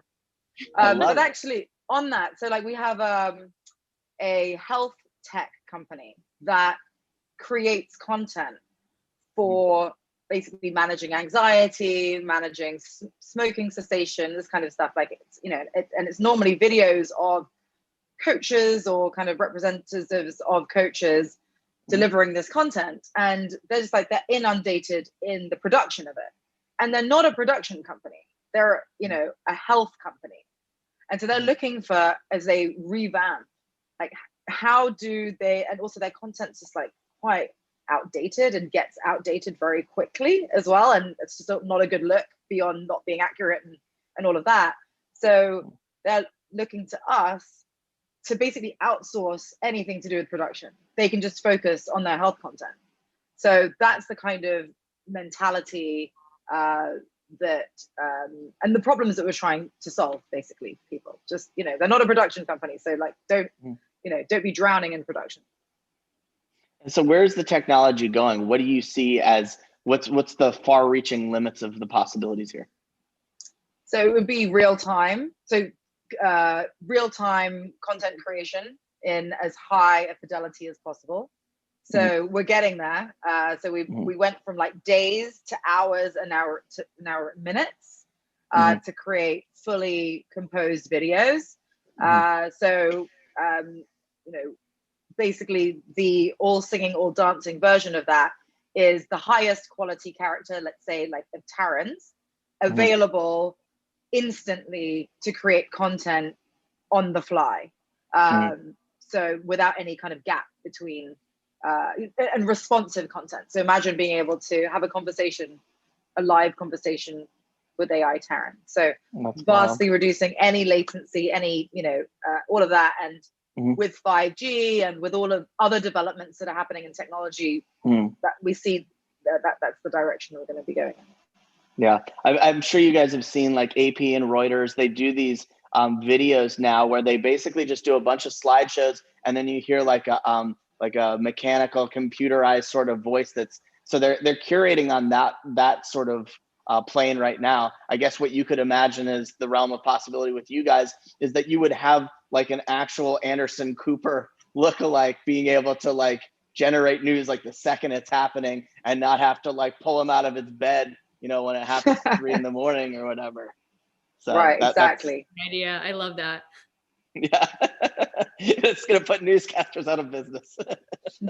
No, but so this is something about the model actually that we should just touch on. Is it Please. wouldn't, because every character is tied to a person. So in this case, we've got a perfect example of AI Taryn and Taryn. So Taryn owns her character, and she determines exactly what her character says and does. In this case, because Taryn's a talent, and she's not necessarily the business model is about her having exclusive rights on her character. With the 100+ kind of anonymous characters are on the platform, we have a contractual relationship with Taryn to ensure that her character is protected and all of that. With our everyday characters on the platform, we also have a contractual arrangement which protects the type of content they will ever show up in. So it'll just be like business-oriented content, according to, we don't do political content, we don't do content of sexual nature, we don't do highly kind of, we don't do divisive content, that kind of thing. But also they get paid. So the real people behind the characters get a micropayment every time they get chosen for commercial work. So actually it doesn't put people out of business. And that is something that I, in particular, really love about the company, is it's basically enabling real people to have a role and have a job, and potentially have a career in the virtual world as the world becomes increasingly virtual. Got it. Makes sense. And are you guys getting inbounds of people wanting their own character created? And if so, do you have any sort of way to make that a reality for people? That's a great question. Yes, we certainly do have a long list of people, and we're database of people queued up to become a character. And that is something we're going to make that really easy. Watch this space basically over this next development period. So we anticipate we're going to be building a function that enables people to become a character very easily. And that will also create a very large supply of available characters for brands. And in that sense, we really are a platform, because we have supply, which is characters, and then we have demand, which is businesses and brands. So the more we can grow both sides, the more energy we can create. Yeah, it's a whole ecosystem basically. Very cool. Well, how can people use your current service? How can they access it? So you can first of all go to our website, hour1.ai, which will also be receiving a bit of a facelift in the coming weeks. But on there, you can just fill out a contact form. We check it often, so that would be a great way to start an inquiry. It's probably the best way. And you can also email me at natalie@hour1.ai. You heard it here, folks. So how, on a more serious note, how do you deploy this kind of AI video safely, transparently, and ethically? Because I'm sure that everybody out here listening to this is like, there is a lot of possibilities of this getting into the wrong hands. I've seen videos over time of politicians being puppeted in this way and such. What's your perspective on that? So from what we're doing at Hour One is we really want to deploy synthetic media, which is kind of the technical and tech term for the technology, which is code generated content. So we have a few things in place. So first of all, the contractual agreements that I mentioned with everybody that is a character. So a problem with deep fakes, which are things what you're referencing, is basically unauthorized use of someone's face. So we will only ever make content with authorized use by the person behind the character. So that's one thing. The other thing is that's on the character protection side. On the consumer side, we want people to know that the content has been made using computers, that it wasn't shot the normal way, because we believe that consumers have the right to know, and these things should be disclosed, and there's no benefit in pretending that it was normal content. It's like, no, we're bringing you a benefit that could not have existed before, if that could not have existed if we were just relying on traditional video capture methods, because you wouldn't see this video. And hopefully this video is a better experience for you, whether you're buying a house or a car or learning French. You'd rather have that human-led video experience. And so that is being brought to you by this technology. So this is actually something that's mandated in all of our commercial contracts, is that there will be a watermark on the screen. It's an unbranded watermark. It's altered visuals. It's just in the corner of our videos, which is just a disclosure. And some brands, we work with a customer called Alice Receptionist, which is automating kind of receptionist duties. And they already have an avatar that was avatars that were previously based on humans, and now they're based on humans that are avatars. So like a small nuance. But the difference being they can now automate their content in office buildings as much as they like, translate as much as they like. In any case, they call their watermark as virtual receptionist, because that makes sense for them and they already use that term. So, but again, that disclosure is within the frame. Taryn, a question for you. You've obviously been in the AI space for a very long time. Over the years, have you seen a greater adoption and appreciation and lack of fear around AI, or do you think that there's still a lot of a stigma and a long ways to go? Both. I mean, I think that there is more open-mindedness than I would have expected. When I first made my AI album back in, I think I released my first single in 2017 or 2017, and then the album in 2018. And there was a lot of fear from musicians and producers saying, is this technology going to render me obsolete? And, I think it wasn't until I actually started experimenting with it and working with it and understanding the limitations and the possibilities that I could intelligently speak to these concerns. Some of which are valid, but most of the time there's a much more nuanced, larger perspective. And so it's been fun for me to be able to, step into that space and be sort of like an advocate of where these technologies could be helpful for creatives and expand the possibilities for creatives. And the response overall has been really great with both the album and the project with Hour One. So people are. I have to say props to Taryn, because I think Taryn makes people more receptive to AI. She just delivers it in a really transparent, interesting, creative way.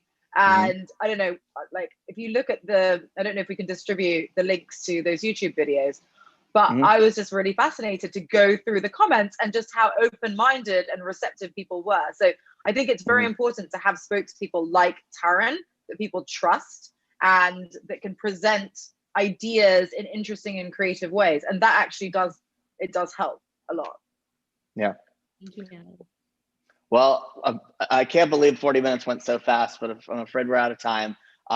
Thank you guys both so much. Any parting thoughts, any plugs, anything we can get in for you guys before we turn this one off?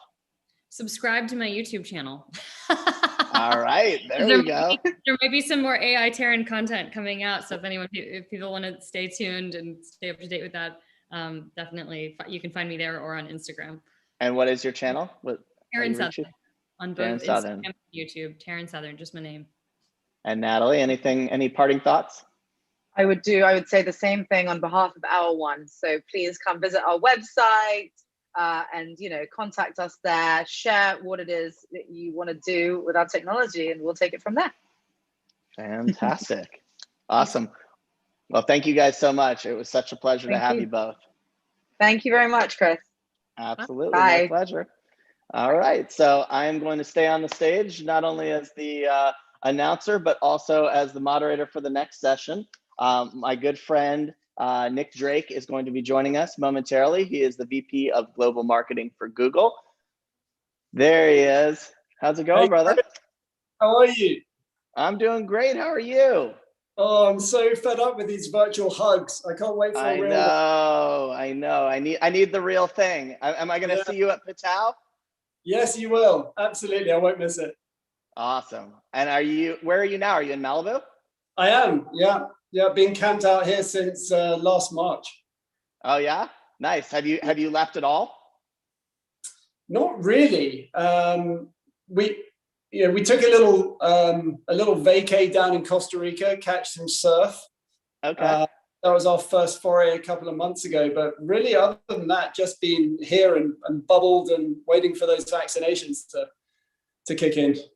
Yeah. No, I feel you. I'm ready to experience the world. In fact, I think I've told virtually everybody today, and maybe just because I'm so happy about it, but I'm going to Antigua next week for Memorial Day weekend. So cannot be any more excited about that than I am right now. Oh, so stoked for you. That's awesome. Thanks. So you got any plans to get away? Yeah, I mean, the first thing I'm really excited about is getting back to the office in Mountain View and just seeing the team. I think Google has announced, but we're planning to try to get people back by September, and in a new hybrid format. And so there's such a unique culture there. It's just been really hard to be separate from your teammates, and more than that, we've hired a ton of new people that I've never actually met in person. So just excited to do that. So I think that's first up on the radar, and then I hope to get back to the UK and see family at some point. It's been almost 18 months since I saw members of my family back in London. So our last speaker, Natalie Mombio, is British as well, and she said she's going there this summer, but not without a ton of complication. I guess the travel situation is just not that easy yet. Not yet. I mean, we'll see what unfolds. It looks as if Europe's defining some new policies over the coming weeks, and obviously it depends on how some of these variants evolve and what kind of resistance the vaccinations that we all have. I'll go with them, but right now it's pretty challenging. It involves taking a lot of tests and quarantining, and it's hard. But when family's involved, you'll always go do what you need to do. Yeah. All right, well, let's jump into it. So when I first met you at the Patal conference years ago, you were heading up marketing and innovation at T-Mobile and wearing magenta nearly every time I saw you. You even had the sweet custom T-Mobile jacket. What's it like transitioning from T-Mobile to Google, and what are some of the core differences between these organizations? Oh man, yeah, those jackets. I had to give most of them away, by the way. I gave them to my old team at T-Mobile when I left, which was hard because I kind of grown fond of that identity. And of course, the jackets were part of a bigger story, and I guess there's a red thread between Google and T-Mobile in that respect, in that there were very strong cultures at both organizations, and Magenta at T-Mobile really stood for our mission. We wanted to stand out, we wanted to be different, we were a challenger brand, and we wanted to get noticed because in those days we were the last, 8 years ago, we were the last place carrier. We're like losing 1 million customers a month. And I had the privilege of being a very small part of our turnaround story, where we went from losing 1 million customers a month. I think we had about 33 million customers to now, I think, in the most recent report, T-Mobile announced they had over 100 million customers. So enormous growth in those 8 years. And we did that by winning our unfair share of voice and taking on a really competitive spirit. And so I had to go through something of a cultural transformation myself, because Google's a very different place in that respect. A very strong sense of self, has traditionally been a market leader where its products exist, and everyone is incredibly humble, very thoughtful, provides space for every idea and every thought, highly collaborative across functions. And, where T-Mobile was sort of bold and brash and exciting, Google is incredibly thoughtful, product experience orientated, user orientated, and the way that we surface work is entirely different. I was talking to Hiroshi Lockheimer, who is essentially the CEO of the part of Google that I run marketing for, and he's like, don't worry, it'll take you about a year. And I just couldn't fathom this notion that I had a year to really understand how Google works and the language and the really cool tools and processes that are there. So it really has taken that amount of time to feel like I can perhaps show up in a way that we define as googly and work with my teammates and my peers in a way that befits the culture. So that, I think that was the bridge, both equally passionate, collaborative, but very different processes.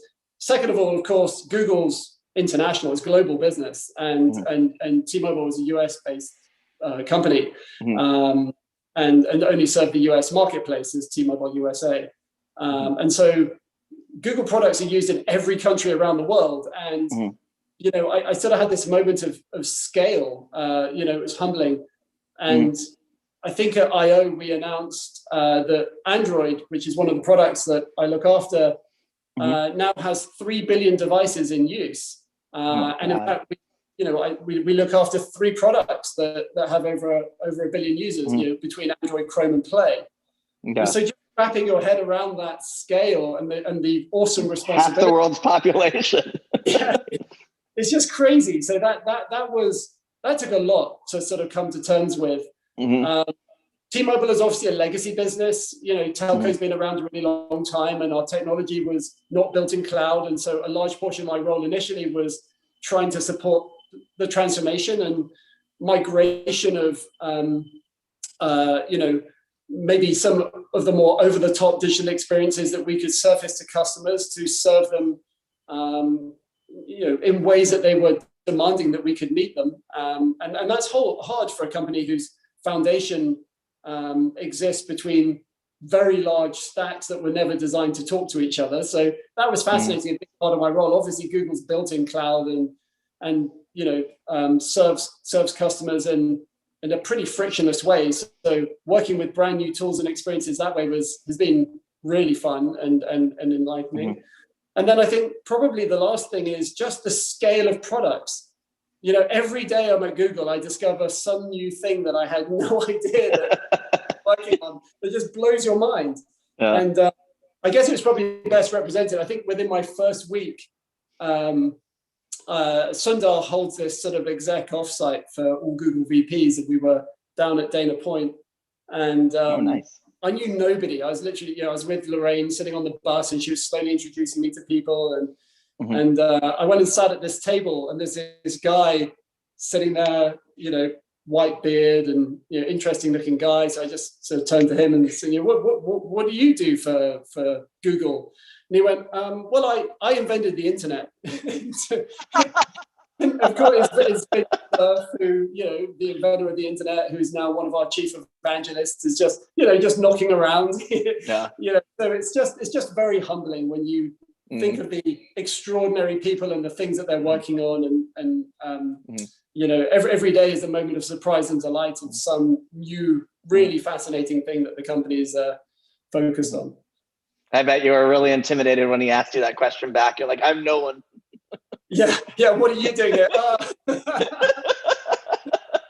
No, you're totally right. But that happens, when you meet our product and engineering leaders, it's just humbling the things that they do, not only for their day jobs, but as you know, Google has this 20% time. So many people get to work on things they're passionate about. And one of our lead engineers, Linus, I was talking to the other day, and he happened to mention that in his spare time, he's been working on a project to help eliminate airborne diseases from mosquitoes. And he was using quantum computing to aid that research. It was just wow. What do you do with your 20%? I know, I just didn't feel well equipped to help him with that initiative.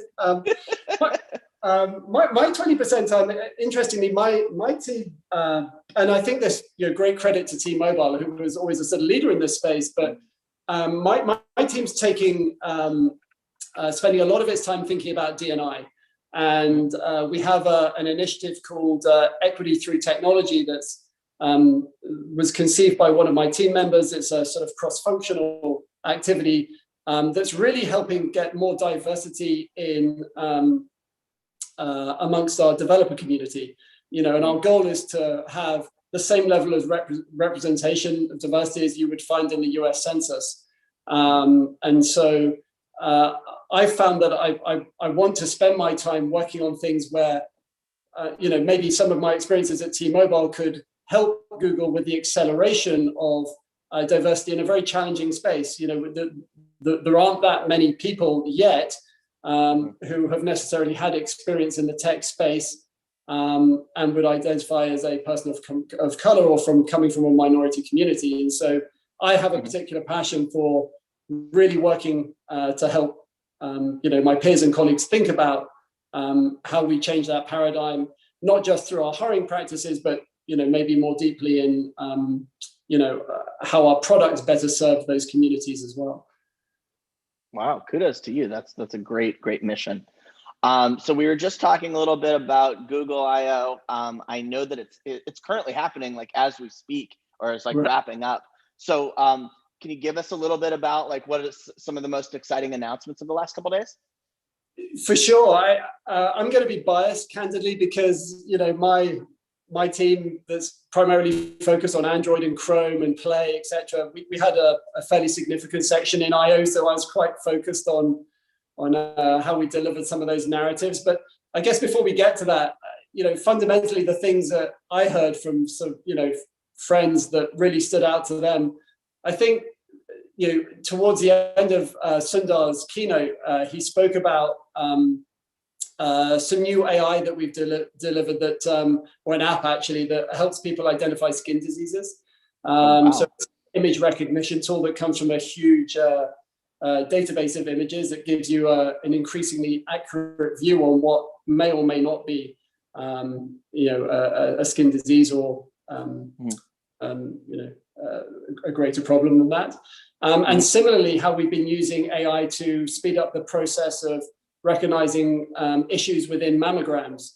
And so just thinking about the digitization of healthcare and how AI can really help with that, and Google's work in AI was just particularly humbling. And for me, actually, was new news. I didn't know the company was working on these things, and I was just sort of blown away.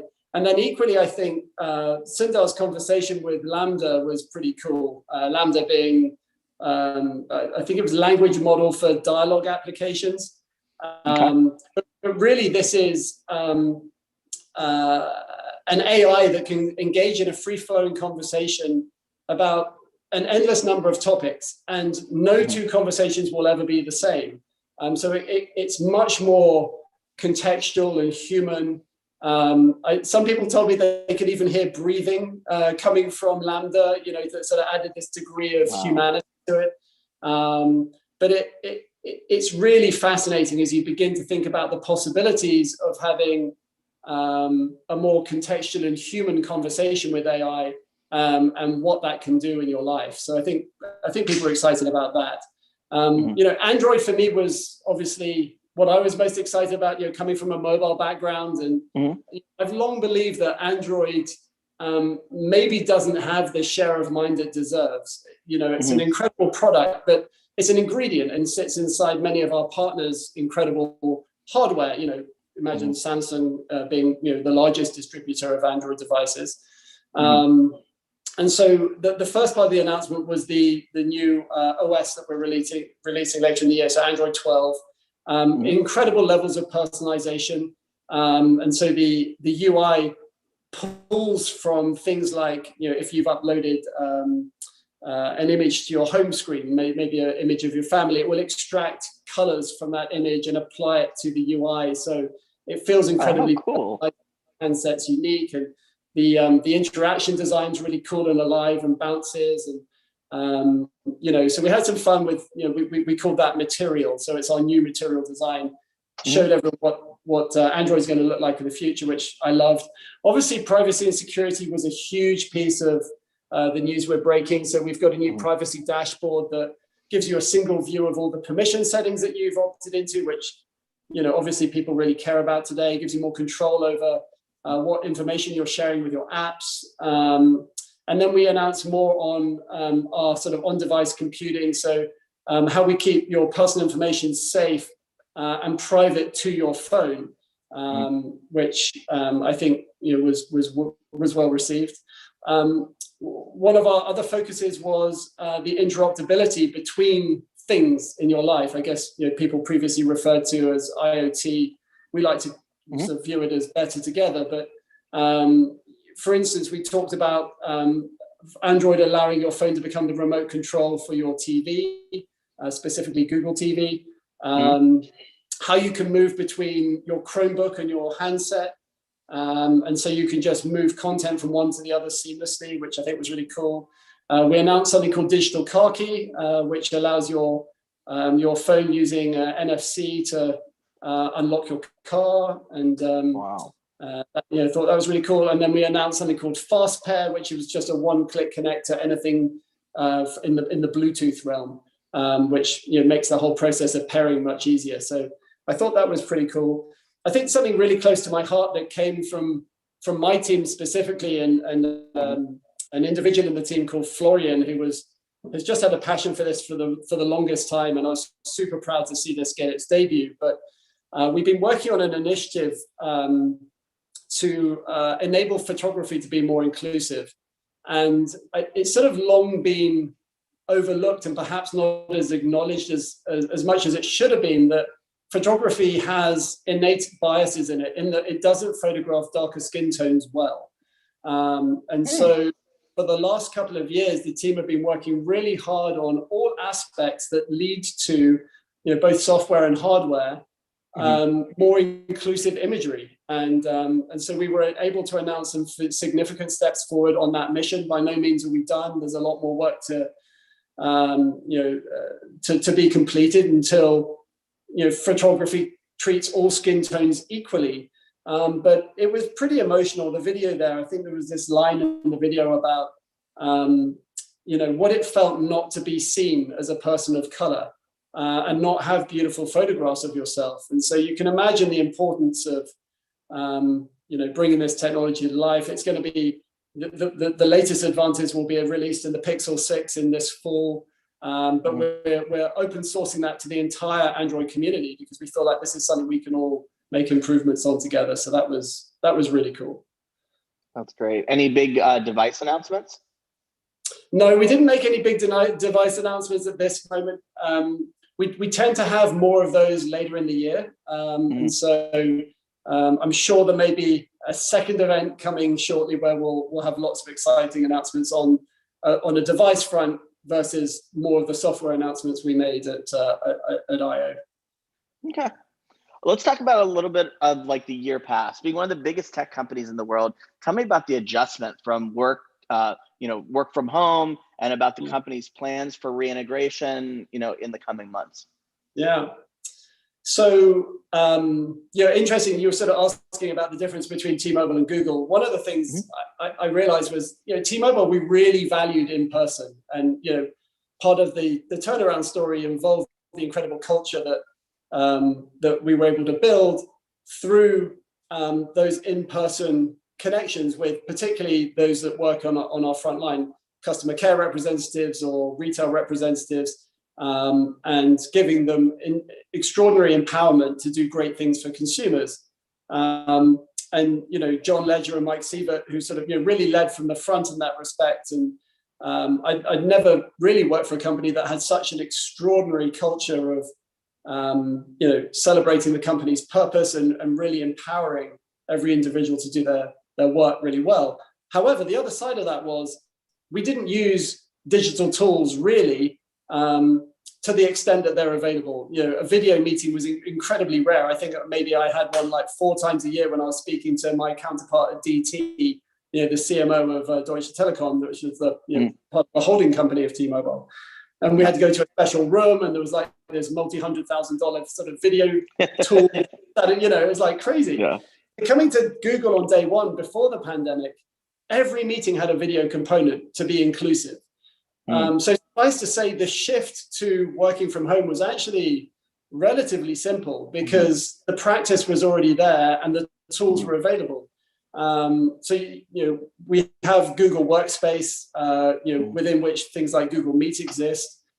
We have co-collaboration tools. And so if you think about Google Sheets or Docs or Slides, they all have a co-collaboration element within them. And so the slide to remote for me was a relatively soft one. And in fact, in some ways, I felt accelerated the way that I could connect with some of my team members, some more intimate forums, and, children would arrive, or pets, or, you just got to see some slice of your teammates' homes and personal lives. And I didn't feel that we lost everything in terms of human connection. So all of that from a sort of productivity perspective, I think went really well. In terms of how we're thinking about the future, of course, in person is important. And, we've sorely missed bringing our teams together and having those hallway conversations that you have, and the sort of opportunity for serendipity, which we've always enjoyed, and often great ideas sort of stem from that. So we've announced that we're going to return to office in September, and we're offering the opportunity for employees to choose which office they work from, assuming that their roles can be performed from those offices. And we will allow some people to work purely remotely, but on a case-by-case basis, if we feel that they are set up to success to do so. So I think this is probably more of a hybrid model. It's certainly evolved the policies that we had before. But in many ways, we're trying to take really great learnings out of the last 14, 16 months, and look at a sort of a more evolved and inclusive work environment for those that have different needs and wants. I'm really excited about it. Isn't there a big office either being built or that's in Venice now? Yeah, it's funny, but when people have to get super specific, because there seem to be Google offices being built everywhere. Google Malibu. Well, I believe that some portion of Google Life Sciences is actually in Malibu. No kidding. So wow. But so yes, we have a couple of offices in the Venice area. So we have the Geary building, which is the binocular, for those that are familiar. It used to be the Chiat Day building. Is an office. I think that's complete, and I don't know that there are more renovations happening there. Then we have the Playa Vista office, which is off Jefferson, which is great. I think the one you're referring to used to be a Westfield Mall, and part of that converted into a very large new Google office, which I think is near Century City, somewhere around there. So yeah, I'm excited to go see that. It's apparently a lot of progress has been made over the last few months, but I'm a relatively new Googler in the LA area, so I haven't really got to go see all the offices. I've been much more familiar with Mountain View, which is where I'm based. Sounds like you're going to have some options of places to go and do different work. Yeah, I mean that's the great fun. It's a very seamless experience as you move between the offices, and each one has its own sense of identity, and there are different fun facilities in each one that adds to Google's culture. So it's the Venice office really sort of embraces the beach life and surfing and all that kind of stuff, and the office at Playa Vista sort of embraces film and Hollywood, and the YouTube Creator Studio is there, so it's much more about the sort of Hollywood world, and that that enormous building used to be a soundstage for movies like Titanic, etc. So they really embrace some of those thematics there, which I think is, given that it's largely a YouTube center, seems quite appropriate. I'm really looking forward to getting around to some more of our offices, because I just got going before we went to work from home. Oh man. Yeah, well, speaking to the vastness of Google, you guys have so many different products and services. I can only imagine it's a really daunting task for you as a marketer and for your team. How do you guys manage to do all of these things and make it look so seamless? Well, thank you. I mean, I guess it would look complex from a sort of, how do you coordinate between so many lines of business. I think what Lorraine's achieved is pretty extraordinary, in that she's been very thoughtful about great autonomy for the teams that serve product areas in terms of how they work with the product and engineering teams and decide what's going to be important and exciting for consumers to learn about those products and features that we're launching. But we have a horizontal services group. So Media Lab, for instance, who looks after all of our media buying and planning, runs a lot of the orchestration to make sure that we don't have campaigns landing on top of each other, and that narratives make sense and all ladder up to something greater than themselves. And great credit goes, we got Joshua Spaniers, who runs that team, does an amazing job at making sure that the sum total of everything that we're trying to achieve lands in a way that makes some sense. And, I hate to take a stab at how many campaigns a month he's launching, but as you point out, it's a very large number. So it's been really impressive to see the way that Google thinks about vertical and horizontal responsibility and drives the right level of transparency and collaboration between those teams. So the sum total of conversation happening with consumers hopefully appears somewhat seamless and makes sense. Very cool. I was doing some research before our interview, and I came across something that struck me as very cool. Google intends to operate carbon-free by 2030. Can you tell us about this and Google's overall commitment to sustainability? Yeah, it's really cool. I mean, Google often has the privilege of being able to lead in some spaces, and I think this is one of those. So I think there's been a couple of announcements recently which are pretty exciting. So the first is we issued a $5.75 billion in sustainability bonds. And essentially those bonds are investments that are used for a wide variety of different issues that tackle sustainability and a clean sort of green future, if you like, which I think is really cool. On the other side of things, I think we've made a commitment to becoming carbon free in the operation of our business via the generation of storage technologies that we harness. And so, we're working with governments and utilities and policymakers to deploy technologies that will drive system level changes that allow us to meet some of those commitments. So it's sort of happening both from an investment perspective, but also a technology perspective. And it's just really cool. I think we started making commitments of these types about 7 years ago, which is really great to see Google sort of looking into the future and making bets on things that are so important. Yeah, I know we touched on this a little bit when we were talking about I/O, but security both with online and digital products is more important and on consumers' minds more than ever. Being that Google represents products and technology across the whole digital spectrum, how's the company proactively addressing data security and privacy? Oh man, it's a big question. Let's start with the facts. I mean, you're totally right. I think in last year, Ipsos ran a survey that found that over 50% of Americans said they'd become really concerned about online safety. And we definitely saw that in the way that people were searching and the sort of things that they were searching for.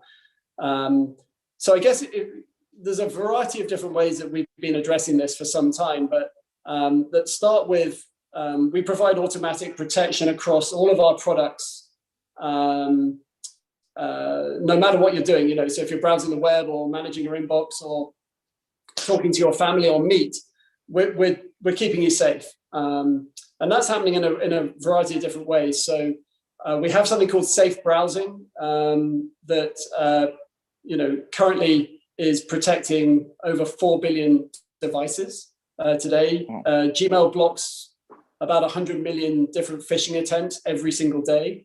Google Play Protect scans over 100 billion apps every single day for malware and other issues. And then, we're also trying to keep customer data safe with customized recommendations in Security Checkup, which is a feature that allows sort of an easy and personalized way for you to secure your account. And then, in I/O, 2 days ago. We released a number of new privacy and security features, a brand new privacy dashboard that gives you a single view of your permission settings and what data is being accessed, and then more control over what you share with the apps that you have on your phone, and then more on-device computing, which I think is really cool. So keeps your information safe and private to your hardware, so there's no transfer of information to cloud or anywhere else. So again, it's a snapshot. There's a ton of work happening, and I think what's really gratifying is that Gartner, for the last 5 years, has called Android the most secure operating system. And I think, my job is to do a better job in making sure that Android consumers are really aware of that and feel confident in the safety that we're providing, our customers on the now 3 billion handsets that are being used worldwide. Wow, yeah, those people on your security team certainly earn their money, very much so. They're incredible. The work that happens is really humbling, and it's as you would imagine, it's incredibly complex and involves working really closely with policymakers and governments, and on an international basis. And it's just so humbling to see how many people who really care dedicate their lives to ensuring consumer safety. Yeah, awesome. Had to ask this one, being that you're being interviewed by a guy from a company called Influential, I'd be remiss not to ask, what role do influencers play in Google's worldwide marketing efforts? Chris, it's critical to everything we do. No. I know a guy, by the way. It is. It's a huge part of what we do. Obviously showcasing your products in a way that feels authentic, is personal and contextual is always the objective. So we've established deep relationships with a large number of influencers in a variety of different ways from a number of different backgrounds. So obviously the tech community is important to us, gaming community is important, musicians and athletes, etc.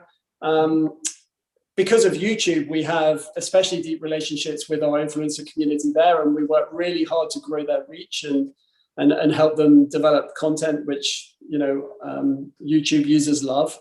But I think the most important thing to us is that it's always it's credible, believable, and those users have actually used the products they're talking about. And every time that we're reviewing a marketing campaign, and I'll be chatting to Lorraine, she's like, right, how long have they been using the product for? What do they really think of it? We don't move forward until we have that level of rigor with the way that we work with the influencer community. But it's a big part of how we think about bringing products to market, for sure. Good to hear. So short form video it's dominated the social media scene for the past year. What are your thoughts on it? Do you see it as a trend of the moment? Is it something we're going to see more and more of? And then do you see, obviously you guys own YouTube. Do you see TikTok as competitive or complementary? What do you suss out of all of that? Well, I guess the headline is we think short form video is definitely here to stay for a number of different reasons. First of all, 5G and increasingly fast mobile internet has created ways for people to consume snackable content on the go. And, it's obviously led to a huge amount of innovation. TikTok and other platforms are really compelling new short form video platforms. I think you'll see YouTube will continue to innovate and ensure that we're going to provide new and compelling ways for our consumers to keep engaging with the platform. But I'm super excited about the space and only see opportunity there. Here to stay. Awesome. So you touched on something super cool at the beginning about your 20%. I think it plays into this next question that I have, but just curious about your overall perspective as it relates to the company. So with the social climate of the past year, a paradigm shift has happened, and diversity, equity, and inclusion have become a top priority in corporate culture. How have you and your team approached this and taken steps forward as a company? Yeah, I'll talk from my team's perspective. Some of the things that I've instituted and I think we found successful is first of all, a notion of best, not first. And this may be unique to Google, but we I don't call it a problem, but there was a tradition of hiring from within. And so that would be the fastest way to fill a role. And of course, that doesn't change the pool of talent that you're working with. It's just share shift. And so the first thing that I work with my team on is, let's not do that as the first port of call. Let's open up every search and every hire and make sure that we've got the right level of representation within the CVs that we're looking at. And if we don't, we keep looking until we do. And only off that platform will we then process the role and make the best hiring decision for that role. And that's been game changing for us. That's really moved the needle in the last year, and produced a much more inclusive pipeline for us to look at new talent. Second part of that has been opening up by default all roles to any location. So previously, I think we found that if Mountain View was the primary location, it meant that the level of diversity in the CVs we're looking at was much, much lower. And so we've really focused, not just in my marketing organization, but more holistically at Google, at opening up more locations and then making those available to people to work from. So, I have team members now in New York, LA, Atlanta, London. I think Seattle and Chicago are increasingly coming online as marketing hubs, not for my team, but for other parts of Google marketing. And so I think that's really increased the opportunity of bringing in a much more diverse talent pool.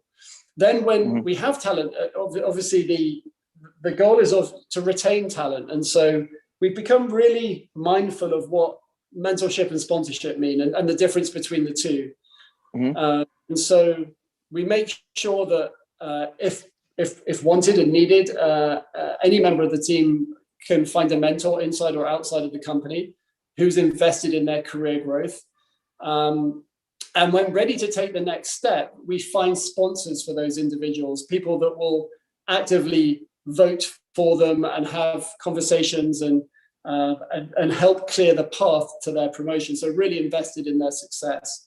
And so we found that by really doubling down on our mentorship and sponsorship programs, that's helping individuals inside the organization, particularly minorities that are now being given a greater level of investment in their success, which I'm really excited about.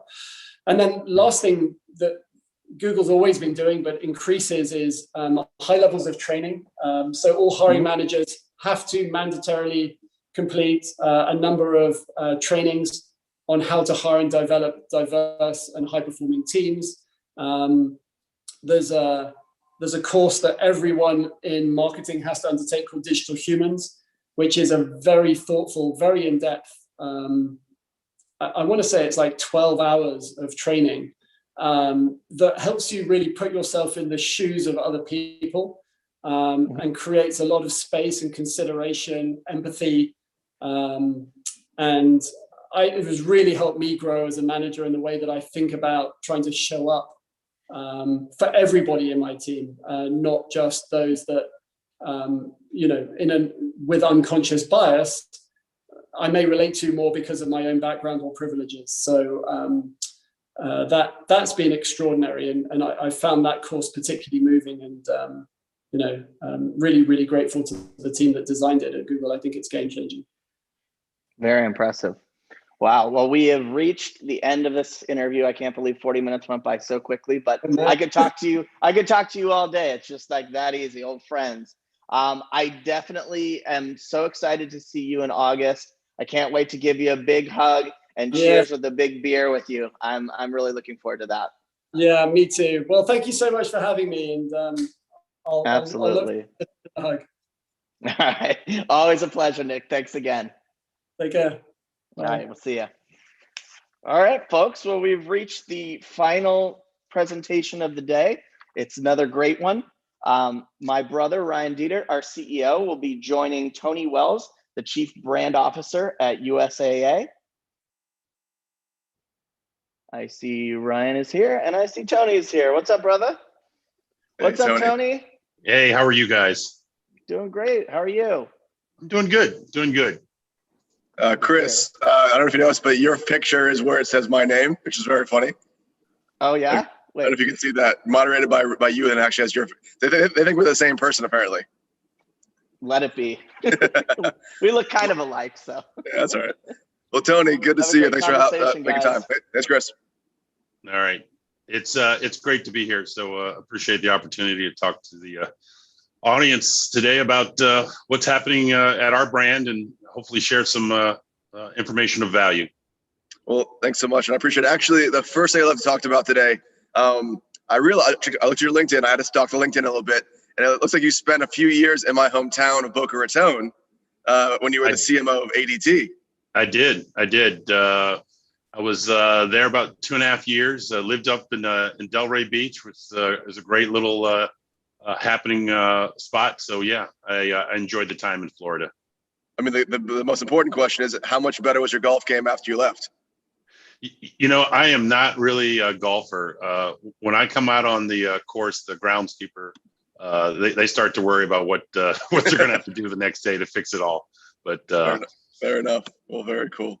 Well, listen, again, thank you so much for making time. You're a busy man. And full transparency, I am not at my best. I have a bit of a summer flu, no Rona to my knowledge. But I could not miss this event. I wanted to talk to you today. And a lot of people I know are looking to hear you talking about all things USAA, your background, and really the evolution of digital marketing. And excited to talk to you throughout the course of the day. Well, good. Cool. All right, we'll kick it off. So I have the song in my head because it's an amazing jingle. And the USAA actually has a powerful mission of empowering military community through your financial products and services. As a former Marine yourself, how have you championed this mission with your internal teams? Well, first of all, it's really unique to come to USA to work. I've been a member for 35 years and had almost every product and service that we offer. And so in many respects, it was like coming home. I first came to experience the brand as a young midshipman at the Naval Academy when I insured my very first vehicle with USA. So really, I think strong roots in many aspects and shared values with the military community, whether that's honesty, integrity, loyalty, service. But I also believe our team's just really good at embracing the mission, being very mission oriented. Also, I think for me, there's this philosophy of kind of know yourself, know your job, know your people. Something I learned in the Marine Corps. And I think when you do that well, you can really maximize the opportunity. I think also as a Marine, there's kind of this idea of a bias toward action, like when in doubt, move out. And then the last thing is this thing I call, the OODA loop, which is kind of a military thing of this idea of observe, orient yourself, decide, and act. And that the quicker that you can do that, the better off you are. And that idea of kind of progress over perfection, not having to get it bright green, but hey, it's green, especially in the marketing space now, to get it there and then move out and then iterate quickly. So all of those things are things that we're trying to live in at USAA. And it's really exciting time to be here. And I think a lot of brands found out that idea of moving quickly, bias toward action during the pandemic, that you just didn't have perfect information. You didn't know what was going to happen next. So you had to go with the known data at the time. I love your perspective. And I have to imagine, I would hope that are other people on your team also have a military background. Is that a common theme? People that are in USAA also have served themselves? Is that part of kind of the Yeah, we're actively looking for great talent. Approximately 20% of USA employees have either served or they are a spouse of a military member. So we call that kind of that military affiliation. And we're out looking for great talent. The whole space of veteran hiring is super important, and we have a huge focus there. And obviously, when you've served in the military, you can have an appreciation for the types of products and services and the insights that you need to serve those type of customers. I love it. Well, I mean, it's very apropos. May is Military Appreciation Month. Can you tell us some of the ways that USAA is recognizing the military community and showing your appreciation? Yeah, there's so much that happens in May. We have, Memorial Day, which is probably the most sacred holiday for those that are in the military. And I'll talk maybe briefly about what we're doing around that. Then you have Military Spouse Appreciation, and then Military Appreciation Day on the 15th. And so a really important month for us in terms of building affinity with the military community. But in particular, I would say the most important day is Memorial Day, which, there's a lot of confusion out in the public around the difference between Memorial Day and Veterans Day. And it's turned into a little bit of a retail holiday, where people are having sales and big events. But for us, at least at USA, one of the things that we try to communicate as a brand is just how important that day is to remember. It is a day to recognize the sacrifice that in over the course of our history, 645,000 Americans have kind of given their life in service in armed conflict to their country. And it's a important moment, I think, just to stop and pause and pay recognition to what they've done. And so for us, we've had for the last couple of years a special campaign around the poppy, which has significance across the pond there in terms of a token or a symbol of recognizing folks that have given their life. And so we normally have gone down to the mall and put one poppy for every 645,000 Americans that have given their life. Obviously, in the pandemic, we haven't been able to do that. So this year, we're doing that in terms of a virtual exercise. So really important moment for us. It's a brand moment. We're not looking to, move products or sell services. It's just paying that tribute to the military community who recognize how special it is.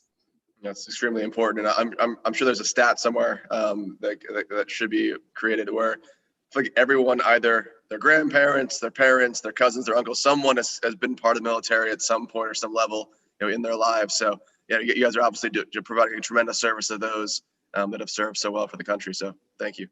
Yeah, it's actually a pretty interesting stat.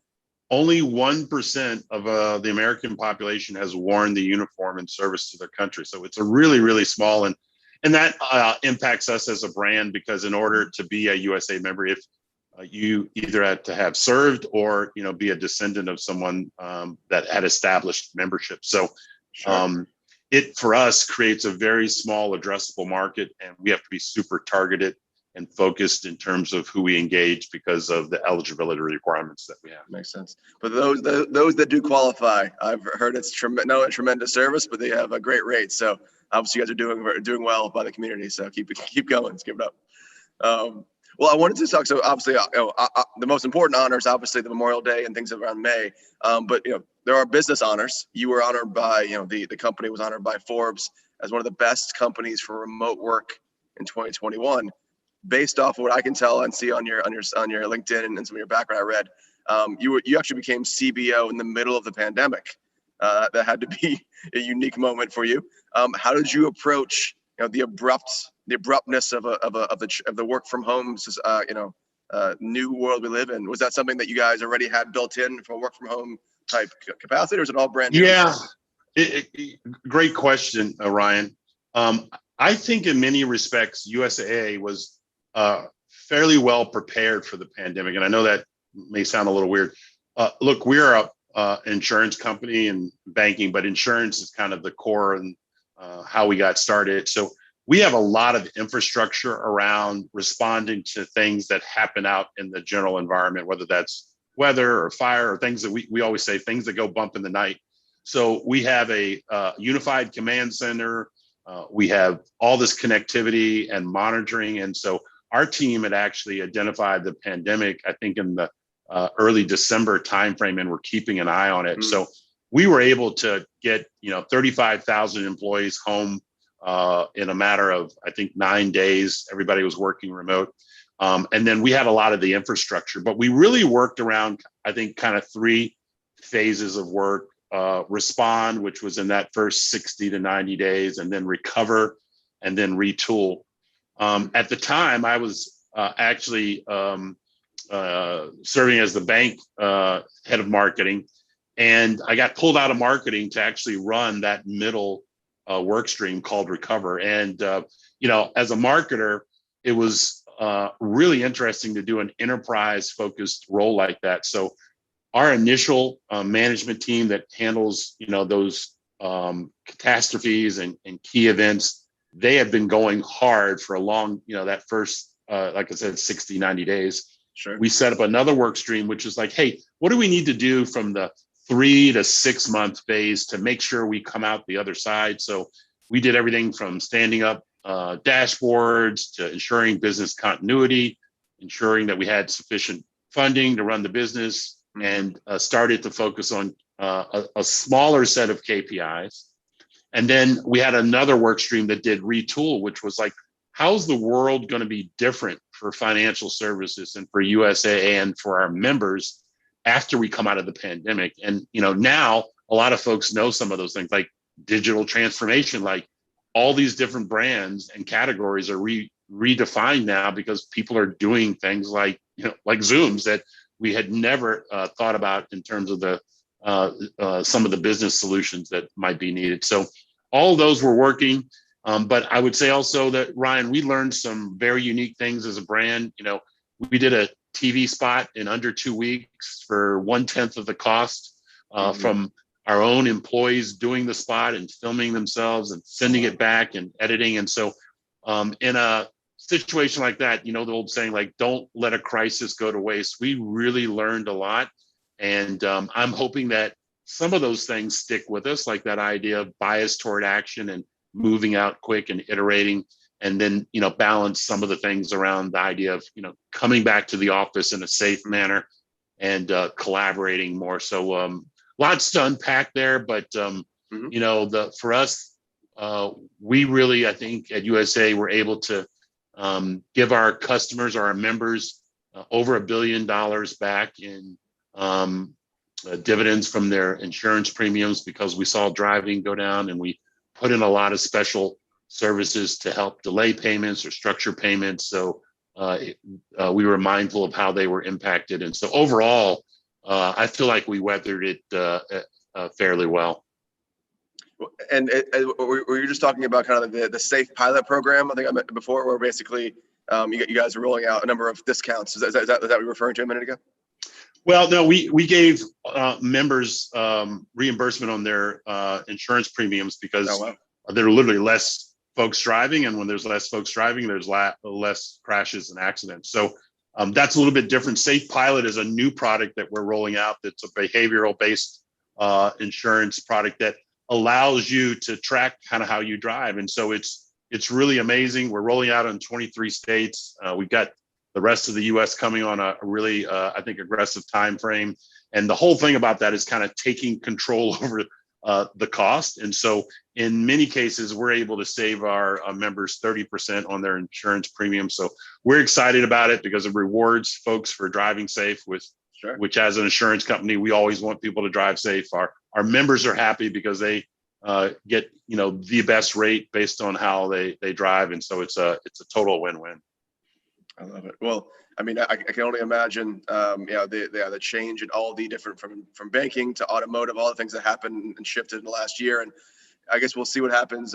Actually, quick question: do you think that world opening back up, you think things kind of go back to normal? I think there's kind of a hybrid between people just drive less in general for the next few years. Have you guys looked at the next few years, and do you feel like it's going to be a very different time than it was maybe last year? There's a lot to unpack there. Here's what I will say. We are seeing, and you may have heard about the chip shortage that's out there for vehicles. So there was initial thinking that the auto industry was going to run about 18 million new vehicles this year. Now there's worry that it might actually be down closer to 14 to 15 million because there aren't chips and there's a huge shortage of vehicles. So obviously that prevents new vehicles from coming on the road. But in general, what we are seeing is a return to some sense of, normalcy, and driving is kind of kicking back up. And with that comes more accidents. So we are seeing kind of a return to normal. And then I would say over in the banking category, when we recently had our monthly business review, and like the travel category was up like 1,500% because folks are back out and it's almost back to, normal pandemic levels. So restaurants, travel, gas, because of the increased cost of gas, all those are creating new spending patterns for our members. But yes, I do believe, and especially with some of the recent news on mask mandates being lifted a little bit, there's a sense that we're coming back to normal. Well, that is the hope for the country, and I'm excited to see what happens over the next couple of years. Shifting gears a bit, so one of my favorite topics, because I'm a huge sports fan, is the NFL, and we actually partner with the NFL and the NBA a lot of our activations. You guys for over a decade have been the NFL official military appreciation sponsor. A few things I'd love to kind of unpack here. One is you have a program called Salute to Service, and also what about sports or the NFL specifically is such a great alignment for the USAA? Yeah, so the NFL is an amazing platform for us to reach those that have served in the military or are part of the military community. It indexes like over 130% in terms of likelihood to watch.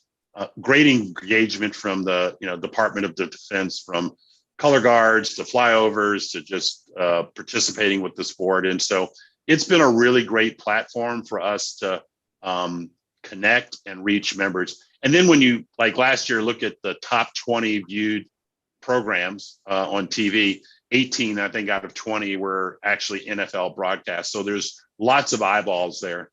And then we put a programmatic component around Salute to Service, which is really recognizing our military community for all the sacrifices that they make. And that runs through, Veterans Day. And then we end up doing a lot of activities to bring active duty service members out to connect with NFL teams, and they really appreciate being recognized. And there's an amazing stat that I think like only 15% of NFL fans on a national basis ever get to actually go to a game, and so in person. So we try to reward service members too by getting them out to the game. So it's been a great platform and a great way for us to reach prospects.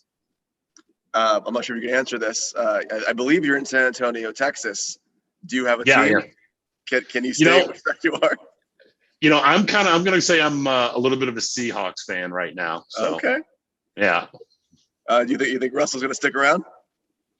Who knows? I'm hoping, because I just think him in another uniform, it's just like, but then again, this year you saw Brady in a Bucs uniform. And so like, it just seemed weird, but that worked out pretty well for him. 100%. Well, last thing I'll say on Russell, I'm a huge fan of him. Maybe like one of the most beyond being one of the best athletes I've ever seen, like the way he carries himself. So I don't know if you guys work with him at all, but just the way he's kept himself in the field and offline. So yeah, hopefully your Seahawks have another big shot this year. Yeah, we've got an official partnership with the Seahawks and the Bucs, so I can split my time there. But I'm hoping that he stays. I love it.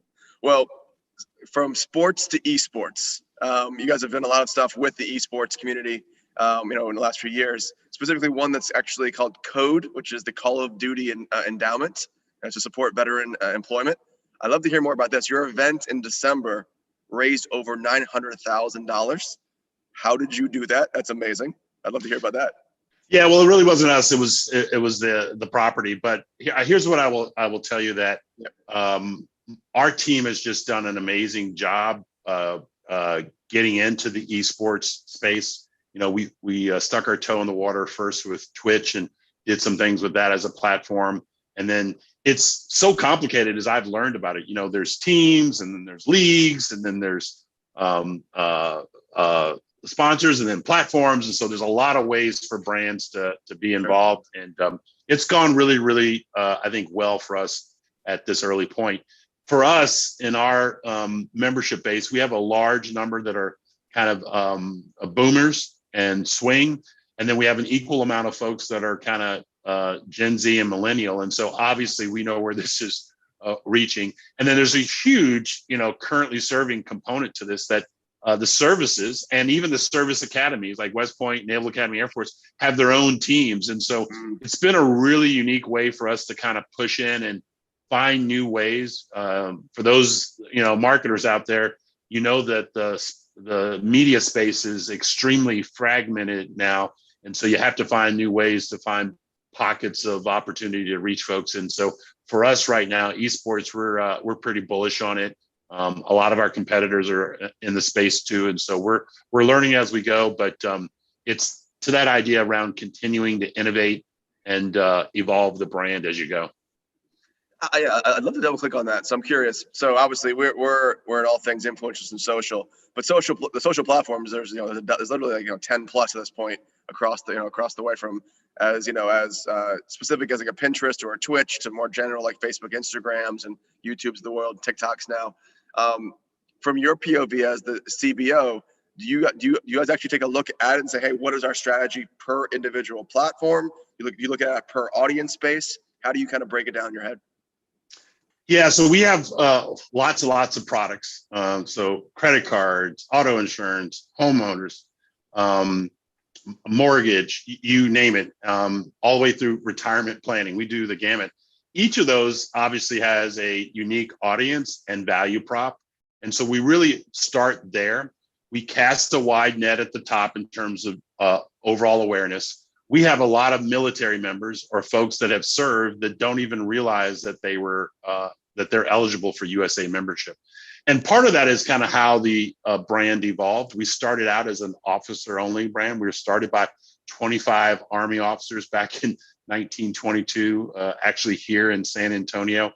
And then we've expanded to senior non-commissioned officers and then all those that have served. And so those that maybe have served in Vietnam or Korean conflict that don't know that they're eligible because they thought maybe it was for officers only, we're trying to reach them. So all of those are segments. And then we start to look at activities of where that audience consumes. So we can be talking about auto insurance for boomers and auto insurance for Gen Z, realizing that the value props are different for each of those and the media platforms that they consume. If I was going to go social for auto for boomers, I'm probably going to be on Facebook. And then if I'm going to go for Gen Z on social, I'm going to probably be on Pinterest or Instagram. So our team, our media team, and our brand management teams do an awesome job just making sure that we're delivering the right message at the right time to the right audience on the right platform. And all of that is a very matrix thing. And each of those products has their own dedicated plan. And, there's not a one answer to each one of those unique marketing challenges. And it has to be a perfect symphony of the audience with the right content, with the right ambassador to really kind of get across that message. So 100% aligned.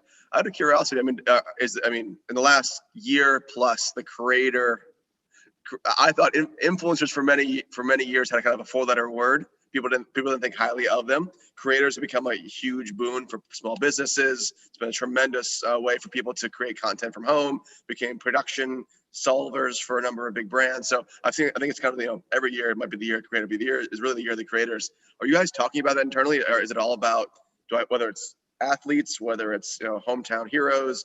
How do you guys look at the idea of content creators and your media mix? Yeah, I would say we're still trying to find the right answer to that. We have an internal group that does nothing but advice for the military audience, and they look at all the kind of the lifelong journey that a military member might have, from entering the service to their first PCS, change of duty station, to retiring. And we try to create advice along the way. Financial services is a category where trust is super, super important. And we want to make sure that we're not in this mode of selling. We want to meet members' needs. And what's also, I think, very unique about our brand is that we're a full service provider. So whether you want to insure your car or purchase your car or get advice on, what car might be best for you, we can help you through all of that.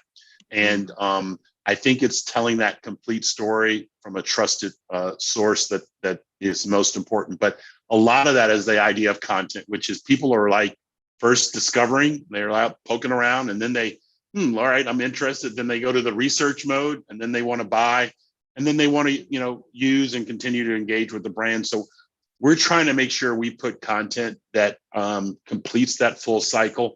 It's a never-ending game, super, super competitive, as you know, and a lot of that's driving SEO and brand engagement. But we're working on it, and I think, like any brand, know that consumers or members are counting on us to deliver them, compelling, value-oriented content, and making it less about us, what we want to say, and more about what they want to discover and what they want to learn and what they want to share. Yeah, I love how you approach the life cycle of your customers and how you get them to the point where they can see a product and apply it to their lives, and kind of pursuant to how you can speak to the people that you want to have influence or drive results from. I mean, for many years we've been focused on this, but obviously the last year it's been important with the social climate. We actually launched a program called Amplify Diverse Voices, which is all about not just equality, but equity. How do you basically put money back into the small businesses of multicultural communities? We've seen tremendous response from the overall market. A lot of the Fortune 1000 brands have either been multicultural led or multicultural exclusively over the last year. I'd love to hear, not just from the creator perspective, but honestly, just as a company, how have you looked at the DEI space internally, externally? What's that meant to you? Yeah, I think, we have a fairly unique story here. Back in July, we moved DEI out of HR and into the brand organization. And we did that for a couple of reasons. I think when we did the research, I think less than 10% of brands have it structured that way. I know NASCAR has it that way. I think at one point Visa had it that way. But what's, I think, super compelling about brands to consider doing it this way is that I think sometimes when it's in the HR function, it's often viewed as HR's job to do this. And in reality, our brand organization is very used to working across, I think, the three primary stakeholders that we focus on. So that's our employees, our members, and then the communities that we operate. So we have ongoing relationships. We build programs, we communicate, and we engage with those through either internal comms or our marketing or our corporate responsibilities. So we have the functions that kind of connect and are the glue. And it's been a really exciting journey for us. I think at the crux of it is this idea of allowing every employee to reach their full potential, feel like they belong, and feel like they can be their authentic selves. I think what we learned after the death or the murder of George Floyd was really that a lot of our employees were carrying a lot of, as I use a Marine term, a bunch of rocks in their pack. There was this feeling of just exhaustion, not being understood, not being seen. And so that's been our really focus. Potential that every employee wants to realize, feeling like they belong and feeling like they can be their authentic self.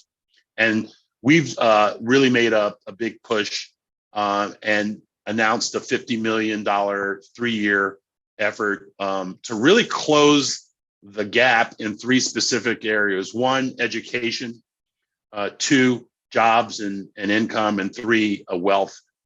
We believe that we can make a difference. We've provided some really amazing nonprofits with funding to assist in closing the gaps among women, communities of color. And I think we're all in. We've got a really amazing dashboard that gives us the accountability. And what's also unique, Ryan, is that about 43% of the military community is that of color, and about 18% are women.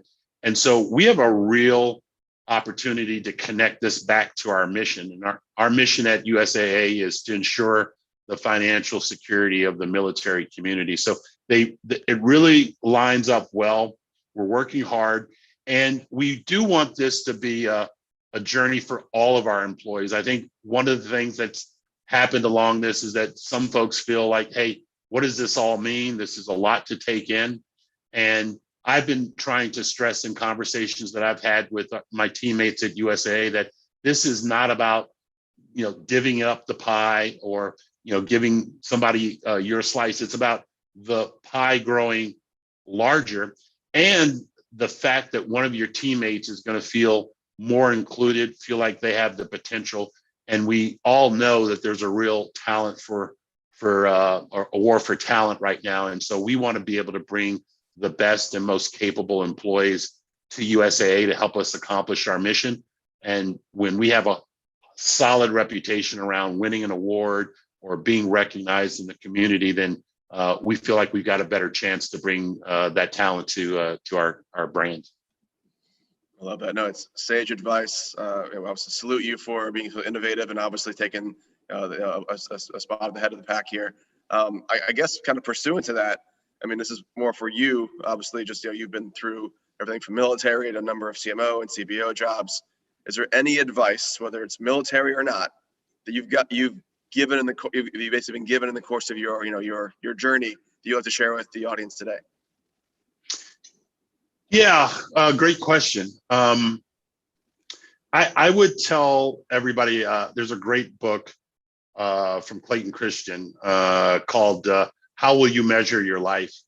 I think very often in the corporate world, we're like hamsters, chasing something. We don't really know where we're headed. And it really, for me, helped me kind of get a little bit of focus. And actually, our CEO gave me the book. And I don't know if he was trying to tell me something or not, but it was a really good read. And I would encourage folks, he's a Harvard Business School professor who took, I guess, 20 years of his learning of his students and said, hey, I've seen some students be really bright and never make it. I've seen those that fell off the ethical rails. And so he gives kind of his take on, how to be successful in life.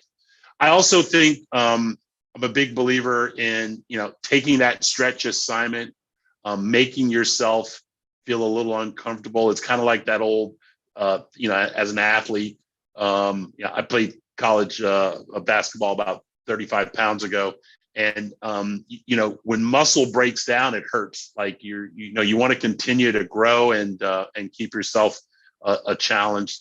And then lastly, I would say is, get your own corporate board of directors, like go find 4 or 5 people who know you, some that may be personally connected, some maybe in the business world, who you can turn to when you have those important life decisions and need advice and check. And I have a personal board of directors, and they've been super instrumental in helping me at key points like, what do I want to do? Do I want to make this move? Does this seem like the right career opportunity? Counsel me a little bit. Is this how I should be looking at this issue? And it's just, it's served me well, and would encourage folks to do the same.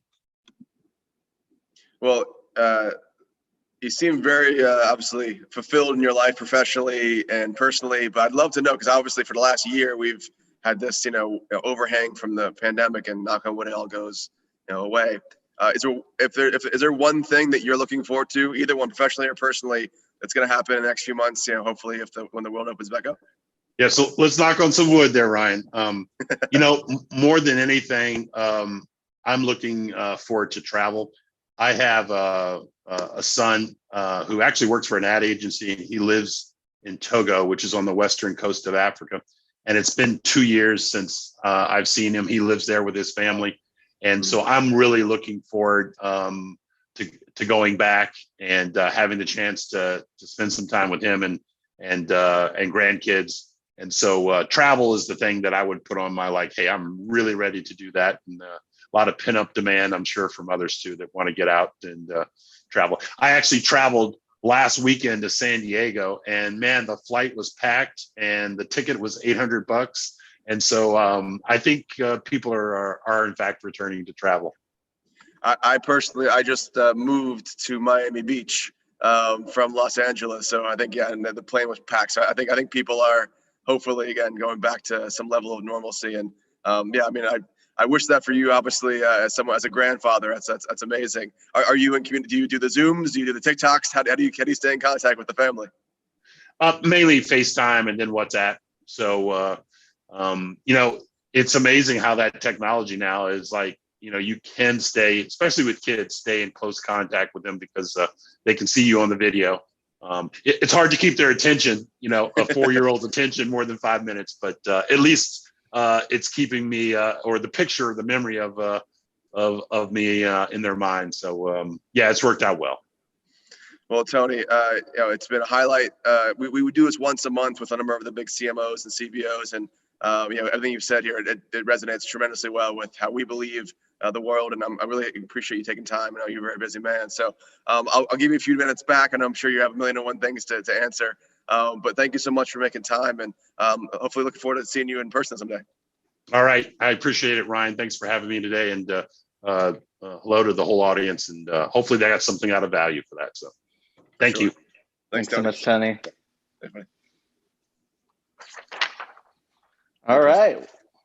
Well, we are finished. We have made it through another amazing day here with Influential and Brand Innovators.